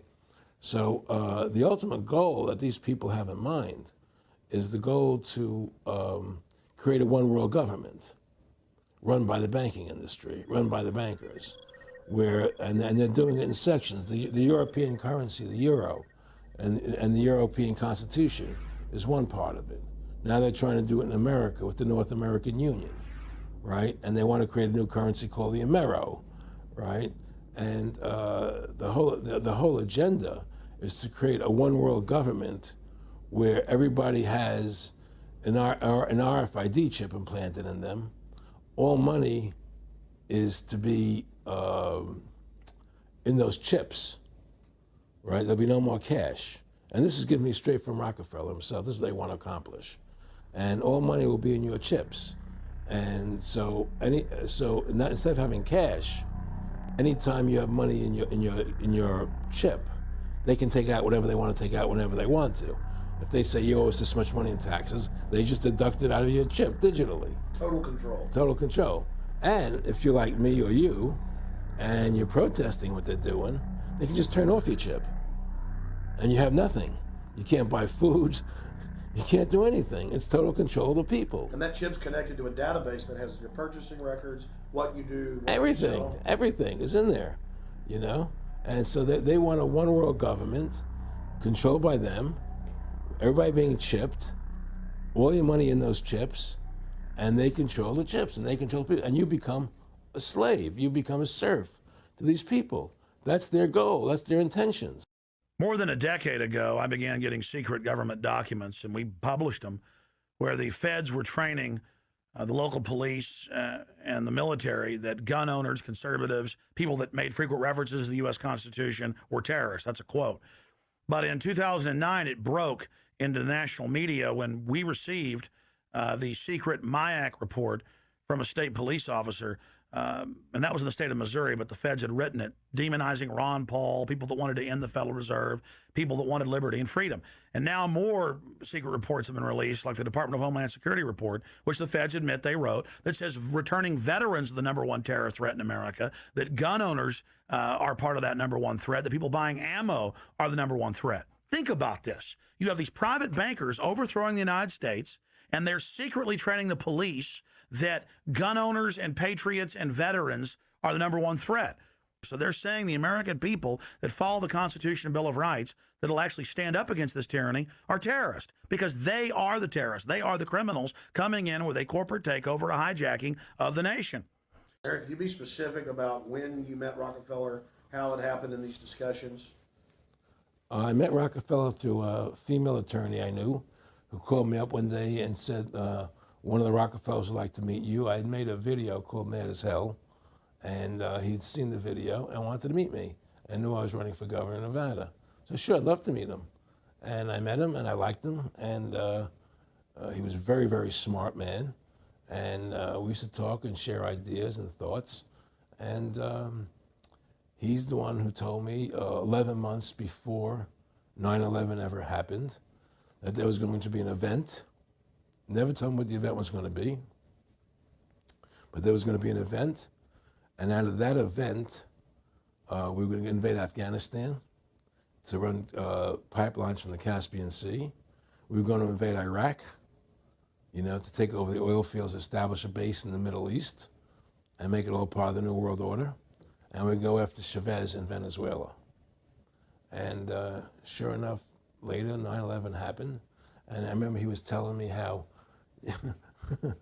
you're going to see soldiers looking in caves for people in Afghanistan, Pakistan, and all these places. And there's going to be this war on terror, which is no real enemy. And the whole thing is a giant hoax, but it's a way for the government to take over the American people. He told you it was going to be a hoax. Oh, yeah. Oh, yeah. There's no question. He says, there's going to be war on terror. And he's just laughing. There's no, who are we fighting? I mean, why do you think 9/11 happened and then nothing's happened since then? Do you think that our security is so great here that these people who pulled off 9/11, who were able to, can't knock down another plane? Come on, it's ridiculous. 9/11 was done by people in our own government and our own banking system to perpetuate the fear of the American people into subordinating themselves to anything the government wants them to do. That's what it's about, and to create this war, this endless war on terror. And that's why and that was the first lie. And the next lie was going into Iraq, to get Saddam Hussein out with his weapons of mass destruction. That was the next lie. Now, specifically, this was a little over 6 years ago? This was 11 months before 9/11. Yeah. And Nick Rockefeller, who's a lawyer, he's become your friend over the previous years, and he's saying to you that there's going to be this big event, and then out of that we're going to have a war on terror, and it's just going to go on and on. Right, an endless war on terror without any real enemy, that you can never define a winner. And did he say that it's going to be perfect because you can't define an enemy? It just goes on. Yeah, because you can't define a winner. There's no one to beat, so it goes on and on forever. And they can do whatever they want. They scared the hell out of the American public. Look, this whole war on terror is a fraud. It's a farce. It's very difficult to say it out loud because people are intimidated against saying it. Because if you say it, they want to make you into a nutcase. But the truth has to come out. That's why I'm doing this interview. The fact of the matter happens to be that the whole war on terror is a fraud. It's a farce. Yeah, there's a war going on in Iraq because we invaded Iraq. And people over there fighting, But the war on terror, it's a joke, And until we discover what really happened on 9/11 and who was responsible for 9/11, because that's where the war on terror emanates from. That's where it comes from. It was 9/11 that allowed this war on terror to begin. And until we get to the bottom root of 9/11, the truth of 9/11, we'll never know about the war on terror. Aaron, you said that he was, and I think it's important and I know this about the Rockefellers from Dr. Dennis Cuddy and many others who literally, you'll be 20 years old in a lunch line at college, and no, there's David Rockefeller. And here's here to, I mean, they're experts at recruiting and getting what they call players, and that clearly he was, I mean, I want to make it specific and just get you to reiterate what you said last night about you got 30% of the vote, you were having an effect, you made mad as hell, they knew that you'd started the Constitution Party, they knew that you were somebody who was taking action and getting things done, you'd already made some big films, had a lot of other successes, Right. So they were trying to recruit you, and didn't it come down to the point of, hey, we are here to recruit you, and don't worry, your chip's going to say, don't mess with us. You know, this guy's don't touch. Yeah, yes, that did happen. I was definitely being recruited, but it's more subtle than that. Well, in your words, just go through the process, and then what he said. Well, what it is remember, we were friends, and we used to go to my house a lot. We'd have dinner, we'd talk, and he'd tell me about business investments, how you get involved in, you know, or they would help me with this business investment or that business investment. And was I interested in joining the Council on Foreign Relations? You know, I would have to get a letter to join them, but was I interested in that? And, you know, just stuff, you know, leading you on. And I used to say to him that I never really did that because that wasn't where I was coming from. You know, as much as I like you, Nick, you know, your ways and my ways, we're on the opposite side of the fence. You know, I don't believe in enslaving people, you know, and he would come back with, oh, I do? Or? Well, it would be more like, you know. It's better for them. Well, it's more like, you know,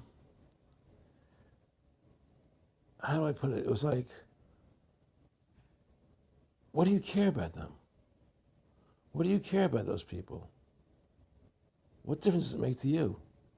Take care of your own life. Do the best you can for you and your family. What do the rest of the people mean to you? They don't mean anything to you. They're just serfs. They're just people. You know, it was just a lack of caring, you know, and that's just not who I was. It was just sort of like cold, you know. It was just like cold, you know. And I used to say to him, what's the point of all this? You have all the money in the world you need. You have all the power you need. What's the point?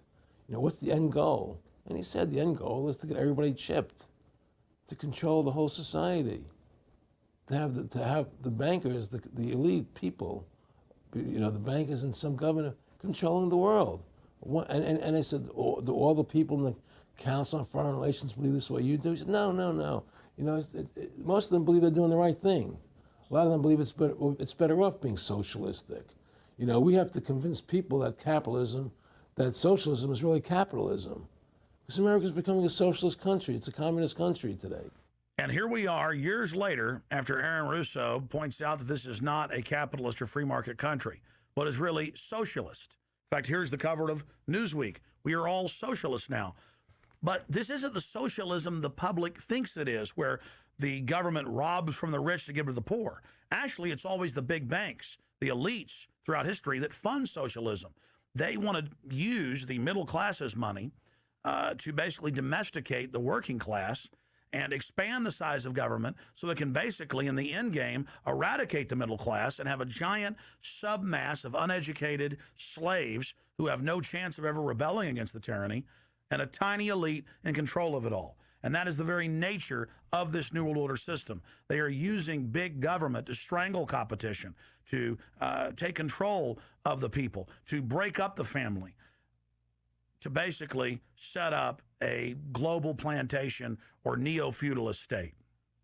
Well, one of the things they told me was that he was at the house one night, and we were talking, and he started laughing. He said, Aaron, what do you think women's liberation was about?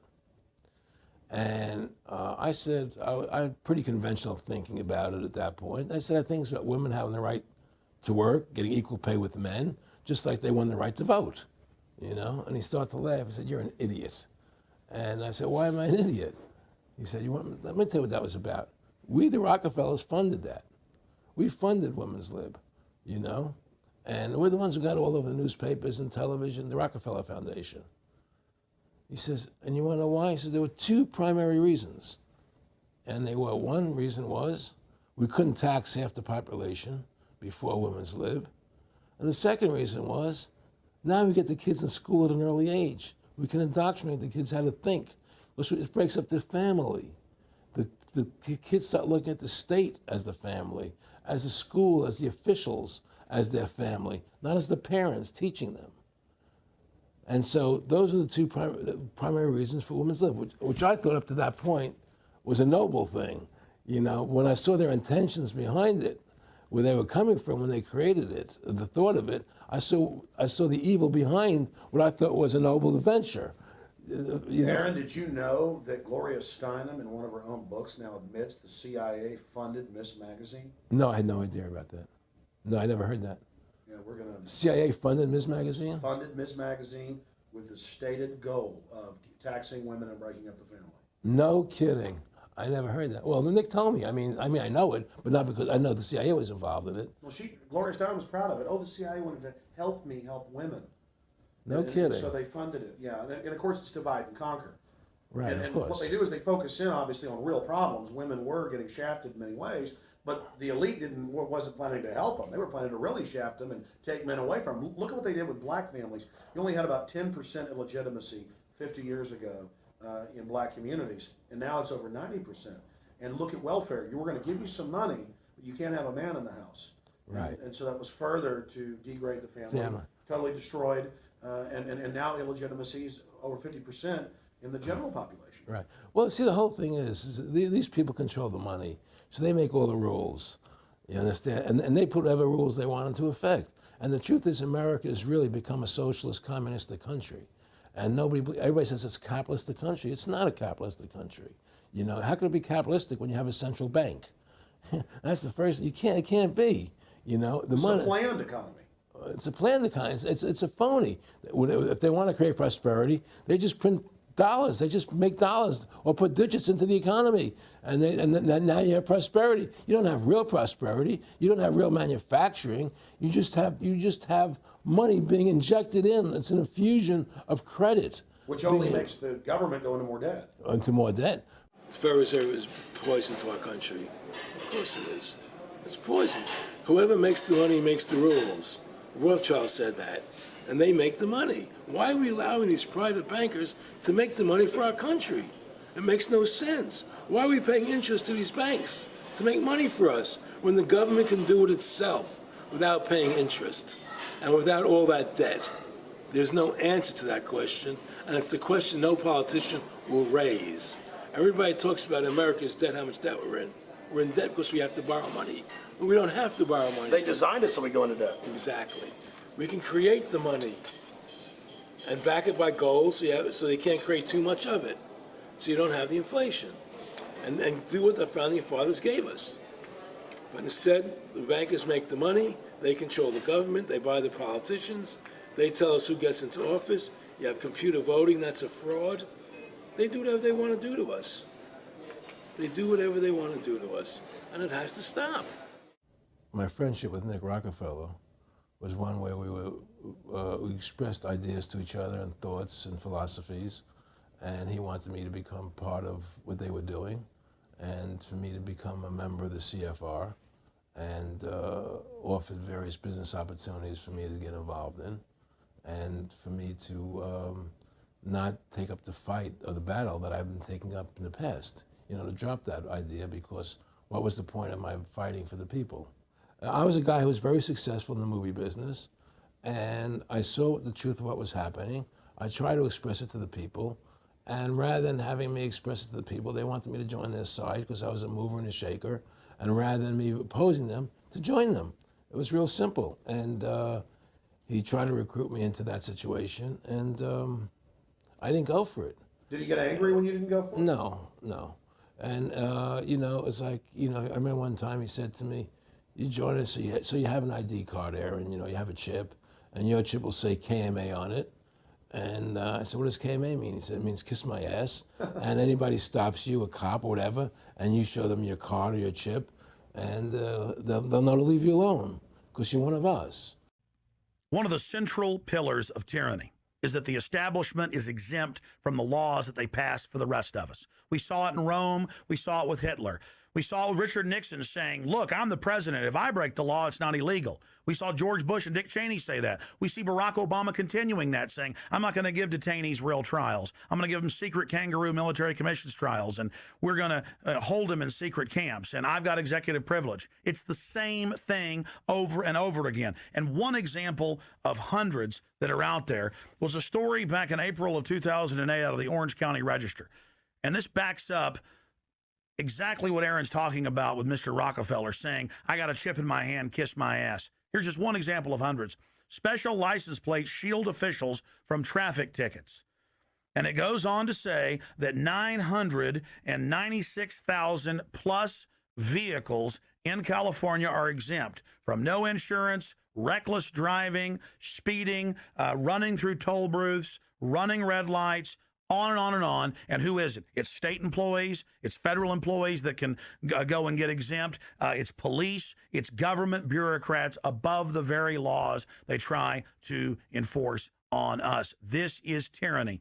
And so literally all over the nation, they've tried to pass it in Texas but failed. They want it where the police are above the law, where the government officials are above the law, where they have immunity, where they can't be prosecuted for crimes. Congress exempts itself from most of the tax laws and other laws that they put on the rest of us. They're exempt from Social Security, and they get a pension that pays out on average 5 times what citizens get.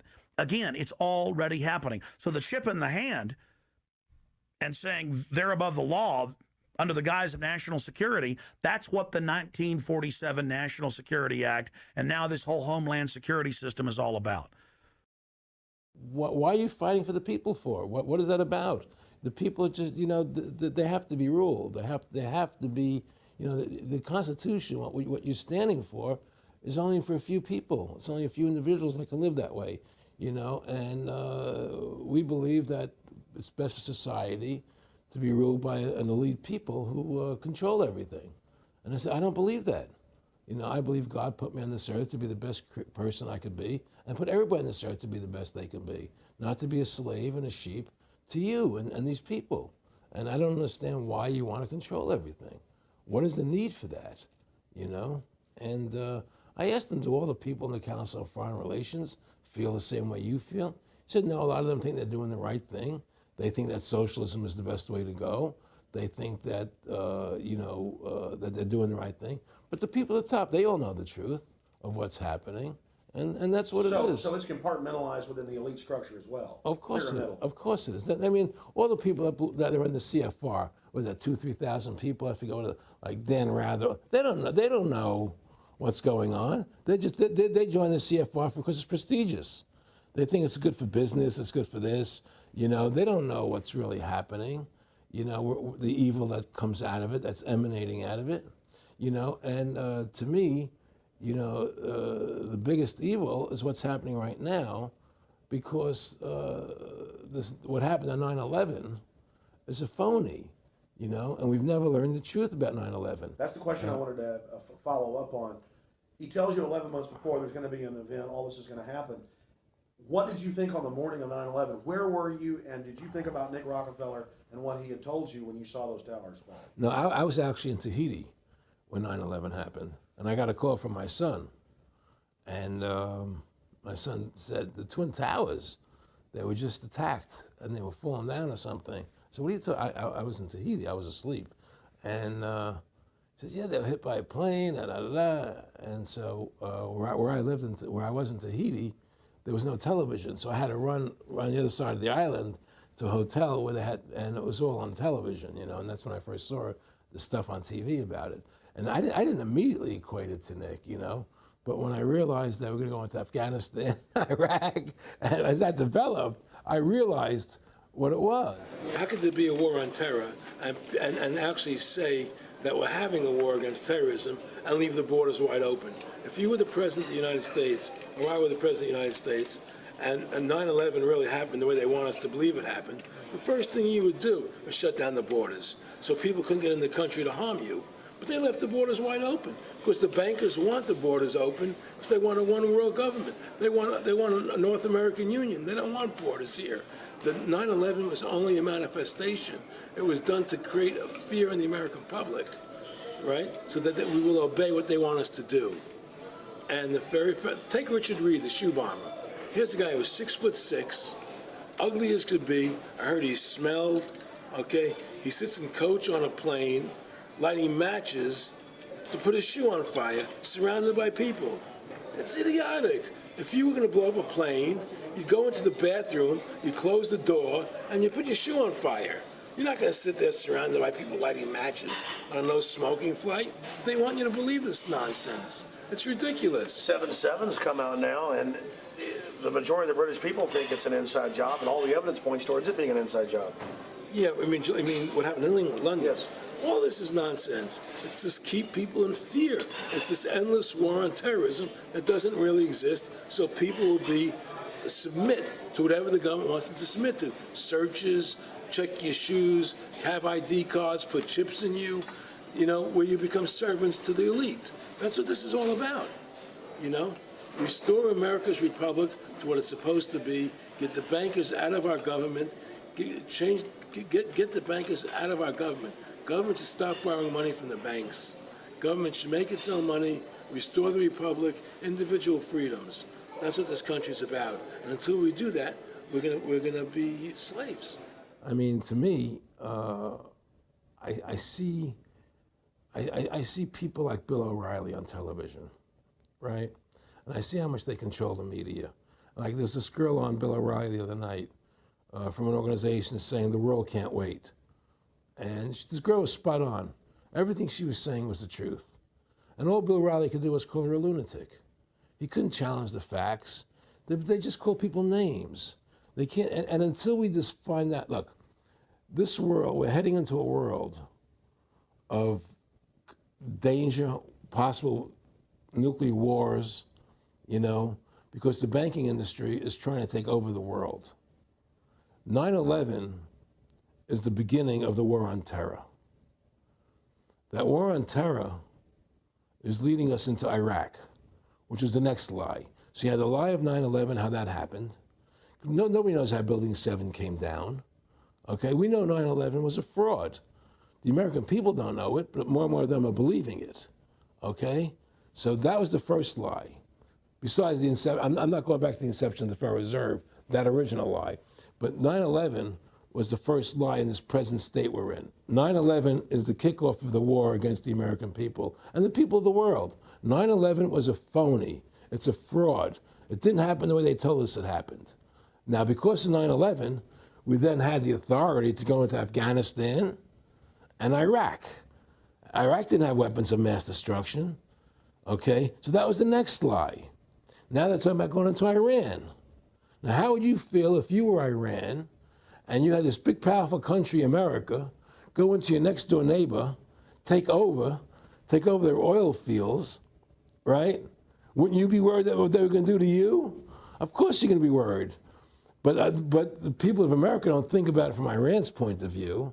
They think about it from our point of view. So now we're going to send more troops into Iraq and keep building up because they want Iraq and the Middle East to become part of the New World Order. And Iraq was using, Saddam wanted to start using euros instead of dollars, right? He was messing up their whole consumption. Iran wants to start using euros instead of dollars. They have. Okay? So I'm saying what they're trying to do is preserve their power. And one lie leads to the next lie, leads to the next lie. And until you get to the root cause of 9/11, which is supposedly the war on terror, we'll never solve our problems here. Should we send more troops into Iraq? Should we not send more troops into Iraq? Well, the truth is, the fact is, that it all goes back to this war on terror. Where did 9/11 come from? That's the root cause of everything. And until we have a full investigation, find out why Building 7 fell down, why they shipped all the steel out of America so quickly, from the buildings, why all the things that don't make any sense about 9/11, until we find out why it really happened, we'll never understand why there's a war on terror. And we'll never be able to prove that the war on terror is a phony. Nick and I discussed many things. One of the things we discussed, or he brought up in conversation, was reducing world population, and felt that there were too many people in the world. In a way, I agree, there are too many people in the world, but I don't think I have the authority to say who's going to die and who's not going to die, But they felt that they wanted to reduce world population, and he felt that it should be reduced by half. He even mentioned to me once they were having a real problem trying to solve the Israel-Palestinian problem. And he talked to me once about they were playing with the idea of bringing Israel to Arizona, you know, and taking all the people from Israel and giving everybody $1 million and setting up Israel in the state of Arizona. Unbelievable. Just to end that problem, because that's a problem that they're not in charge of, in a sense. They're not controlling that problem. They're very arrogant. They can do whatever they want to do. We've given these people the authority to create money out of thin air, and through that device, they control everything. And if you want to win the battle to stop that, you have to deny them the ability to create money. It's only because they can make money that they have all this power. They literally have the money machines. They have the money machines. They can print it. They can do whatever they want to do. They own everything. Aaron, we'd take over pretty quick if we were the guys that issued the money. Everybody had to come give us real assets for the use of this money we just printed up. You know, people you know, I tell people, you know, why in the world does the American government borrow money from the banks when they have the ability to create it themselves without borrowing it and paying interest on it? Why? And nobody can answer that question. Not one politician ever raises that. Why does the American government borrow money when they can create it without paying interest? Well, we did create it up until 1913. And so people say, well, because if the American government does it, it'll create inflation. That's the answer. I say, well, let's look at it. The American government has the Federal Reserve do it, which creates the same inflation as if they did it. But also with the inflation, now you're getting massive debt. So with the Federal Reserve, you have inflation and debt. Now, if the American government made the money, backed by gold, which limited the amount they could make, you wouldn't have debt and you wouldn't have inflation. But inflation was only about 50% from the 1780s, I've looked it up, until the late 1800s. And then we have the central banks already trying to cause some panics, which they then used to push the Federal Reserve. And if we look at inflation since 1913 into 2007, it's exponential. In fact, $1 is worth about 2 pennies what it was worth in 1913. Federal Reserve Chairman, former Federal Reserve Chairman Alan Greenspan doubled the money supply from 2000 to 2006. And then Edward Bernanke, the new Fed chief, came in and said he's going to double it again in the next 2 years. And then he said, now I'm going to make the money supply numbers secret. And so now we don't even know. Right. But the evidence is they are just, I mean, in the curve of inflation, it gradually grows. And then suddenly at a point, it goes straight up. And it seems we've it's now... It's parabolic, yeah. Yeah, parabolic. But the thing is that the only thing I disagree with you on from... early 1800 to 1913, there was no inflation other than during the Civil War. You know, when Lincoln was well, printing. I'm talking about how much $1 was worth. And I know it never changed. There was no inflation. In that whole 100 years, there was no inflation. People knew what the money was worth. They could retire. They knew what it would cost them to live their lives out. There was no problem. It was only since 1913, when the Fed came in, that we created massive inflation and massive debt. So then what you said earlier, then there really wasn't inflation. There was no inflation. So you don't get inflation when the government issues the money, at least in the U.S. history. Well, not if it's backed by gold. Well, exactly. But I'm talking about, and I did look this up, and I believe that if you look after the country was set up, and some of the things happened with Andrew Jackson and the rest of it, there were points where it spiked and there were manipulations. There were points, mostly during the Civil War. Yeah. And that's because Lincoln printed so much money. Exactly. That's right. But once that ended, but basically there was no inflation other than that during that short period of time. I mean, a loaf of bread was a loaf. Of course, the same thing. People could plan their lives. Today, they planned inflation. Now you have two parents working. They can't afford to pay for their family anymore. The kids are going to state-run schools now. The kids are being indoctrinated how to think. They're being given Ritalin. They're being given all these drugs. The whole country's being dumbed down. It's all because of the Federal Reserve System. And the Federal Reserve System and these bankers are responsible for the demise of America. And if we ever want to win this battle, you must shut down the Federal Reserve System. And we must shut down these bankers and restore sound money to this country. Will you talk a little bit about some of the families that own the private Federal Reserve, the stock in it? And I mean, obviously, you say you're not a big expert on Bilderberg Group, but you talk about how it's the same system worldwide. It is the same families. They meet and kind of set the policy each year, and then it goes to the Royal Institute of International Affairs in England, it goes to the CFR in the U.S., and then these are their management bodies where they wield control, really the de facto Congresses over the nation. So, I mean, I would like to get you to speak some about the families that own and run the Federal Reserve, and if you can't connect it into these other international bodies. Well, I can't speak to those families because I can only speak about, you know, what I know for fact. Everything else is speculation, and I don't like to speculate. You know, I know about Rockefeller because I was friends with him. We talked about it, and I can tell you firsthand. What did Rockefeller tell you about the Federal Reserve and their family owning part of it? Well, he said the New York Fed is the main controlling interest of the Federal Reserve System. They control the bulk of it. So the New York Fed is really the Federal Reserve System. Even though there's 12 different banks, it's run by the New York Fed. And the New York Fed is basically the Federal Reserve System. So who's ever running the New York Fed is where, and the families that control it, control the New York Fed. And they're the main engine behind the Federal Reserve System. And that's a wing of the Bank of England. Well, the Bank of England and the Federal Reserve are partners, you know, and the Bank of England is a private bank, and so is the Bundesbank in Germany, and the Bank of, all the banks of the G8 countries are all private banks. They're private central banks. And look, what happened in Europe? Didn't Europe vote down the European Constitution? Yes. They're still doing it. Didn't they vote down the Euro? They're still doing it. They don't care what the people vote. They do whatever they want to do. What we want doesn't matter anymore. It's their agenda, it's their plans that matter. Isn't that prima facie evidence of a tyranny? Well, there's no question we're in tyranny. There's no question we're living in a world where the American citizen is no longer a free individual human being to do the things that they wish to do. You know, we're slaves, and it's getting worse. What do we got to do to bring these people down? In my opinion, you must shut down the Federal Reserve System. And I think that there has to be an uprising. There has to be an uprising. People have to stand up. I can't do it alone. You can't do it alone, Alex. And we need to get a majority of people, not a majority of people, but It was 5% won the war against the British, a highly motivated group. But I agree, people have got to get angry first.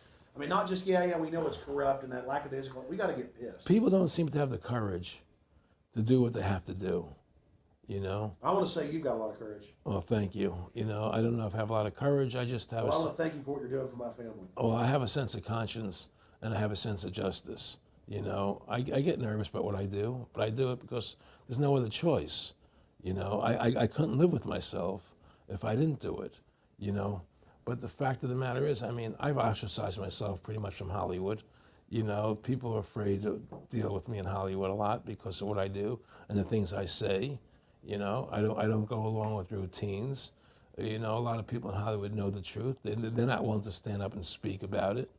You know, and I know many of them have seen my movie, you know, and they know I'm right, and they won't talk about it because everybody's afraid.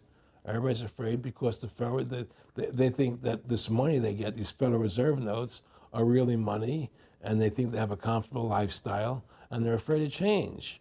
You know, they're afraid to stand up for what's right. And until people are willing to stand up and have the courage to do what they need to do, it's not going to change. And hopefully, you know, what you're doing, what I'm doing, what other people like us are doing, can affect the change that people will stand up and say, hey, I've had enough. The thing is, we have one advantage. That they need us to cooperate. See, if we don't cooperate with them, they can't win.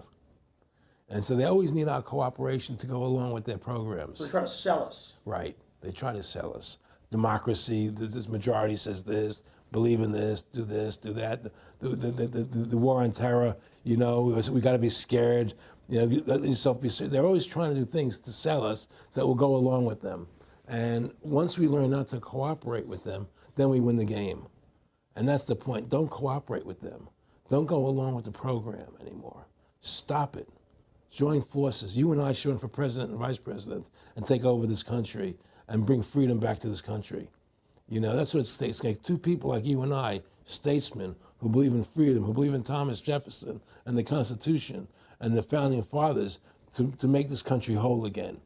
Because right now it's in the grip of the evil ones, you know? And the only way to stop that is for good men to stand up. Was Edmund Burke said, evil can only thrive when good men do nothing? Yes. Right?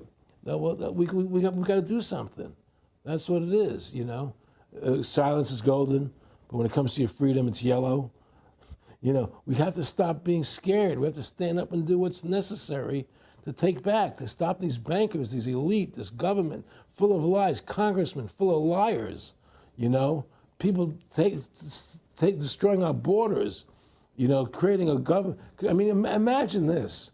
Here you are in America, and they're combining America, Canada, and Mexico into one country, the North American Union, and the American people don't know anything about it. It's not even in the press. They'd rather talk about Rosie O'Donnell and Donald Trump calling each other names than discussing the fact that we're merging into one country. The press doesn't even report it. Or that Paris Hilton doesn't wear underwear. Yeah, Britney Spears. But I mean, who cares? I mean, the fact of the matter happens to be that tells you how controlled the media is. Here you are combining America, Canada, and Mexico into one country, and you don't see it in the press. Unless maybe it's Lou Dobbs. You don't see it in the press. You just don't see it. It should be the top story everywhere. Everywhere, and not a word about it, really. Why? That tells you there's the evidence that it's controlled. They don't want the American people to know what's going on. That's why they don't protect our borders. That's why we're losing our Constitution, the very document that secures our freedoms. There is a rising tide against it. There is a rising tide, but we have to mobilize. We have to mobilize. And we have to get all the good people in this country to stand together and say, I'm not going to take it anymore. Well, I think if you analyze the situation, and if you realize that since the Federal Reserve has come into being in 1913, illegally, without a constitutional amendment, by bribing a few senators during Christmas vacation, they turned over the most important power that the American government has, the creation and issuance of money, to a private bank. Through that private bank issuing money, they have destroyed this country. They have destroyed the purchasing power of the money in this country. They've created social programs that are destroying this country. Thanks to the work of Aaron Russo and Ron Paul and many others, folks are starting to find out who the real enemy is. Offshore private banking corporations that have engaged in a hostile corporate takeover of the United States and almost every other nation on the planet. And the private Federal Reserve is their beachhead here in the United States. Ron Paul has introduced H.R. 1207 that at time of taping has over 87 sponsors, just to audit the private Federal Reserve that arrogantly says it's above all U.S. laws and above all three branches of government and that no law enforcement can investigate them. I mean, how asinine is that? How above the law is that? How ridiculous is that? Everybody else gets audited. Nobody else is above the law but them, this group of plutocrats, this group of polycentric bankers that are setting up this neo-feudal world system. Now, they've taken over our government, both Republicans and Democrats. There's no difference anymore between the two parties. They control both parties. It doesn't matter to them which one wins, because who's ever running for president will be someone they anoint, okay? Whether it's Hillary Clinton or John McCain running for president next year, they're going to be people that are going to do what they want them to do. And the fact of the matter happens to be that you can't win an election unless you have enough money to win. They make sure who gets the money. The most important point is they control both parties. And the public continues to only focus in on the distraction of the left puppet and the right puppet instead of looking at the puppet masters. In fact, more and more of this is coming out. Top Senate Democrats, bankers own the U.S. Congress. Senator Dick Durbin on Chicago radio station last week blurted out an obvious truth about Congress. This is from Salon, that despite being blindly obvious, it is rarely spoken. And, quote, the banks, hard to believe in a time when we're facing a banking crisis, that many of the banks created are still the most powerful lobby on Capitol Hill. And frankly, they own the place. So there is one of the most powerful Democrats in the country, top Senate Democrat, saying bankers own the U.S. Congress. It's true. Let's admit it. Let's stop debating the two puppets they put out in front of us, the liberal puppet, the conservative puppet, And then every time we wake up to one of the puppets, they just replace it with another puppet. Let's look past the puppets to the puppet master above them that's controlling the puppets. That's all Aaron Russo and myself and Ron Paul and so many other people are saying. Let's get back to a culture of liberty versus tyranny, not this left-right diversion. You know, when folks are sick of Obama in 4 to 8 years, they're going to put a Republican in, and they'll put out different rhetoric, but carry out the same operation. Because as the top Senate Democrats said, the bankers own the place, even though they engineered the crisis. And make no mistake, they did engineer it by design. Their own documents, their own IMF and World Bank documents admit that. And out of this crisis, they're setting up the new Bank of the World, according to Time Magazine and Newsweek and the Wall Street Journal and just hundreds of publications with headlines like, "And now for world government," in the Financial Times of London. They create the crisis and then say, okay, our Ponzi scheme's falling apart and bankrupting you. Give us $12.8 trillion in the first 6 months of the banker bailout. And now they say, we'll set up a Bank of the World you pay your carbon taxes to, and private bankers will rule your life, and we'll pay private greenhouse gas carbon taxes to 2 firms owned by Al Gore, and this is publicly admitted. I mean, this is how bad the scamming is getting. And we've got to wake up. We've got to say no. We've got to get angry and get in the face of the New World Order. Again, the private offshore bankers own America. They own both parties, but they get you in a rah-rah, Coke versus Pepsi, Redskins versus Cowboys, fight. And you get in this little political fight as followers instead of looking past that to the actual global elite and what they're setting up.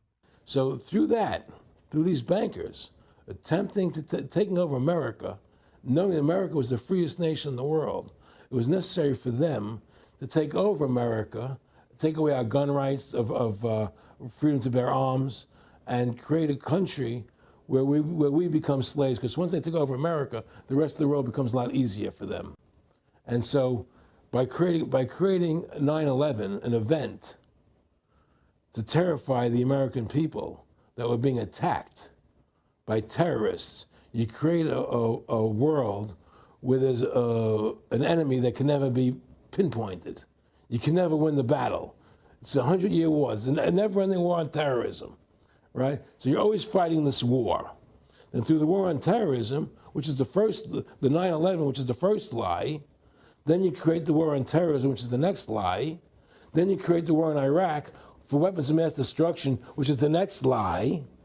And it's one lie to the next lie to the next lie. Now it's going to be Iran, the next lie, sending more troops and a surge into Iraq. Think about what Aaron Russo is saying here. The war on terror is a war on the American people and the people of the world. You see, the elites always sell the public on tyranny by attacking a minority that's unliked first, or the outsider. Oh, we're just getting rid of the Bill of Rights and Constitution and having secret arrest and FEMA camps and the Military Commissions Act for foreigners. It's just for them. And now the federal government has been caught saying that gun owners, conservatives, people buying ammunition, they've been caught saying that returning veterans are the #1 threat to Homeland Security. And in a way, that's true. People that know about the Bill of Rights and Constitution and know that our country is being taken over and hijacked by foreign banks, I guess they are the threat to the criminals that have done this. That's all the New World Order is a private corporate takeover of the nation states, of the governments of the world. And then these private corporations bring in a tyrannical form of neo-feudalism that they call corporatism or fascism. Mussolini said that fascism should properly be called corporatism, and that's what it is. And they create the socialism to get control of the wealth and to control society, and then they pipe the profits to themselves. So they socialize the general public to get control of us, but it's private above us. It's basically just slavery. Now, think about what Aaron Russo was saying here, and it's absolutely true. This is a war on the American people. They build Homeland Security, they build the police state in the name of fighting foreign enemies, and then they flip it all around to use it against the American people and the MIAC reports and the DHS reports and the rest of it. This whole thing was set up for the people, and Aaron Russo nailed it. It's just one thing leading to the other, and it's always with it's always in the point of taking over more countries, more dominance, you know, making sure the American dollar, making sure the G8 stays in control of everything. And what they want to do is to control the American people, control the people of the world, put RFID chips in everybody, so everybody's a slave to these central banks. Did you ever talk to Nick Rockefeller after he told you all this and then 9/11 took place? No. No. No. But he did. He told me that you're going to see men running around caves looking for Osama bin Laden. You know, you're going to see men looking for, you know, these guys, and they're going to be, you know. They told you it was all going to be bull. It's a phony. The whole thing is a fake. It's a fraud. Was he laughing, or was he just coldly saying this? No, it's more laughing, cynical, laughing. You know, it's more like, look how stupid everybody is. Look how stupid everybody. We can do whatever we want to do. Well, it is ridiculous. It's like with al-Zakari. They claim they killed him like 14 times. And then they never said, well, we didn't kill him last time, but we killed him this time. They never even, now they're like practicing being ridiculous. Well, what about bin Laden being in the American hospital, getting kidney help? Yeah. Right? In the American hospital, right? They could, if they wanted Osama bin Laden, they could have gotten him. Oh, yeah. He was right in the American, after the coal. Well, every time our troops really would keep catching Taliban leaders, they would be ordered by the generals to let them go. That's come out in the newspapers, but only here or there. And they kept going, and then Pat Tillman was complaining about it, and then he got shot. I talked to his brother. Oh, you did? And then he got shot, and there was a big hero charging Al-Qaeda. No Al-Qaeda, he just, somebody shot in the back. Look, we're dealing with complete evil. We're dealing with complete evil. And until the American people wake up and say, we don't want this evil in our country anymore, and we want to come back to a country of decency and goodness and integrity and honor, you know, we're going down that road. And that's what it's going to take. It's going to take people to stand up and say, we don't want to live in this kind of a world anymore. You know, I believe we should pull all our troops out of Iraq. I believe we should leave other countries alone. Let other countries live their lives the way they choose to. You know, stop trying to spread democracy around the world, which is the worst form of government there is anyway. Restore our republic to what it's supposed to be, and go back to what the founding fathers gave us, and try and restore that. Restore the republic. Like the point of everything is that we have to mobilize. Each one of us. You and I can't do everything, Alex. You and I may be leaders. We may be out there, and people listen to us, what we have to say, and follow us. But the truth of the matter happens to be, it takes all Americans to stand together, to stand tall, to mobilize and say, we're not going to take this anymore. I'm mad as hell. I'm not going to take it anymore. We're going to stand up and fight the battle. And you and I can't do this alone. We're just leaders of the thing. But other people have to join in with us and stand side by side, shoulder to shoulder, and say, I'm not going to take it anymore. That's what it's going to take to win this effort, and to stop cooperating with the government and with all their rules and regulations, and to wake everybody up, to hand out DVDs of my movie, to hand out DVDs of your movie, to educate everybody to what's going on. Well, if you don't fight the corruption and you don't stand up for what's right in life, you're going to end up being a serf and a slave, and you're leaving your children a world that you wouldn't want to live in yourself. So how can you, in decency, behave that way? You have to stand up for what's right in life. And unless you do that, you're nothing. Well, freedom and liberty is what people really want, you know, and it's time to stop the duplicity of the government from lying to us. You see, many people know the truth of what's happening in this country. They know the truth, like the numbers you gave about 9/11. But they're afraid to stand up.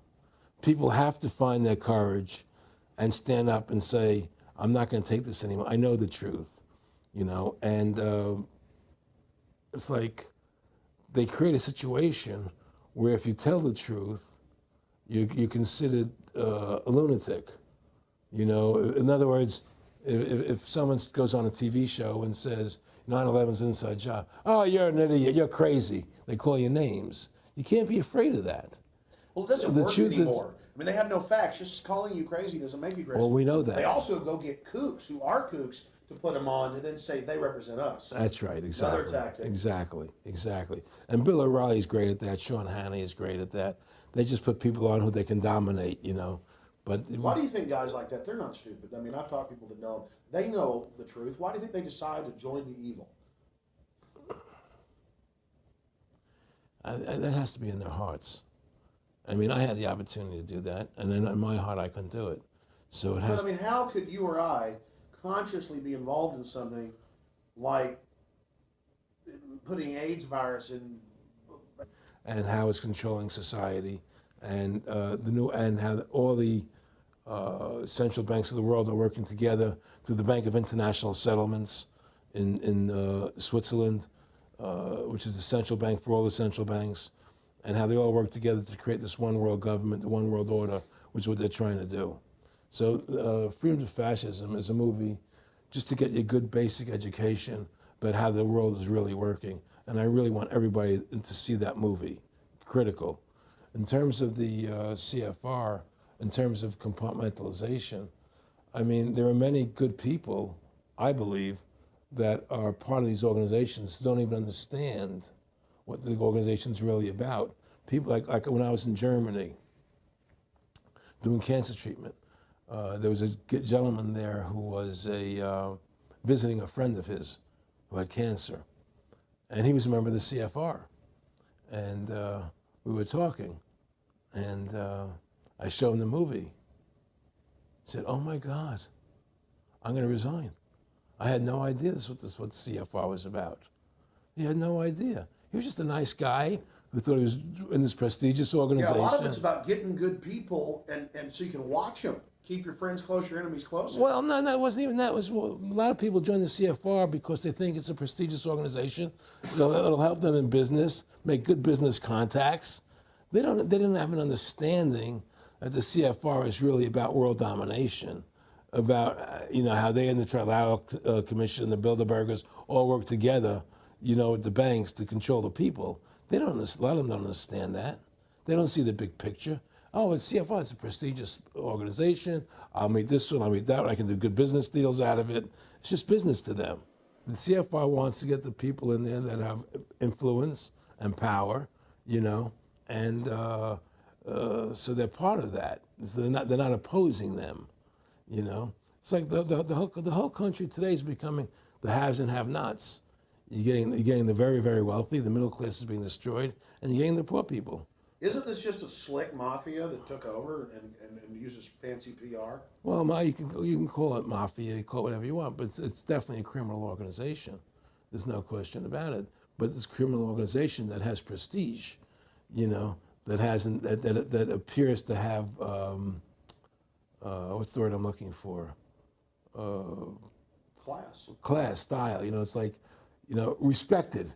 It's respected. People don't look at it as being a criminal organization. That's what a great job they've done. People look at Alan Greenspan as being a hero. The maestro. What do you think happened with him in the late '60s? He wrote a big section, a chapter for Ayn Rand in a book, and he talked about how horrible the Federal Reserve was. We needed a gold standard. Now the bankers are robbing us. And then they literally came in and said, "Oh, and you see somebody who made a deal with Beelzebub." Well, exactly. You make a deal with the devil. I mean, it gave him a chance to be one of the most powerful men on the earth, and it gave him a chance to accomplish things he never thought he would accomplish in his life other than that. And it's very seductive. It's a very attractive perfume. I mean, I was attracted when they came to me and spoke to me about it.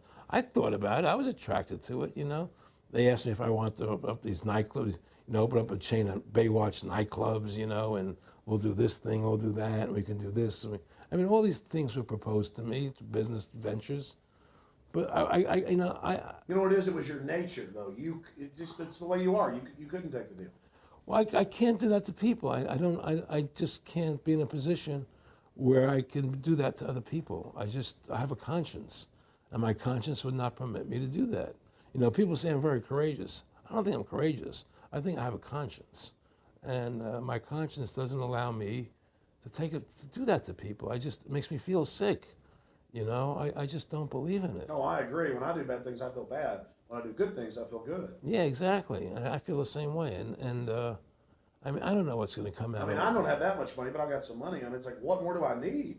I can go on a trip if I want. I can help pay for my kids to go to school and have my wife, comfortable.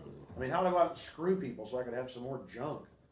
Well, money's a funny thing. I was talking to Michael Eisner one day, and I said to Michael, you may have $1 billion, Michael, but they're all dollars.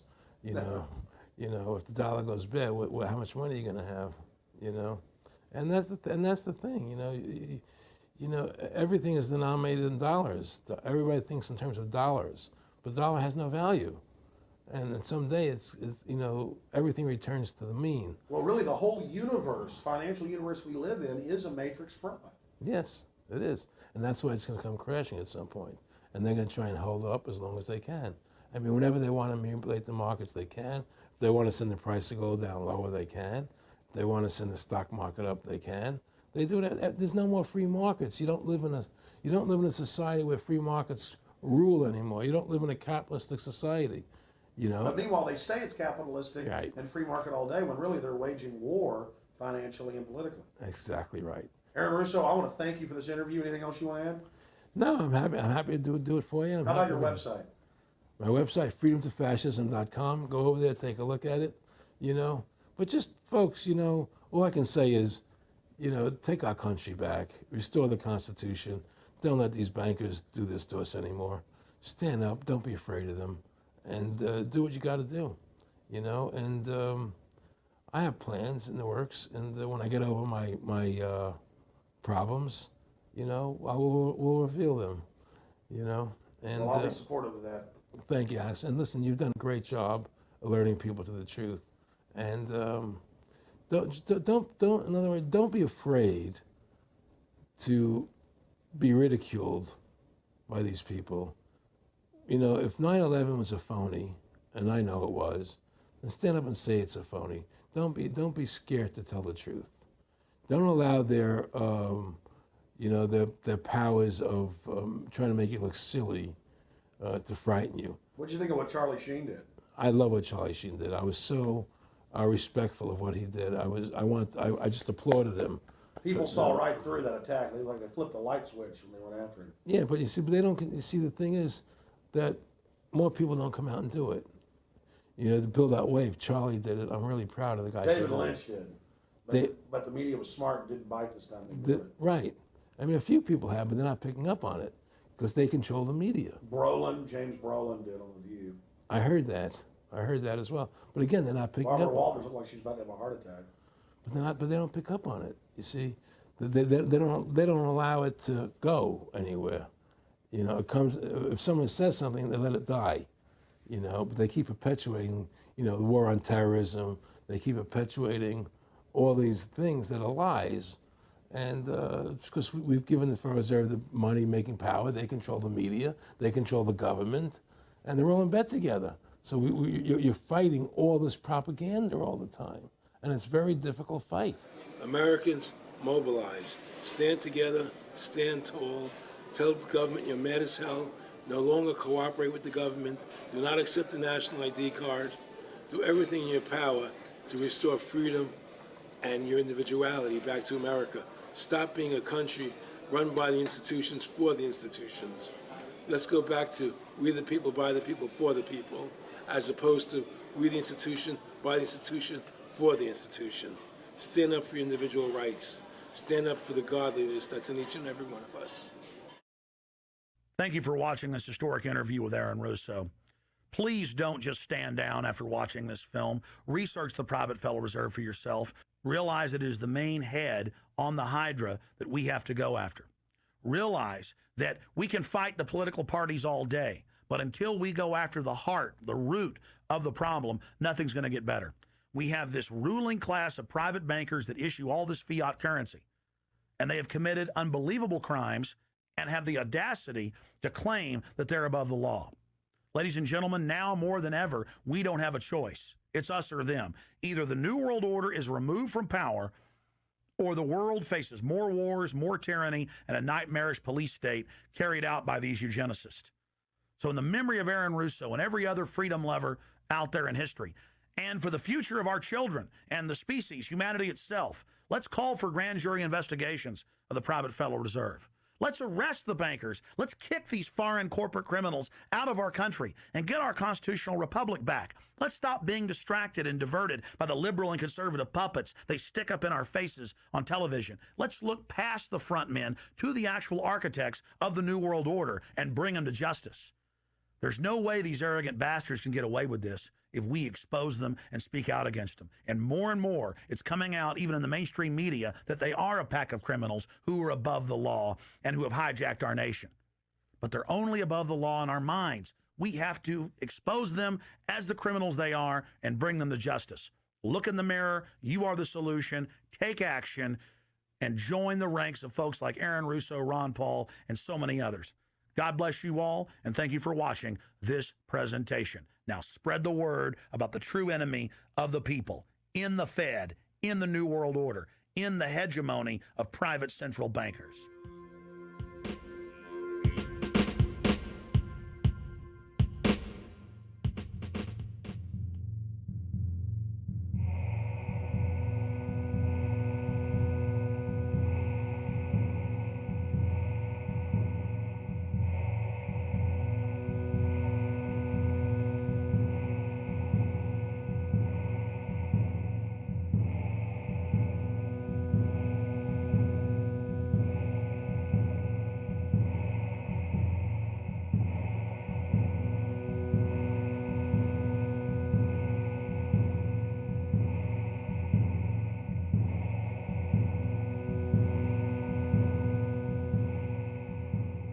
It is a big idea, a new world order.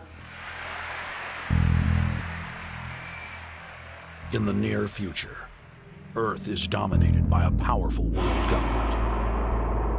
It's known as the Bilderberg Group. Could their objective be world domination? For thousands of years, their dark order grew. Now, as they hail the birth of the New World Order, their great dream of exterminating 80% of humanity is at hand.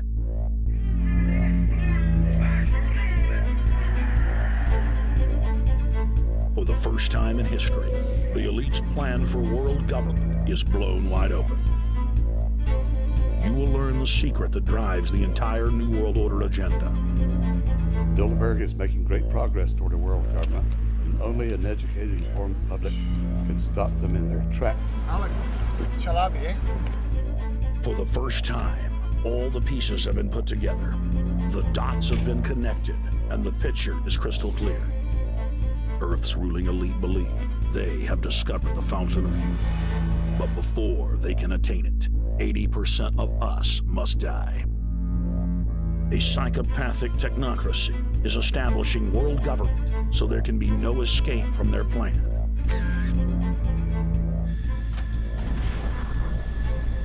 The New World Order is the old world order. I mean, it's just the names have changed, the appearances have changed.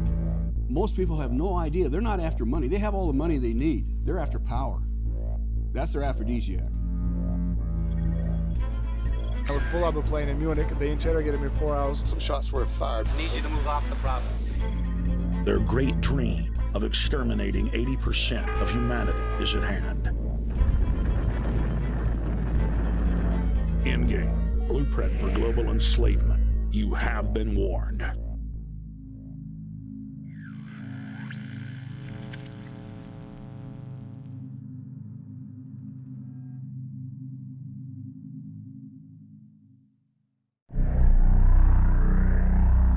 Obama is notoriously a liar. We need to go to where the real architecture of government is, and it's not in a president. Wall Street has hijacked Washington in broad daylight.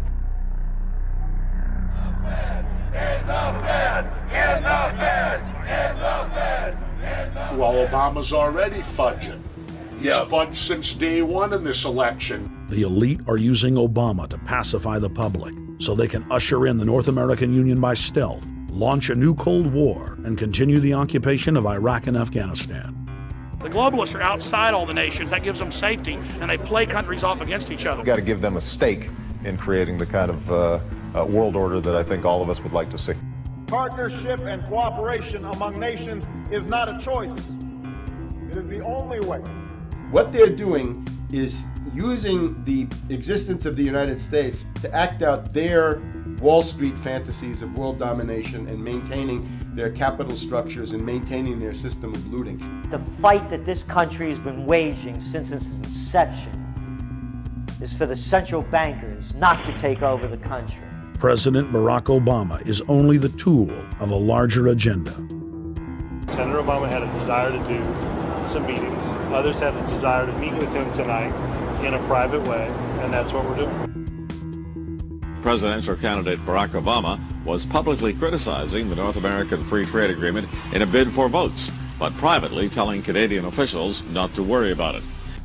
If you talk to our generals, they are desperate for is a civilian counterpart to our military force. What do you call this thing where you get this false sense of gratification, but because a black man is in office, everything's gonna be all right? No, everything's not gonna be all right. So I know how unpopular it is to be seen as helping banks right now, especially when everyone is suffering in part from their bad decisions. I promise you, I get it. The Obama deception. The truth strikes back. Get your copy of The Obama Deception today at Infowars.com or download it in super high quality at prisonplanet.tv. Pakistan and all these places, and there's going to be this war on terror, which is no real enemy, and the whole thing is a giant hoax, but it's a way for the government to take over the American people. He told you it was going to be a hoax. Oh yeah, there's no question. He says there's going to be war on terror, and he's just laughing.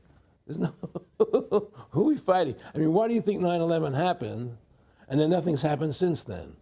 Do you think that our security is so great here that these people who pulled off 9/11, who were able to can't knock down another plane? Come on, it's ridiculous.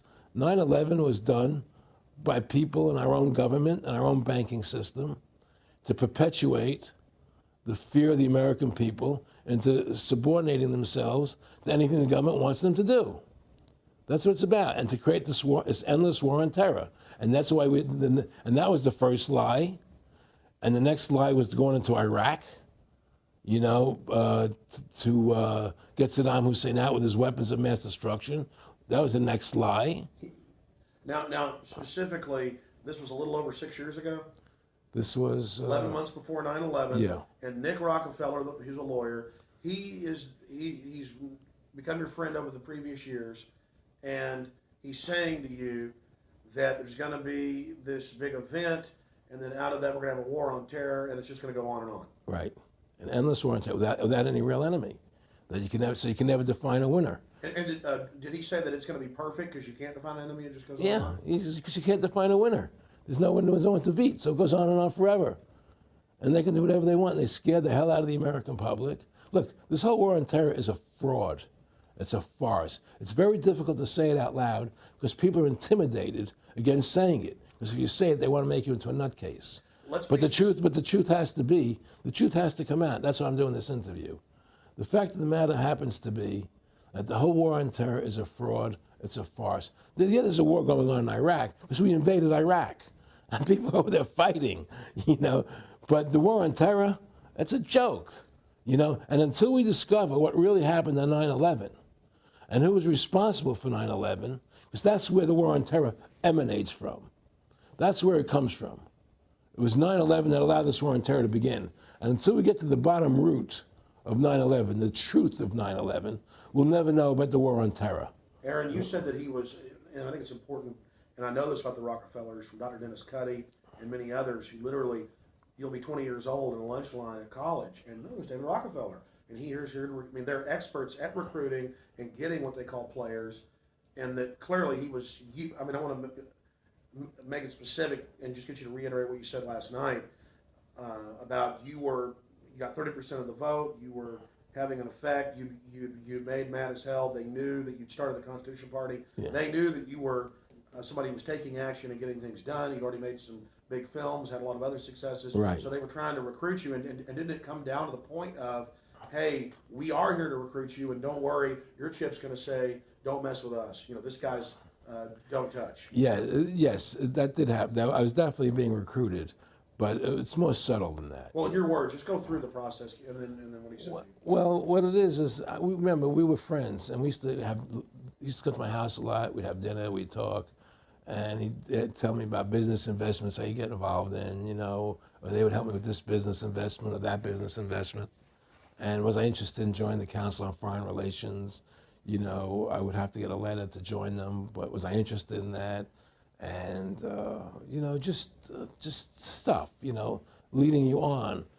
And I used to say to him that I never really did that because that wasn't where I was coming from. You know, as much as I like you, Nick, you know, your ways and my ways, we're on the opposite side of the fence. You know, I don't believe in enslaving people, you know, and he would come back with, oh, I do? Or? Well, it would be more like, you know. It's better for them. Well, it's more like, you know, how do I put it? It was like, what do you care about them? What do you care about those people? What difference does it make to you? Take care of your own life. Do the best you can for you and your family. What do the rest of the people mean to you? They don't mean anything to you. They're just serfs. They're just people. You know, it was just a lack of caring, you know, and that's just not who I was. It was just sort of like cold, you know. It was just like cold, you know. And I used to say to him, what's the point of all this?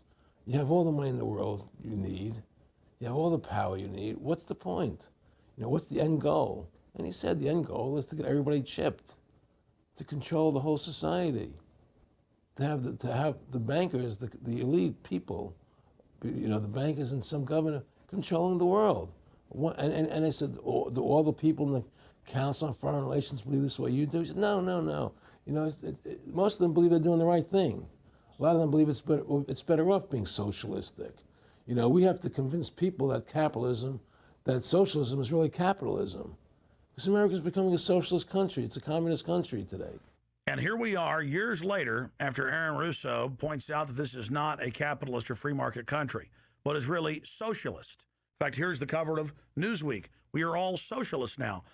But this isn't the socialism the public thinks it is, where the government robs from the rich to give to the poor. Actually, it's always the big banks, the elites throughout history that fund socialism.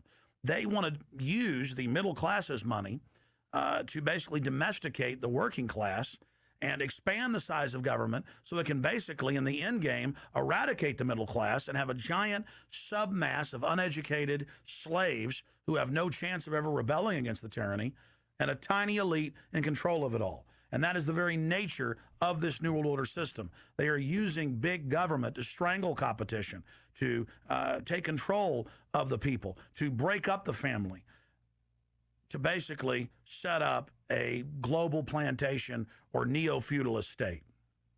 Well, one of the things they told me was that he was at the house one night, and he would talk, and he started laughing. He said, Aaron, what do you think women's liberation was about? And I said, I had pretty conventional thinking about it at that point. I said, I think it's about women having the right to work, getting equal pay with men, just like they won the right to vote, you know? And he started to laugh. He said, you're an idiot. And I said, why am I an idiot? He said, let me tell you what that was about. We, the Rockefellers, funded that. We funded women's lib, you know?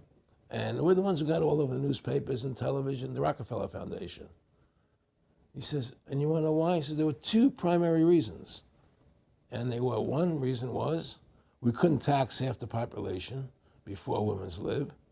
And the second reason was, now we get the kids in school at an early age. We can indoctrinate the kids how to think. It breaks up their family.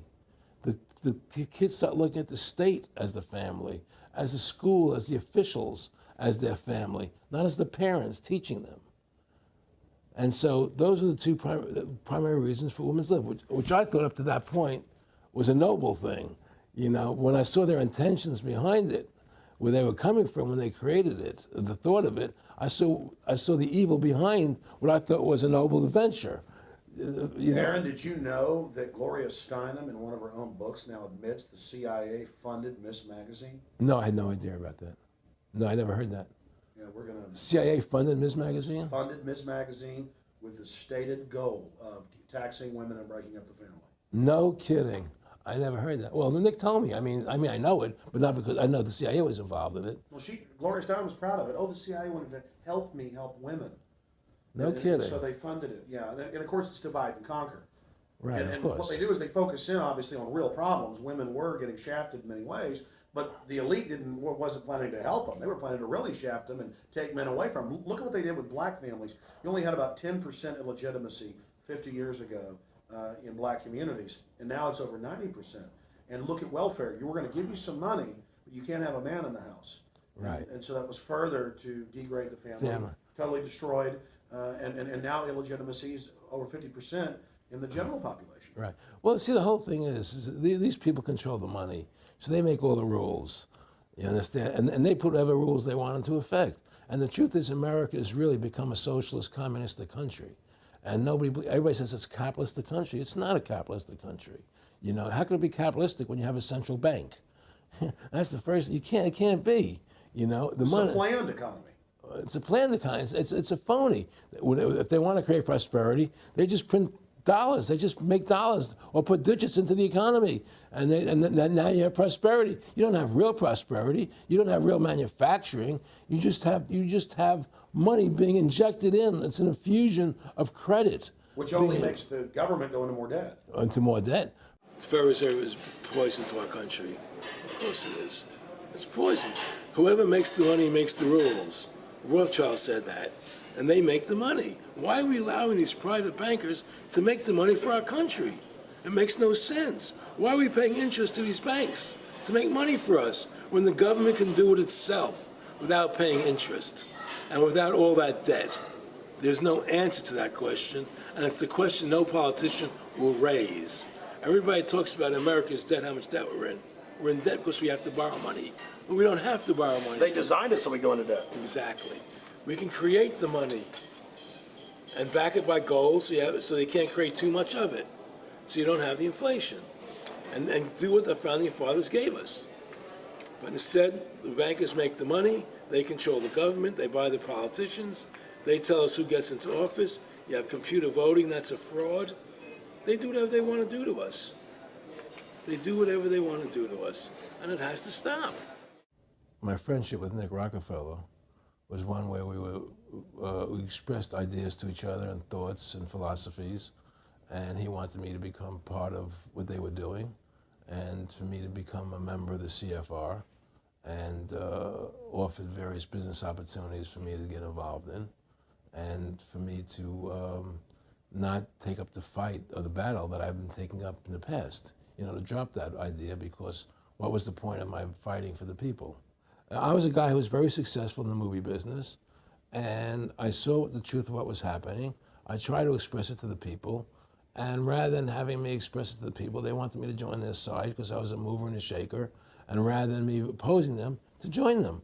It was real simple, and he tried to recruit me into that situation, and I didn't go for it. Did he get angry when you didn't go for it? No. And, you know, it's like, you know, I remember one time he said to me, you join us, so you have an ID card, Aaron, you know, you have a chip, and your chip will say KMA on it. And I said, what does KMA mean? He said, it means kiss my ass. And anybody stops you, a cop or whatever, and you show them your card or your chip, and they'll know to leave you alone, because you're one of us. One of the central pillars of tyranny is that the establishment is exempt from the laws that they pass for the rest of us. We saw it in Rome. We saw it with Hitler. We saw Richard Nixon saying, look, I'm the president. If I break the law, it's not illegal. We saw George Bush and Dick Cheney say that. We see Barack Obama continuing that, saying, I'm not going to give detainees real trials. I'm going to give them secret kangaroo military commissions trials, and we're going to hold them in secret camps, and I've got executive privilege. It's the same thing over and over again. And one example of hundreds that are out there was a story back in April of 2008 out of the Orange County Register. And this backs up exactly what Aaron's talking about with Mr. Rockefeller saying, I got a chip in my hand, kiss my ass. Here's just one example of hundreds. Special license plates shield officials from traffic tickets. And it goes on to say that 996,000 plus vehicles in California are exempt from no insurance, reckless driving, speeding, running through toll booths, running red lights, on and on and on. And who is it? It's state employees. It's federal employees that can go and get exempt. It's police. It's government bureaucrats above the very laws they try to enforce on us. This is tyranny. And so literally all over the nation, they've tried to pass it in Texas but failed. They want it where the police are above the law, where the government officials are above the law, where they have immunity, where they can't be prosecuted for crimes. Congress exempts itself from most of the tax laws and other laws that they put on the rest of us. They're exempt from Social Security, and they get a pension that pays out on average 5 times what citizens get. Again, it's already happening. So the chip in the hand and saying they're above the law under the guise of national security, that's what the 1947 National Security Act and now this whole Homeland Security system is all about. Why are you fighting for the people for? What is that about? The people are just, you know, they have to be ruled. They have to be, you know, the Constitution, what you're standing for is only for a few people. It's only a few individuals that can live that way, you know, and we believe that it's best for society to be ruled by an elite people who control everything. And I said, I don't believe that. You know, I believe God put me on this earth to be the best person I could be, and put everybody on this earth to be the best they can be, not to be a slave and a sheep to you and these people. And I don't understand why you want to control everything. What is the need for that, you know? And I asked them, do all the people in the Council of Foreign Relations feel the same way you feel? He said, no, a lot of them think they're doing the right thing. They think that socialism is the best way to go. They think that, that they're doing the right thing. But the people at the top, they all know the truth of what's happening. And that's what it is. So it's compartmentalized within the elite structure as well. Of course it is. I mean, all the people that are in the CFR, was that 2,000-3,000 people? I forget what, like Dan Rather. They don't know what's going on. They join the CFR because it's prestigious. They think it's good for business. It's good for this. You know, they don't know what's really happening. You know, the evil that comes out of it, that's emanating out of it. You know, and to me, you know, the biggest evil is what's happening right now, because what happened on 9/11 is a phony, you know, and we've never learned the truth about 9/11. That's the question I wanted to follow up on. He tells you 11 months before there's going to be an event, all this is going to happen.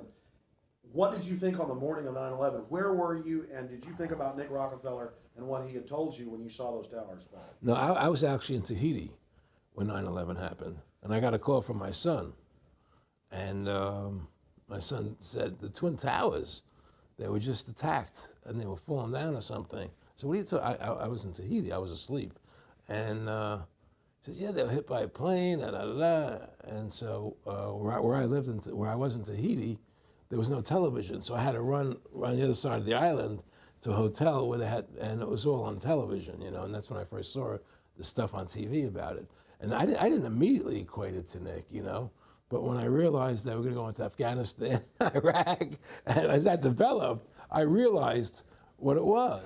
How could there be a war on terror and actually say that we're having a war against terrorism and leave the borders wide open? If you were the President of the United States, or I were the President of the United States, and 9/11 really happened the way they want us to believe it happened, the first thing you would do was shut down the borders so people couldn't get in the country to harm you.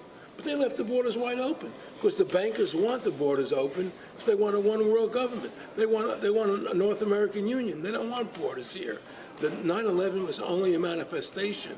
It was done to create a fear in the American public, right? So that we will obey what they want us to do. And take Richard Reed, the shoe bomber. Here's a guy who was 6'6", ugly as could be. I heard he smelled, okay? He sits in coach on a plane, lighting matches to put his shoe on fire, surrounded by people. It's idiotic. If you were going to blow up a plane, you go into the bathroom, you close the door, and you put your shoe on fire. You're not going to sit there surrounded by people lighting matches on a no-smoking flight. They want you to believe this nonsense. It's ridiculous. 7/7's come out now, and the majority of the British people think it's an inside job, and all the evidence points towards it being an inside job. Yeah, I mean what happened in London? Yes. All this is nonsense. It's just keep people in fear. It's this endless war on terrorism that doesn't really exist, so people will submit to whatever the government wants them to submit to. Searches, check your shoes, have ID cards, put chips in you, you know, where you become servants to the elite. That's what this is all about, you know? restore America's republic to what it's supposed to be, get the bankers out of our government, get the bankers out of our government. Government should stop borrowing money from the banks. Government should make its own money, restore the republic, individual freedoms. That's what this country's about. And until we do that, we're gonna be slaves. I mean, to me, I see people like Bill O'Reilly on television, right? And I see how much they control the media. Like there's this girl on Bill O'Reilly the other night from an organization saying the world can't wait. And this girl was spot on. Everything she was saying was the truth. And all Bill O'Reilly could do was call her a lunatic. He couldn't challenge the facts. They just call people names. They can't, and until we just find that, look, this world, we're heading into a world of danger, possible nuclear wars, you know, because the banking industry is trying to take over the world. 9/11 is the beginning of the war on terror.